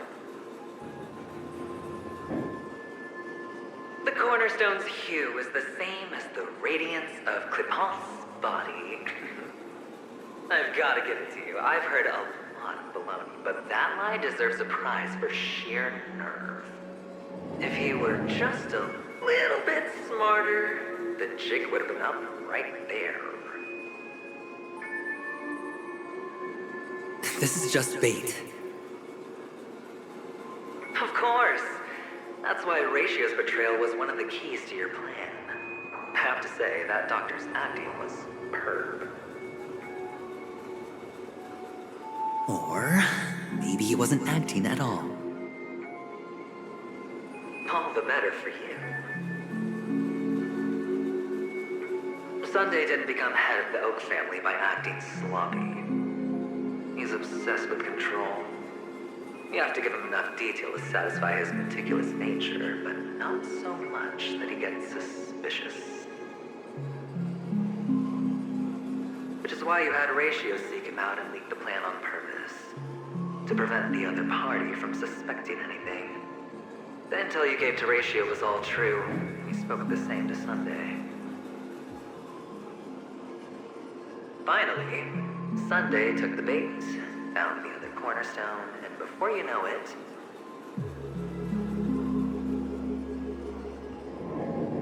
everyone's distracted enough for you to steal the third stone right out from under them.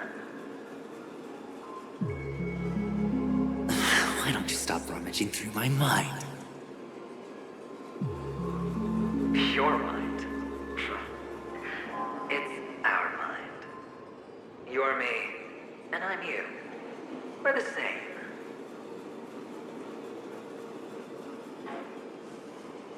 The best way to prevent others from seeing your true colors is to first be able to fool yourself. Really? You can't even fool yourself. You just got lucky this time.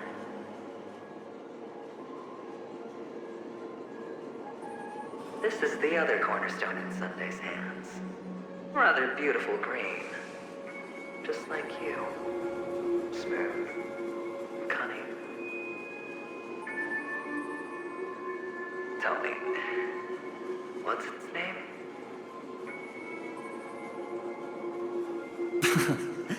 Why are you even asking me?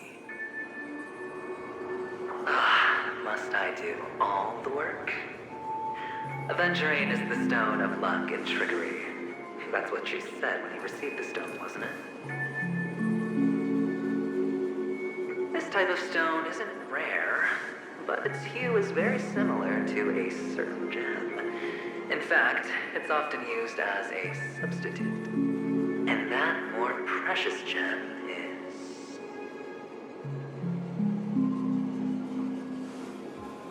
jade.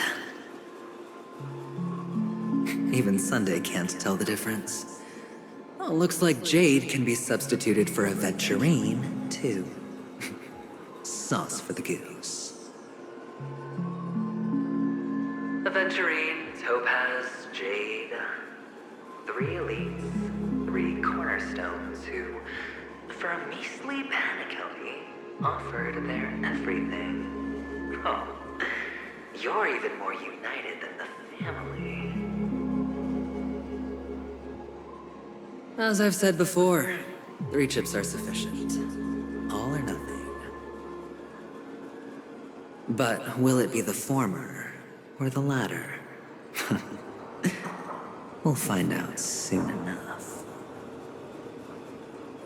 So, where's the real aventurine stone? Take it out. Let's have a look. Suddenly you don't know where it is? I just want to hear you say it. After all, it really does resemble its owner.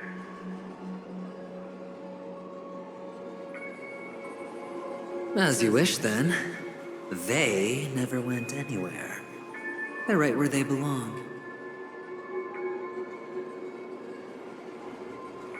Piled up with these cheap baubles. You smashed the aventurine stone before you left? Oh, just look at it. Shattered. Just like your life. Poor thing. A humble pebble coated in the most lustrous sheen. I take it back. This thing's far more precious than your life. You're absolutely clear about the consequences of doing this. Blasphemy against Klipoth's body. You think the IPC will let you get off scot-free?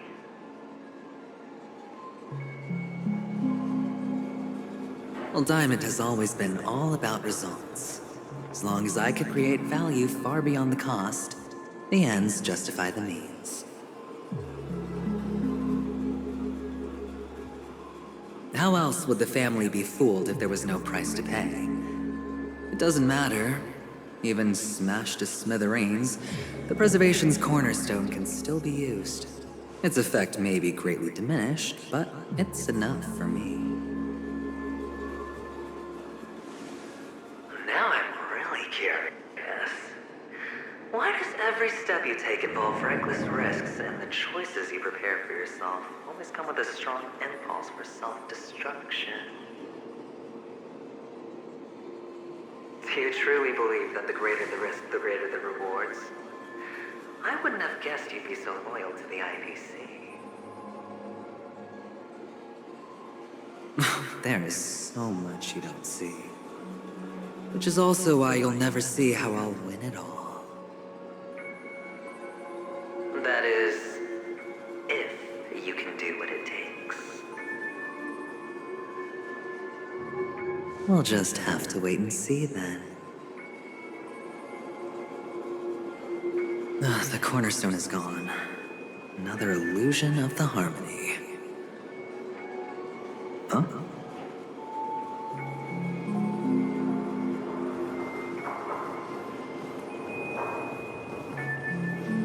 Hello. We meet again, Mr. Pretty Eyes. Yes. We meet again. Did you find your mother and father? Of course. Big Sis is there too.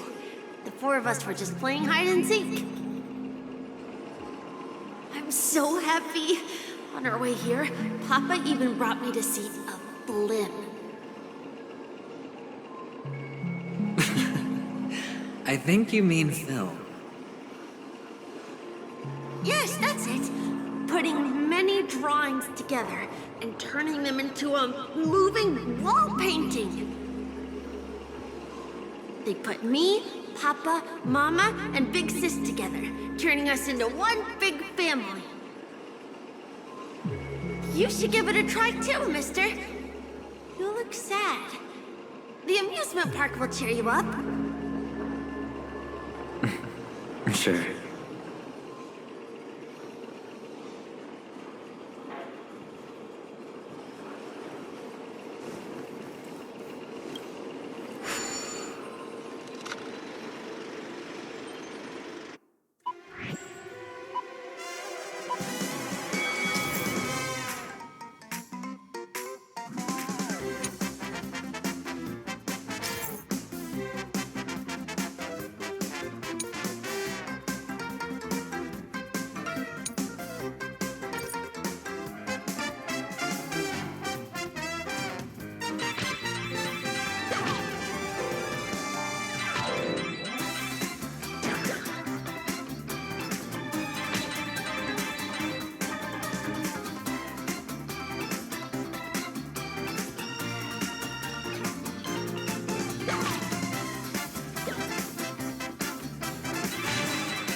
How's that?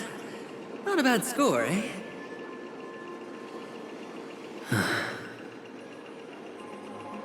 Boring.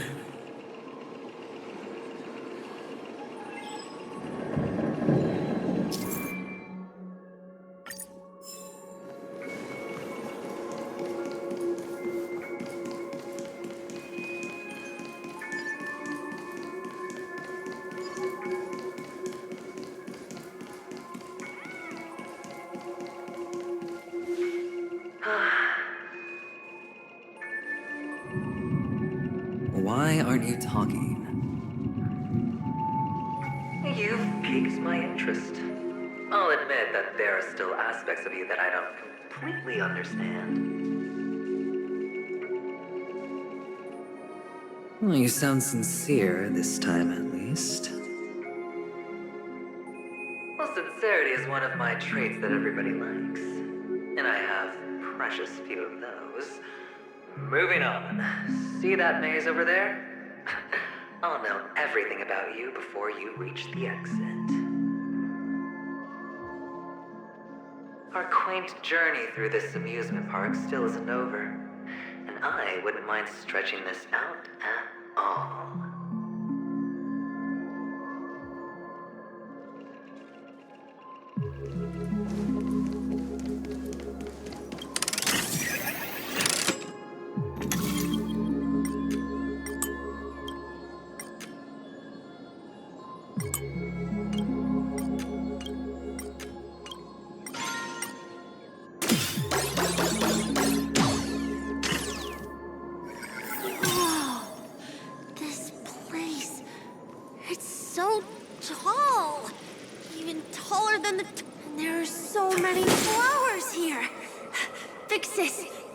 For you.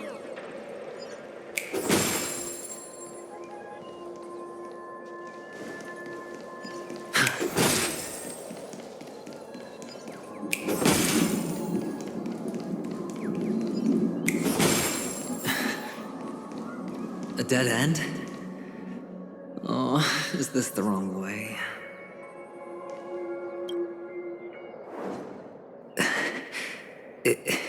Is this... what's on your mind? It's got nothing to do with you. Do you need a hint? These are manacles on you. That man gave you your first job. You made your first pot of gold. I remember it all too well. You wrapped that iron chain around your fist, for that is the only tool you could find. Then, in that maze, you... Shut up! Oh, you don't wish to face your past? Unwilling to admit that your life is worth only 60 tamas? Well, from what I see, you refuse to confront it, because it only proves your weakness. How could a weak person take such daring risks? That's right. You love the thrill of danger. But you refuse to let go of meaningless sentiments. Even in this beautiful dream, the only thing you dare allow yourself is death. In your hands, those who follow you could have become Joker cards. They're far more useful that way. It's not like this is the only place the family ever cut corners. You could have had tons of action if you weren't so all or nothing. All it takes is a meager sacrifice. I bet Opal would have resolved this without a fuss. A pity you're not him. Well, you wouldn't be in this state if you could just get with the program. And why couldn't you? Out of professional integrity. Those techniques you mentioned are highly efficient, but it's not that I don't know about them. It's more like I couldn't care less. Get it? What fun is it if the fight isn't fair? Fair? You assume your opponents would fight fair in the first place. The odds are obviously not in your favor, so how are you just breezing by? Did that masked fool's words awaken something in you? Well, she gave me an answer that could turn everything upside down. Everything? You mean it could make all the cards on the table just disappear?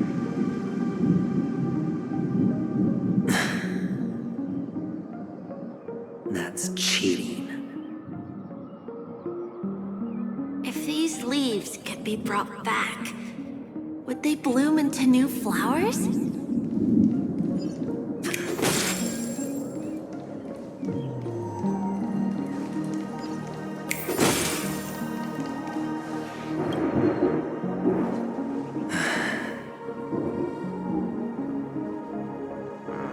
Your expression right now is hard to put into words. The lucky charm Mama left you is made from gold. Why did you never consider selling it? You obviously could have lived a normal life like Big Sis that way. Looking back, that was the better choice. Mama only left us with 2 pieces of jewelry. A necklace and a lucky charm. There won't ever be a 3rd piece. That's what you always say, but you actually regret it, don't you? That you didn't sell them. You can zip it if there's nothing to talk about. I know. You must remember what Big Sis told you. You are a child blessed by Gaiathra Triclops, and can lead the clan to happiness. So always remember to protect yourself and never resent the pain and poverty you're going through. The words still ring in your ears, don't they? You're a good kid, so you definitely won't have forgotten. So, you surely won't forget how tragic her last moments of life were. How the piercing laughter behind you felt like it was drilling into your heart. You ran away without looking back, just as she told you to. Tisk, tisk.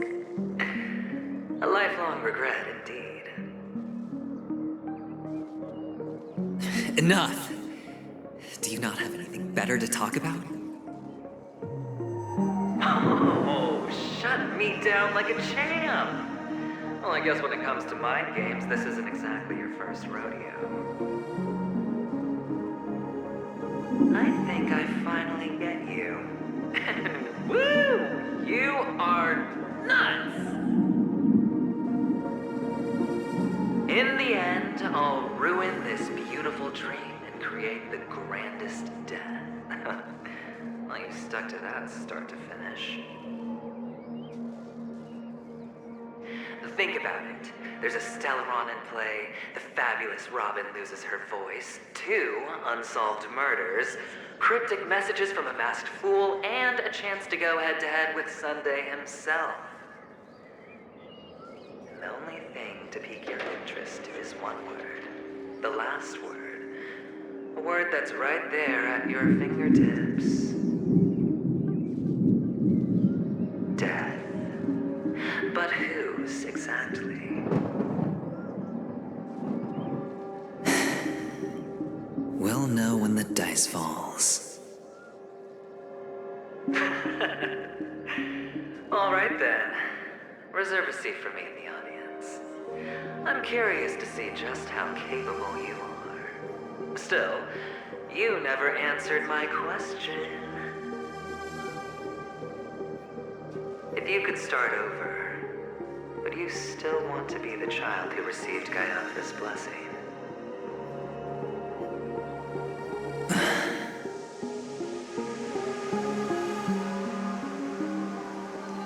It's so quiet this time. Is he finally gone? Or am I the one about to disappear? Finally, made it out of this place. We're going home? But I don't want to go back yet.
It's so fun here. I want to stay here forever.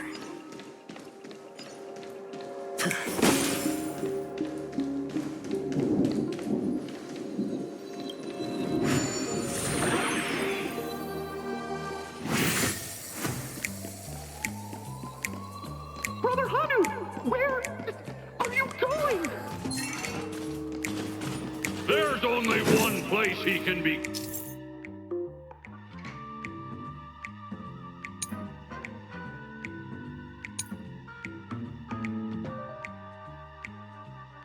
Going, whether it's in the past, present, or future.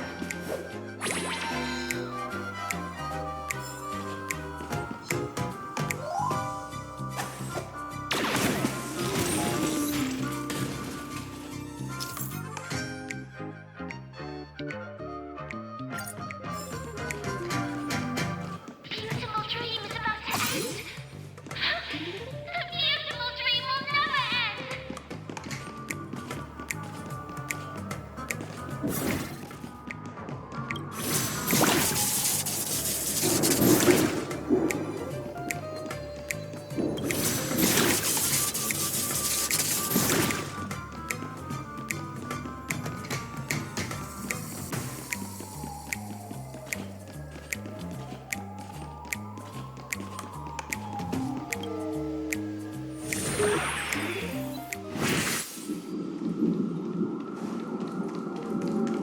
mister? Is that you? I hear the sound of leather shoes. Ah! I don't know why, mister, but you always give me a special feeling that makes me more curious about you. It's sad that I can't get to know you more. We have to say goodbye. Did you have fun? You're going back? Yes, I should go home. The day's getting dark, and it's going to rain. I don't want to worry the others. You're home. Where is it? What a strange question. It's where Papa, Mama, and Big Sis are. In this dream.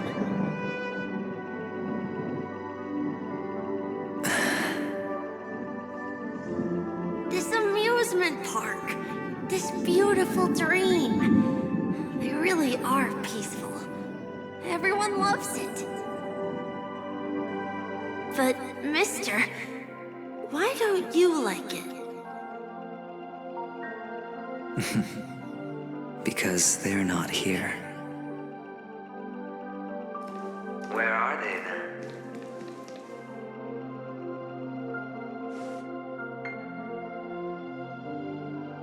I don't know. You do know, but there's no point pressing the issue.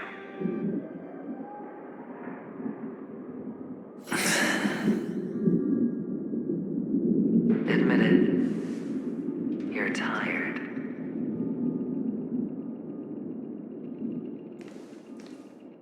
We all are. Which is why we chose to stay here. Me and him. Your past and future. How long will you stay? Forever. We'll be with you forever in this dream. This is the greatest honor that we can offer to those who hurtle towards death.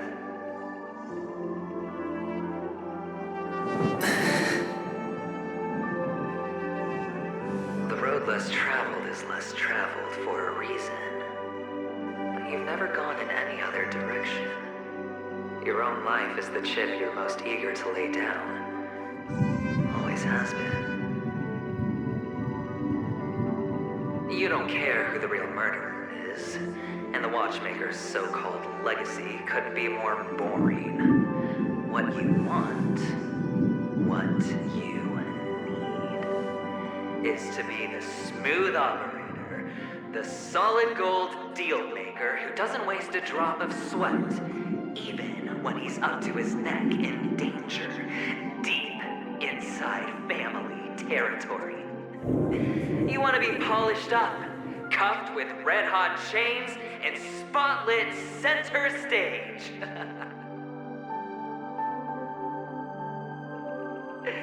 You'll be the closing act, the final sacrifice.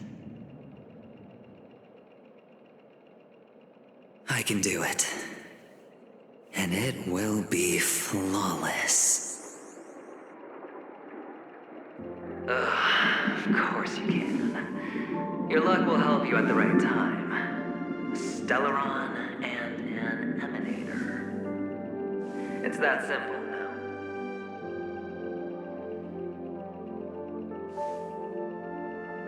That way, the IPC will earn a place at the table. And as for you, you'll just happen to slip the leash, sweep the rat race, extract yourself from this endless debacle. You'll have the freedom you've always dreamed of.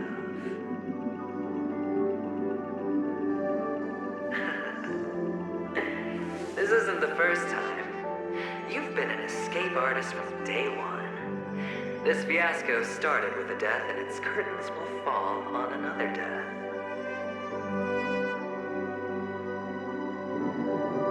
Oh, so that's why Diamond chose you. He's just after Penacony. No matter the means, no matter the price. It's not personal.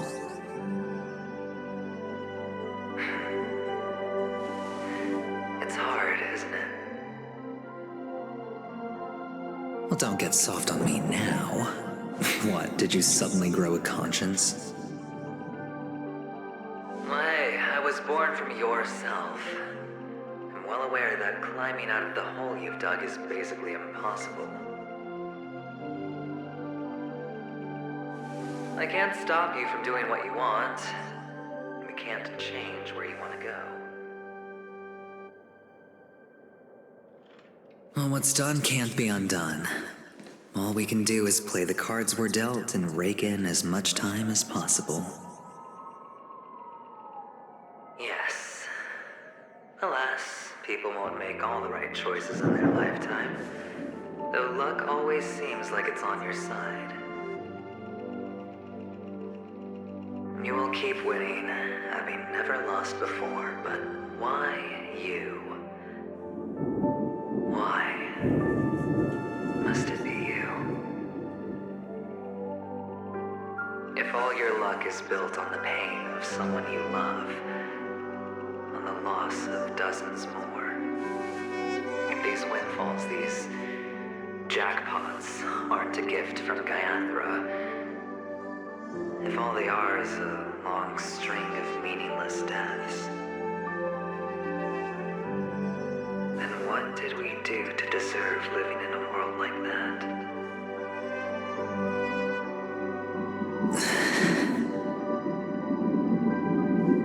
Well, maybe when I get to where I'm going and look back, I'll know what the trip was all about.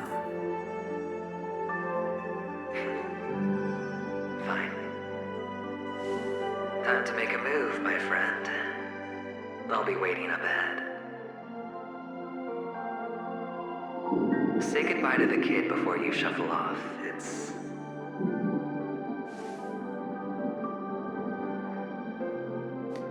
best to die without regrets.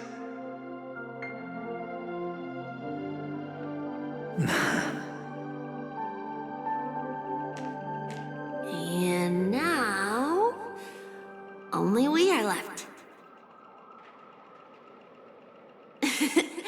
Can you take a photo for me? I want a memento. Sure. Come on.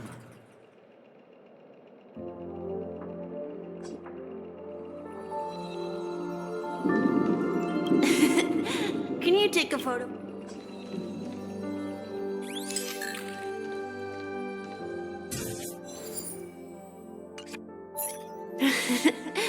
How nice. Now I can see what I look like too. Look at the lens when you're taking a photo the next time. Your expression will look more natural. Sure, I will. Then, mister, are you going back too? I can't leave yet. I still have a show to do. Oh, you're about to go on stage, aren't you? Let's go then. I'll take you to the stage. Sure. So you're an actor. No wonder your clothes are so stylish. I'm actually a merchant. But I do have a show to do. Are you the same as those men in black in the sky? But you're not wearing black. Only ordinary employees have to wear that. My position is much higher than theirs. Awesome. I hope I can become as good looking as you when I grow up. Of course you can. You'll be better and stronger than me.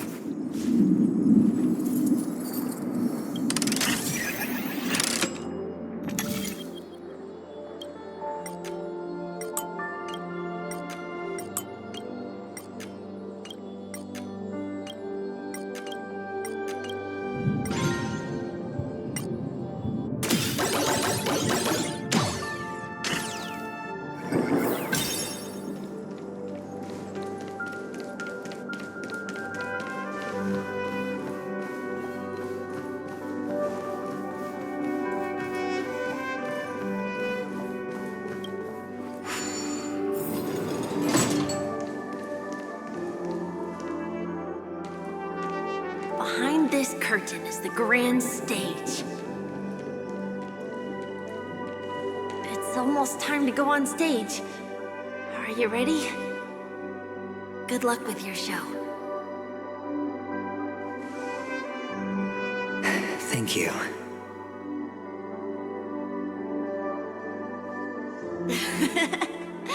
You still seem pretty nervous.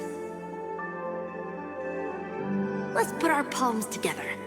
If you receive Gaiathra's blessing, you'll feel more relaxed. Putting our palms together is a simple ritual. By putting our palms together and reciting the prayer to Mama Funga, she will bless us. If you're not familiar, I can guide you. It's all right. I know how to do it. Of course I know.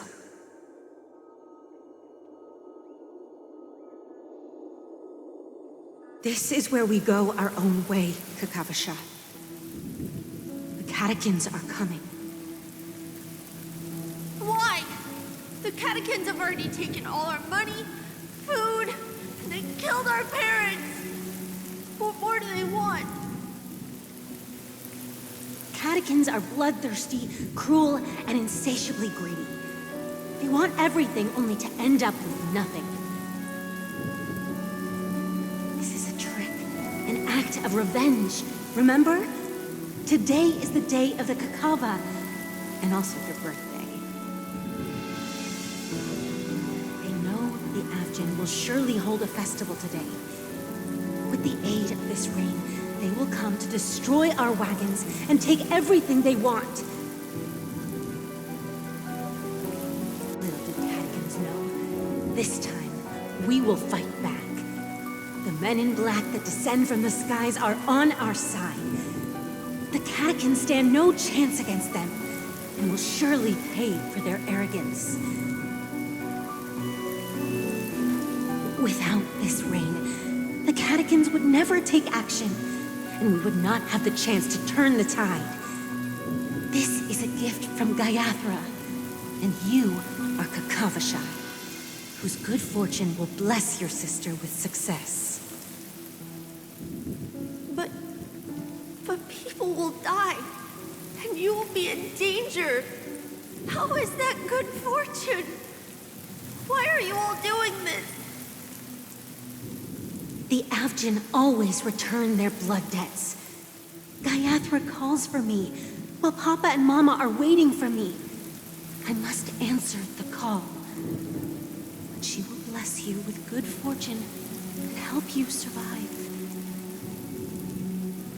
As long as you are alive, the blood of the Avgin will never run dry. So run, Kakavasha. Do not be afraid. And do not look back.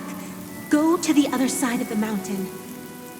The rain will accompany you, and the rain will bless you. As for us, we will reunite in Kakava's next aurora. May the goddess Gaiathra close her eyes 3 times. Keep your blood eternally pulsing.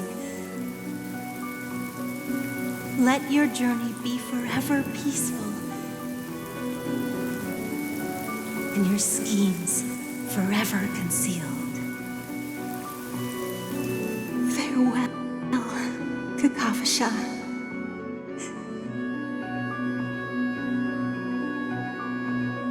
Newsflash from the Interastral Peace broadcast. The IPC Marketing Development Department spokesperson confirms that a small-scale rebellion has broken out in the unclaimed region of Sigonia. The situation is now under control. The insurgents are from a local clan known as Kataka, which has a long history of disdain towards the IPC. This has caused a serious negative impact to the work of the IPC's Marketing Development Department.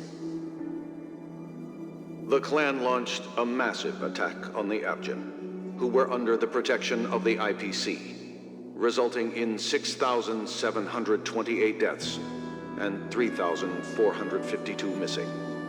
The casualties are currently under the care of the frontline trauma team. The spokesperson expresses his deepest condolences for this devastating humanitarian disaster, at the same time delivering an important message on this matter to all interplanetary citizens.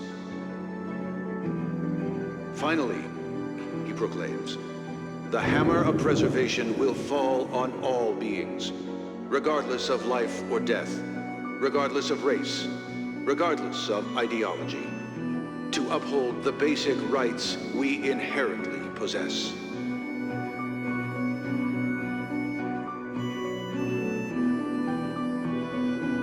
Kakavasha?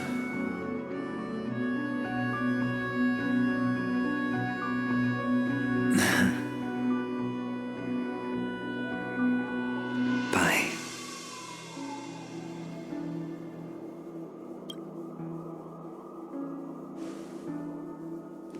Okay. All the actors are in place. It's time for the show to begin.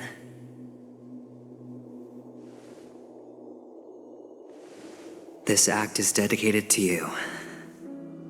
I hope it'll be an unforgettable memory for you.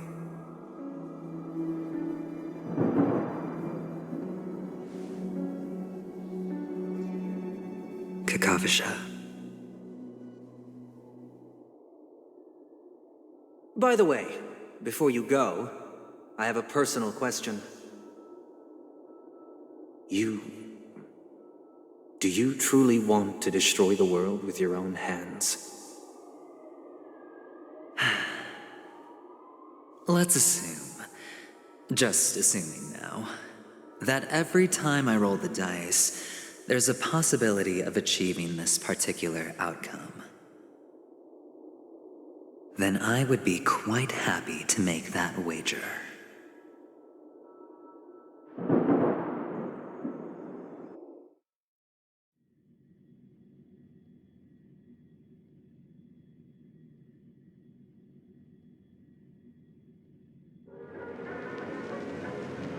Is this Miss Acheron? Hello, I'm Himiko, the Astral Express's navigator. Hello, I'm March 7th. I'm sure she needs no introduction, as you definitely know her.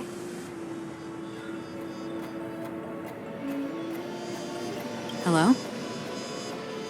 None of you seem surprised by my arrival. Since Welt has decided to travel with you, it means that he trusts you. And we trust his judgment. I envy your close friendships. Miss Acheron here doesn't present a danger, and she's of no threat to the Astral Express.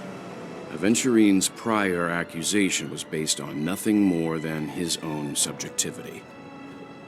Which is why, before we continue working together, he has a duty to explain himself. You want to create a situation where all three parties are present? There must be some deeper meaning behind Aventurine's actions. I suspect he's been aware of Penacony's secret from the beginning and has been continuously strategizing to unveil it. In that sense, the Astral Express's role in his plans would be imperative.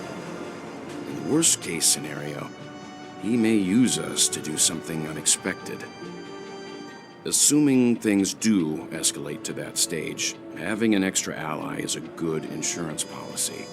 Penacony has numerous factions, and the state of affairs is significantly more intricate than that of Bellabog and the Xianzhou.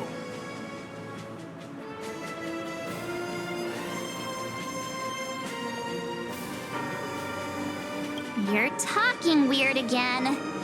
But it's a good vibe. No matter what, we can't ignore the safety of Penacony. To solve the mystery of the Watchmaker, it is crucial to get the IPC's intel. The path ahead is fraught with danger. But what's trailblazing without a little danger? Sounds like we've reached a consensus. Now, Miss Acheron? I will accompany you, of course. Let's move out then! But where do we start looking for him? No need to rush. If he truly has laid a trap, he will definitely use every means to lure us in. Ladies and gentlemen, the most wondrous, most magnificent show in Penacony's history is about to begin. The IPC cordially invites everyone to Clock Studios Theme Park. Look. Should both the performers and spectators fail to arrive, won't all of Aventurine's plans be for nothing? Let's get going, everyone. The hour of trailblazing is upon us.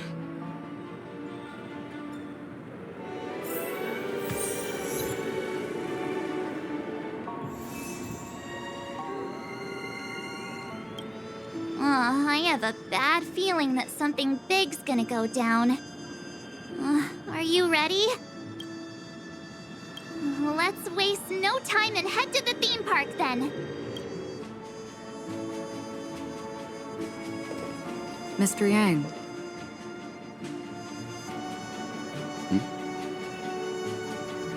Why did you not tell your companions about my true identity? It's just like you said, an inability rather than an unwillingness. Plus, it's a long story, not something that can be summed up in a few words. But I chose to believe you, and my trust in you stems more from my own personal judgment. I also believe that if it were their choice to make, they would make the same one. Thank you. I'm grateful. To reciprocate, in the upcoming confrontation, if the odds aren't in the Astral Express's favor, I will stand with you, if my meager strength is required.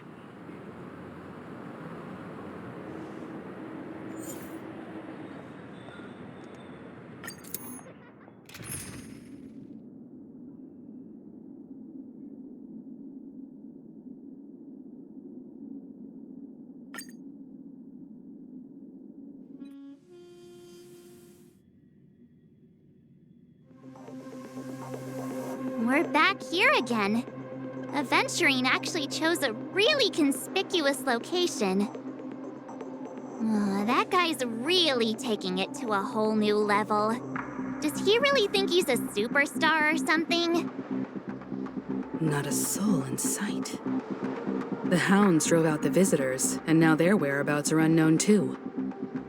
Everyone, pay attention. The other party has obviously come prepared.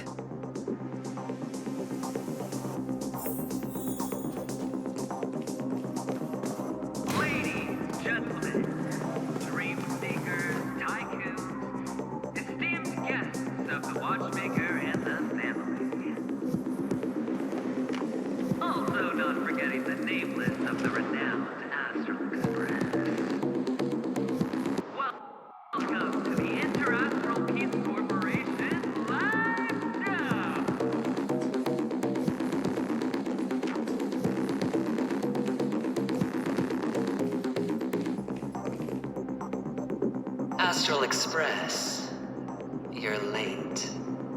And this, unsought guest. We've kept your appointment, Mr. Aventurine. It is customary to show yourself as well. I will, naturally.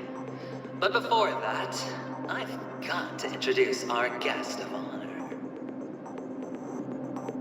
Everyone, give it up for Miss Delaron!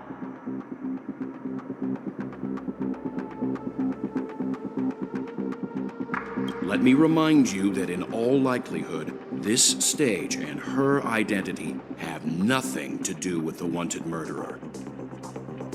Oh no, they do. Of course they do. Otherwise, why would I work so hard to gain your trust and then invite you all here? Because she's the only one who saw all 3 homicides. She is the key to proving that the family's death does not exist in Dream's promise is nothing but a sham. 3 homicides? That's right, madam. The 3rd one is about to happen right now, right here, in Clock Studios theme park. A truly grand death. You, and you. All of you are going to die. And it's all because of you, Miss Stellaron. You will become the personification of death.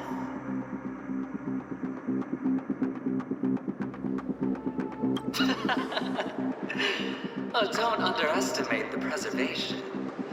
The cornerstone of the Amber Lord will surely guide me. Let me be a little clearer. I will detonate the Stellaron in you and cause a teeny, tiny accident on Penacony. BAM! The entire theme park will be reduced to a shattered dream. Then, before the family can even react, I'll become the IPC fleet's navigator. Your bluff isn't fooling anyone. If you could really do that, you would have done so earlier. You wanna bet? Sure. I'll bet with you. I'm betting that it'll be a sweeping victory for me. By detonating an unprecedented explosion to prove that the vow of harmony is a complete and utter joke. You won't do it. Of course I can. It's just another gamble. I came from the wastelands of Sigonia. For just 60 red copper coins, people paid to brand me. Put me in chains. Place me in the gallows and bury me in the golden sands. But the sun could not kill me, and the quicksand sent me back to the embrace of the Guild and the IPC. Bear in mind, my victory wasn't just a stroke of luck. I've never been defeated. Have you ever heard the saying, sleep is the rehearsal of death? Why do the living sleep? Oh, because we are not ready for the final rest. Every night is practice for the end. You and I are escaping into our dreams for fear of death at this very moment. And death will surface in our dreams. Friends, the game has commenced, and you cannot choose to decline. Nor do you have any reason or grounds to.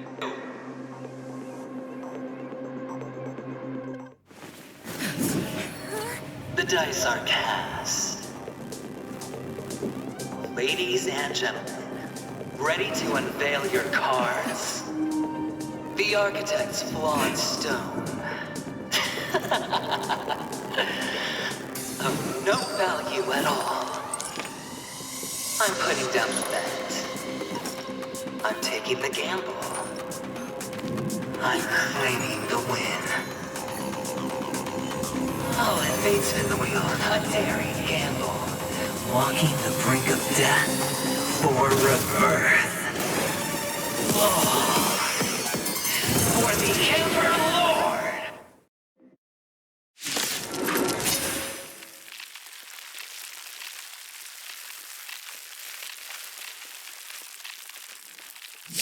Alright. Let's see who has the last laugh.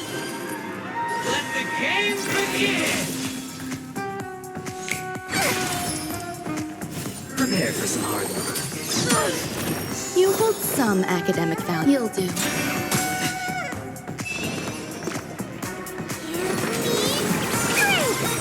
Save it for your own skin. I'm on guard. Tedious, fleeting light, roaring flood. A blade of moonlight.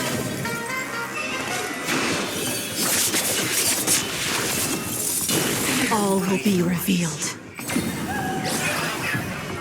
In lunar flame.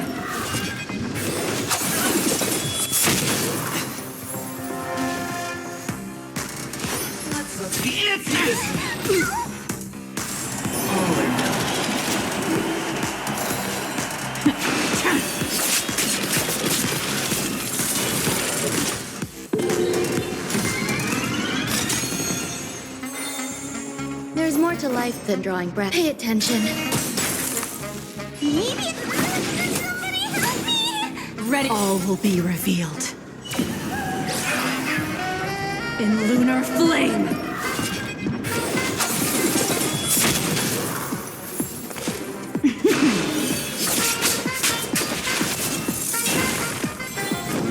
Defend the weak. Eternal melody.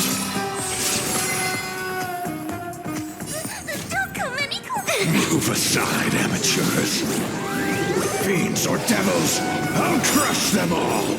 Every petal in life's guard will be swept away by the wind of time. Lance ablaze! Flaming lance! Forward!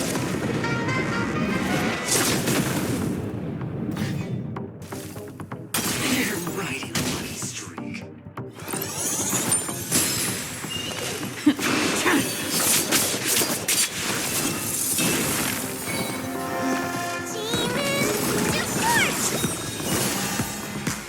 You'll do.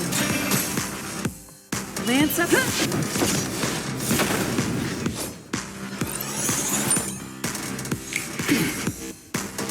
Final ray coming down from above.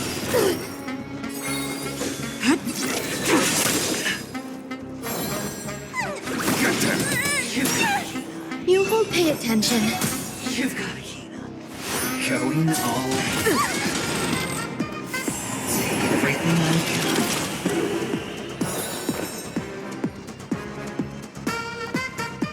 You'll do.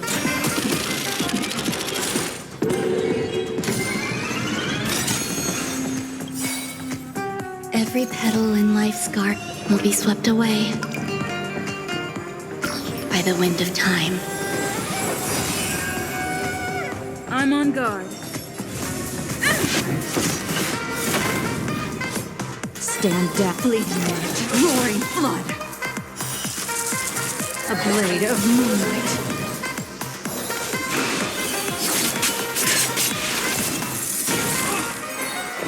All things are as one.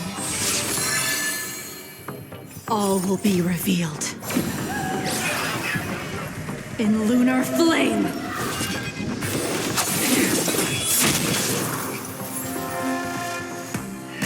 Not a stretch. Prepare for some hard work.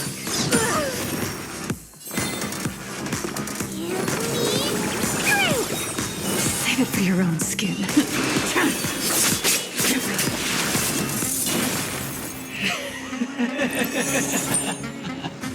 Even on a losing streak, as long as people still have hope, they'll keep throwing money on the table. The chance, the potential is what you hang on to. That's what justifies the gamble.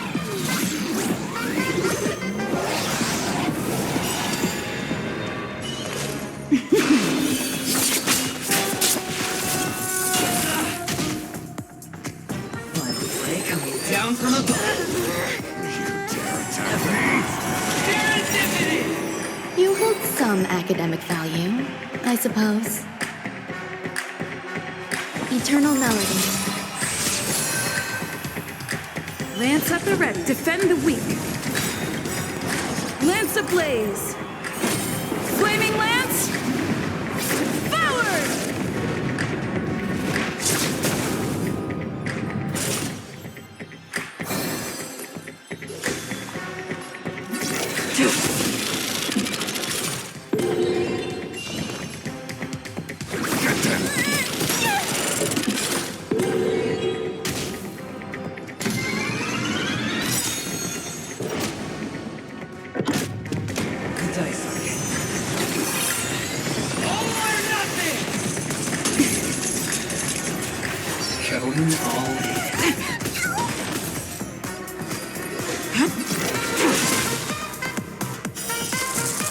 A blade of moonlight.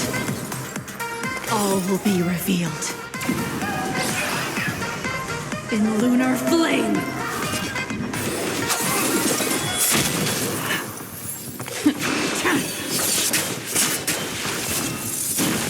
Do we have to fight? Of course. So this is every petal in life's garden will be swept away by the wind of time. Don't come any Move aside, amateurs. Fiends or devils, I'll crush them all. Lance ablaze. Flaming lance. Forward! There's more to life than drawing breath. You'll do. Timed.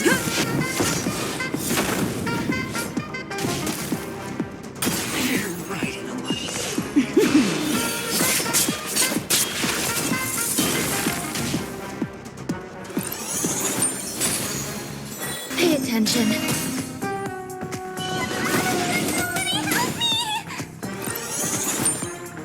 Prepare for some hard work.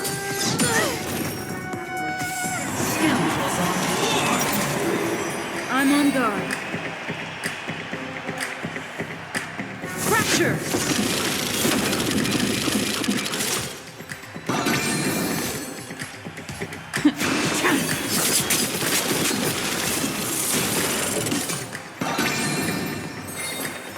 You'll do.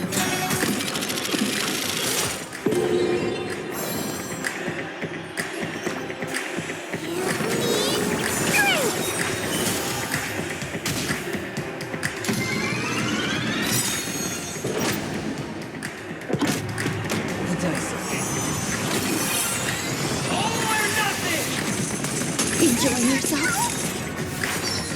Double dip! Fleeting light, roaring flood. All will be revealed. In lunar flame.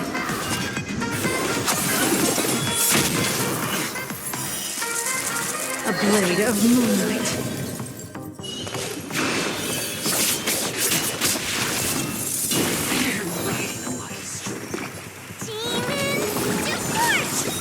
Save it for your own skin. Every petal in life's garden will be swept away by the wind of time. You hold eternal melody. Lance at the ready. Defend the weak. Final ray coming down from above. Serendipity! Ready for death.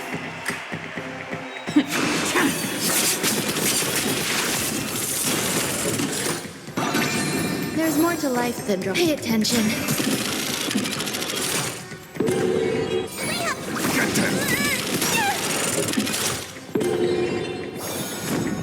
Indestructible. Lance ablaze. Flaming lance. Forward!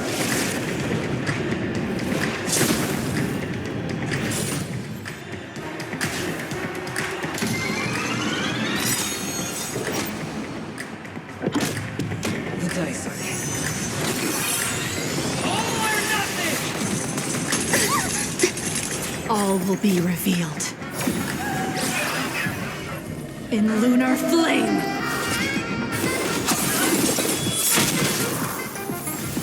Going all in.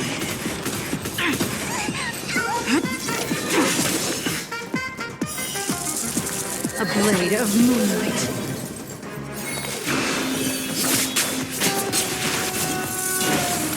Everybody's like that, down to the last player. So why can't I be happy too? Why can't I feel that free?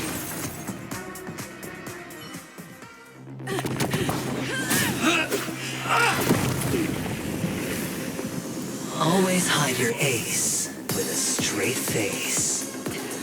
I'm starting to get a little impatient with you all.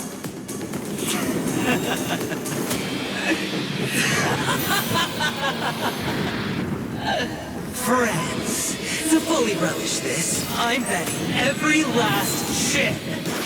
Only by casting aside reason does one truly gamble.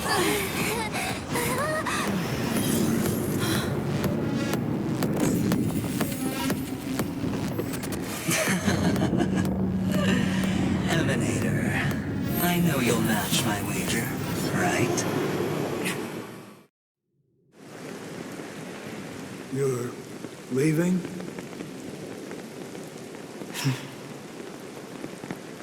Perhaps. I might pass through the place you mentioned. Penacony. What do you hope to find within a dream? I'm not looking for anything. They aren't in a dream.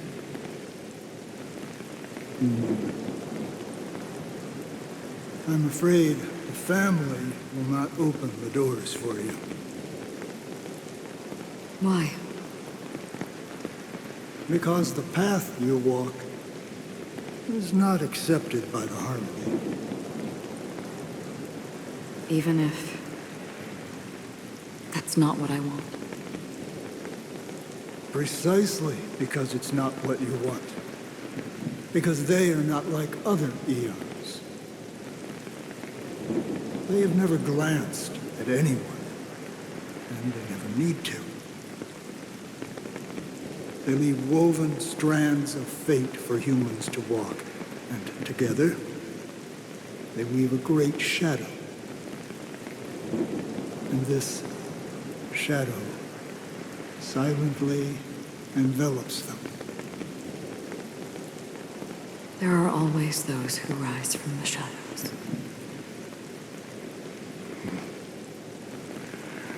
They mostly become a part of the shadow. In your eyes, am I the same?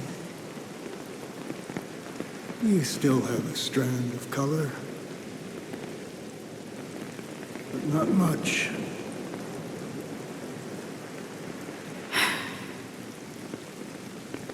That is enough. Before they vanish completely, I will reach the nihility's end.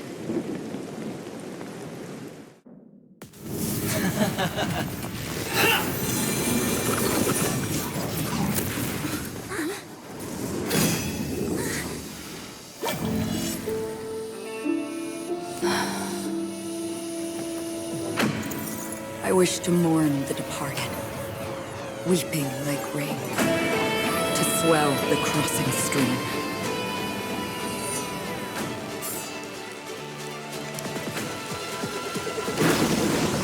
As the tide arrives, leading you back home.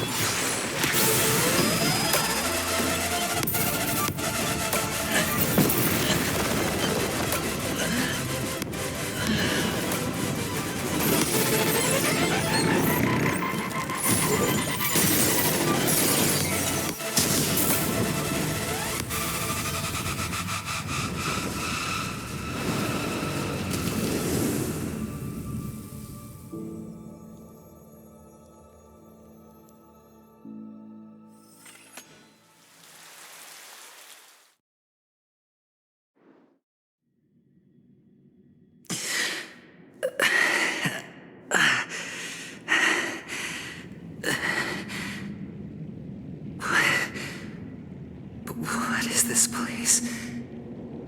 A gigantic black hole. And see...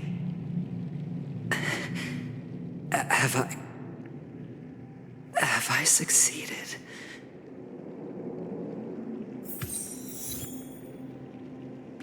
Welcome to this sad world, Kakavasha.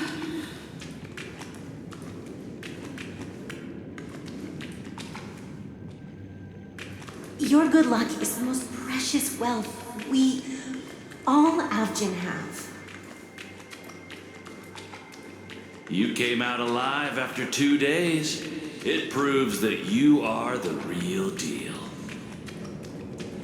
Wealth, status, power. The IPC will give you whatever you... As for us, we will reunite in Kakava's next Aurora. It's a pity this is not the place you were expecting.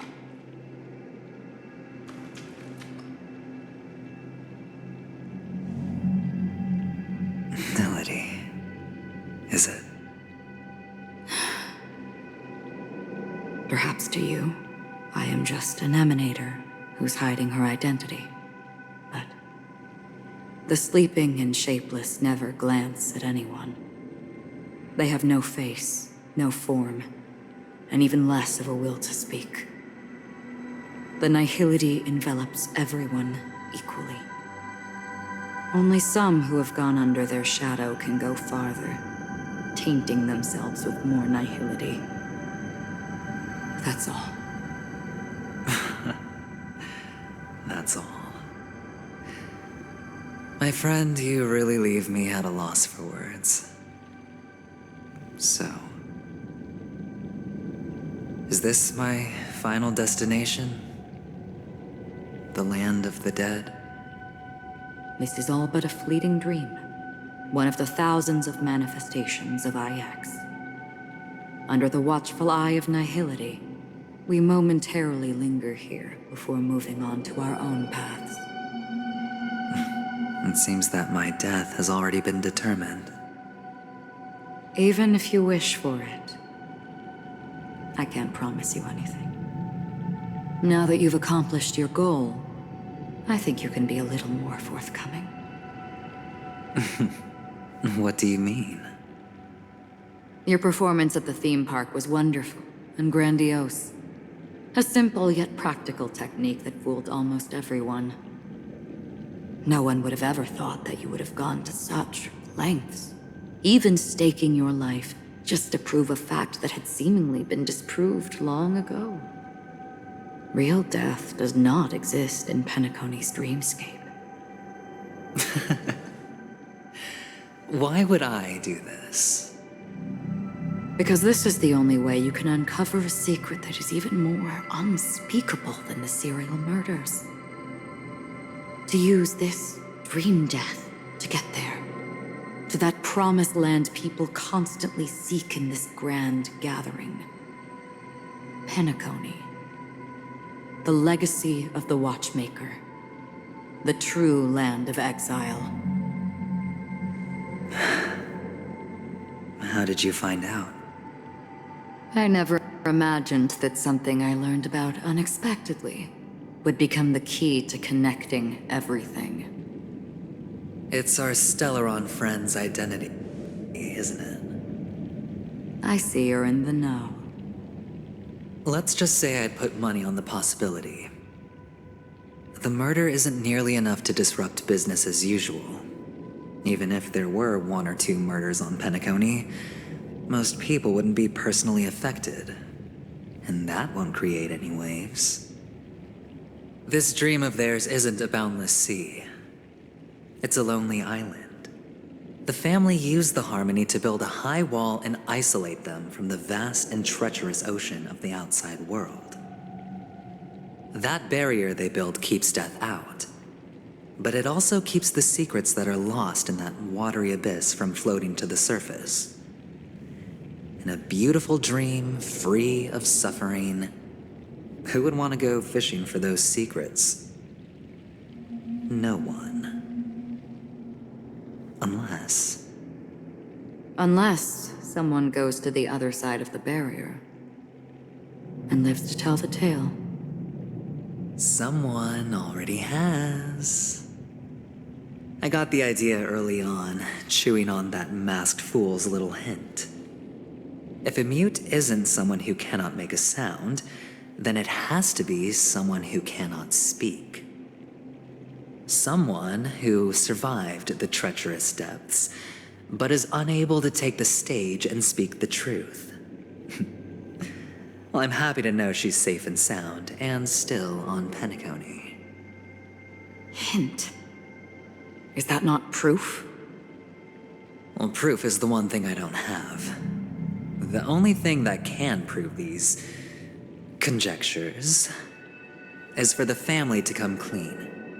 And with the way they buttered up these outsiders, it seems pretty clear they're intent on covering their tracks. But you don't need proof to have a suspicion. And for me, suspicion is enough. I didn't need to find the memory zone meme. I just needed for someone to kill me like it killed that silver-haired girl. You don't sound very confident to me. Going out of your way to make citywide broadcasts in an attempt to involve more people. You are simply betting on the possibility of someone being able to break down the barrier. You're very lucky that fate has decided to let us cross paths. I happen to be equipped with a very sharp blade, sharp enough to slice through the veil of dreams. I can also carve the Harmony's brand off of you. You possess great cunning, deliberately setting us up to be on opposing sides, constantly repeating the words of the Emanator in front of others, leaving me no choice but to draw my blade against you. And that's how you win. Opportunity and strategy, both are essential. And in your plans, the IPC always wins. Even if you lose the bet. To the family, the life of an ambassador is still invaluable. Well, it's a huge gamble, isn't it? But allow me to point out a mistake. The IPC's success is not guaranteed. I, unfortunately, have no contingencies for such an important matter. Detonating a Stellaron.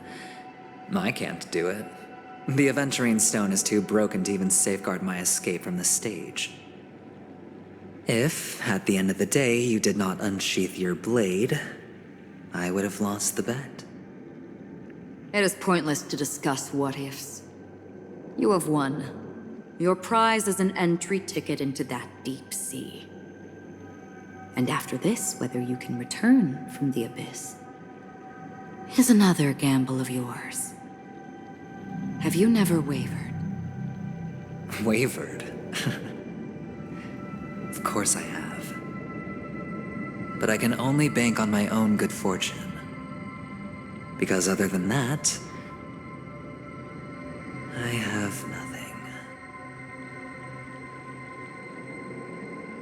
Wake up from this dream and go to where you should be. Your gamble is not over yet.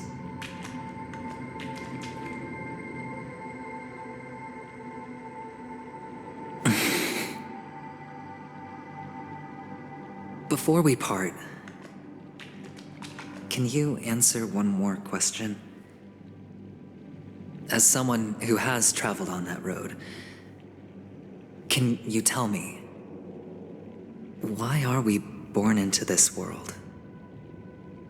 If it's just to die. I don't think this and never have. Nor do you. But the nihility envelops you and I. And everyone. And because of that, it's pointless.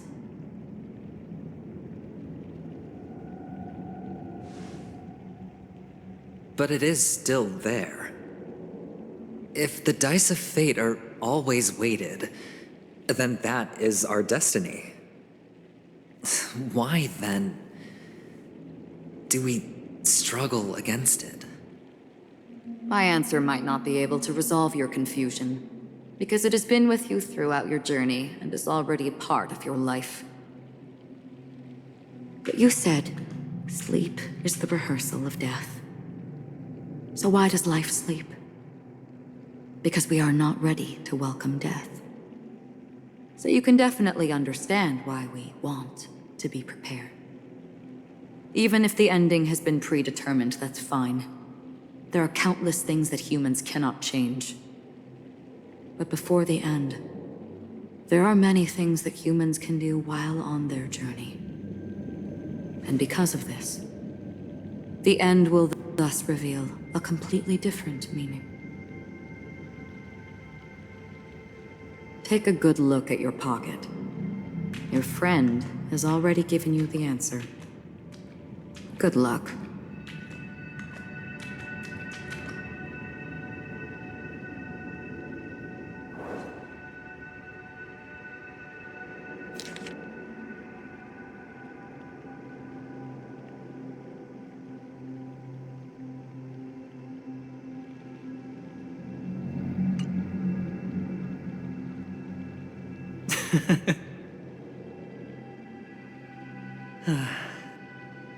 Then I shall get going.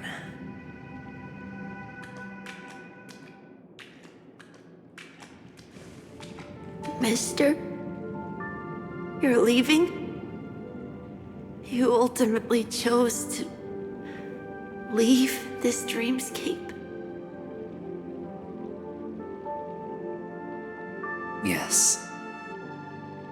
Because they are not here. My papa, mama, and big sis. Then where are they? They are in a place where everyone will go. A very, very distant place.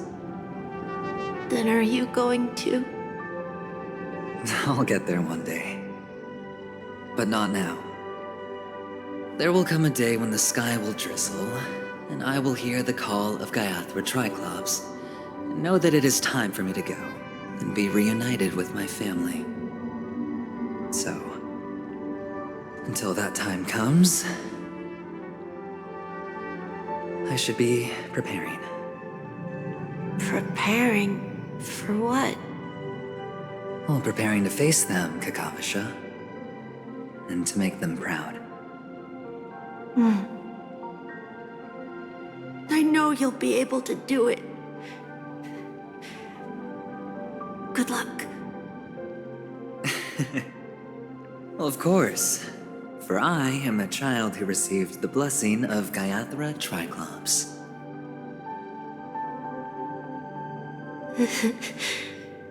But you still seem nervous. Well, I seem that way because I am nervous. You know what? Maybe you can help. What do you say?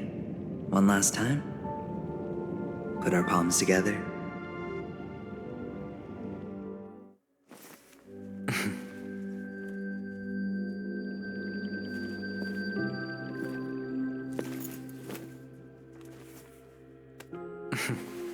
Are you going now? Yes.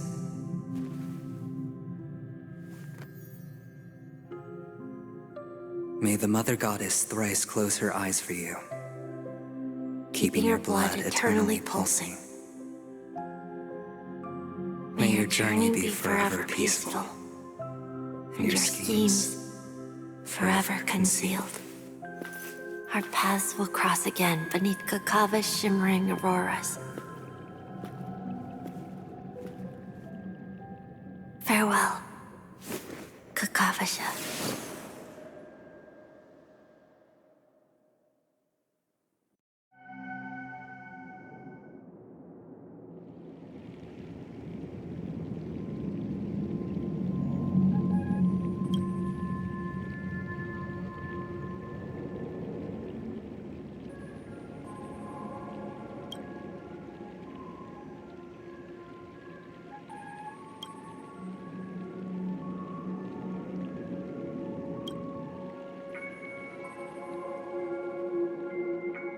The light of the Aventurine Stone has disappeared.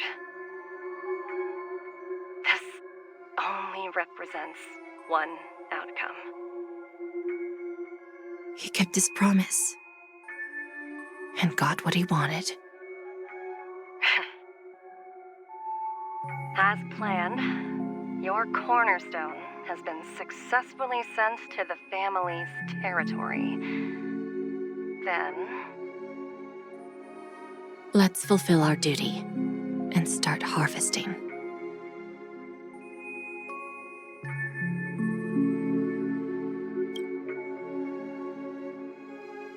I come for an audience. I come to fill wine, and I come to claim. I bestow poison in the guise of sweet dew. Come the toil of spring and yield a fall. I patiently wait for the branches to be heavy with withered fruits. All for the Amber Lord.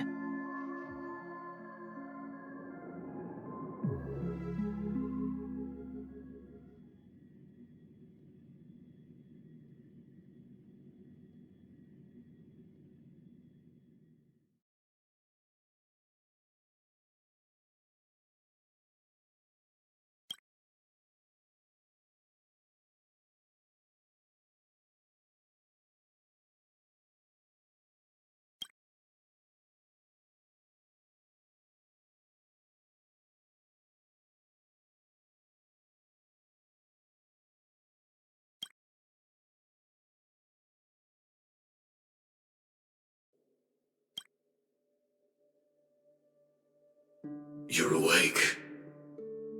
I've been waiting on you for quite a while.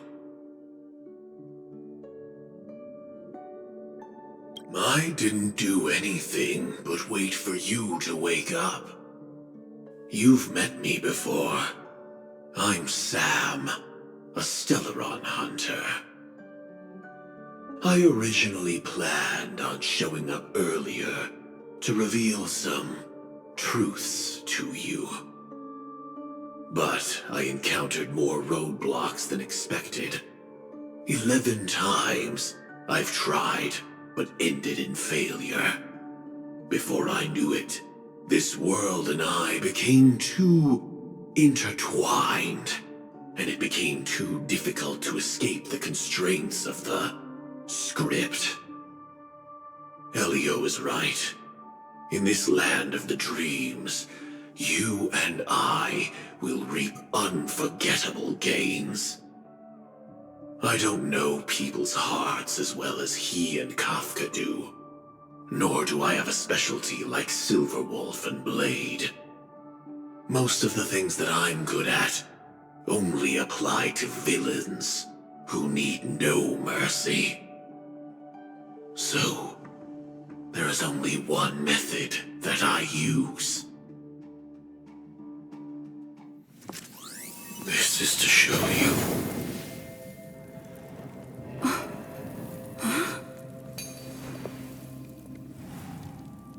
All that I am.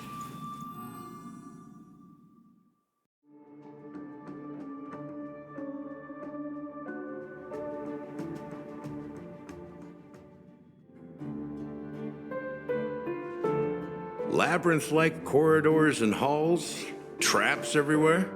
The owner of this mansion must be a bit paranoid.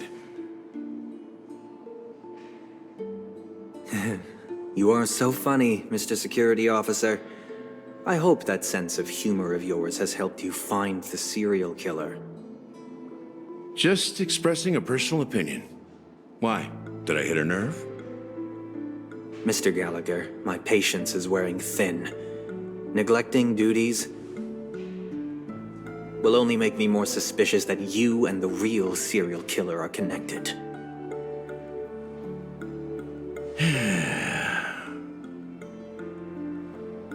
Scoundrel, punk, drunk, hooligan. I have heard this trash talk all too often.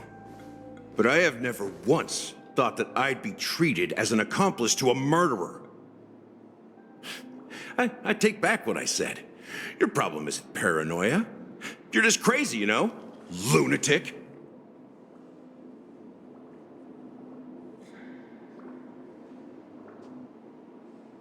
You, the family, you broke my spine and pulled out my fangs, and now you want to accuse me of murder?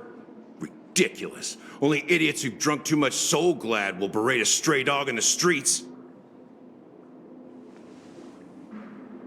What exactly is making you say all this nonsense? You should be more concerned about the Outworld visitors who are making a scene in the theme park than me. I don't need you to remind me. Once that ambassador walks through the doors of the mansion, I will know what he wants. My servants see everything. His little magic tricks may have fooled me, but no matter. I'm happy to see how it's turned out. Why do you think that I just let him go? And why do you think I emptied the theme park stage? Because my target from the beginning has always been you, Hound. The more noise he makes, the more opportunities I have to make you and your true master pay in blood. If I were really the murderer, why would you need to be so secretive? Ha! I forgot. You also have a difficult master to serve, telling you to ignore the murder case and focus solely on that Charmony festival. Isn't that right, my brother? Looks like your disguise has helped you successfully understand every facet of the family. Disguise? You must be blind to be accusing me of being a fake. Open your eyes and take a good look.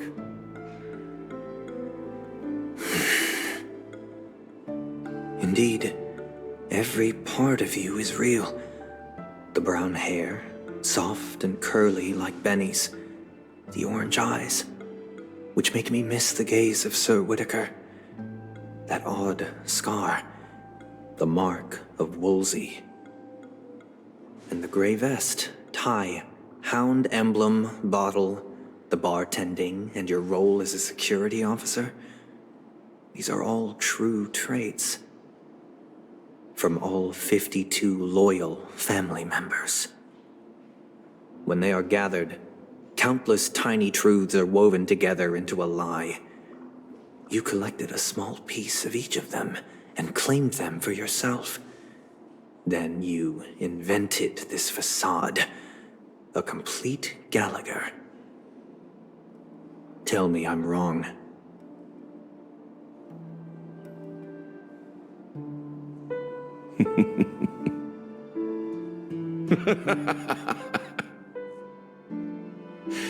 You have guts, I'll give you that. Not bad. I severely underestimated you. Admirable. But so what? Can this prove that I murdered your sister and that stowaway? This proves that you and the Memory Zone meme death are linked. And that's enough. Listen up. I don't care how you did it. I only care about one thing. The answer to a question.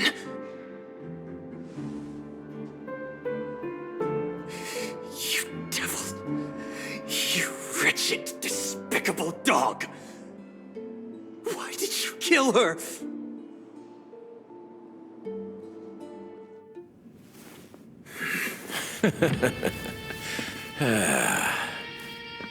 You know, in the thick of things, people are blind to the grit in their eyes. Yet they can always feel it scratch. Want the answer?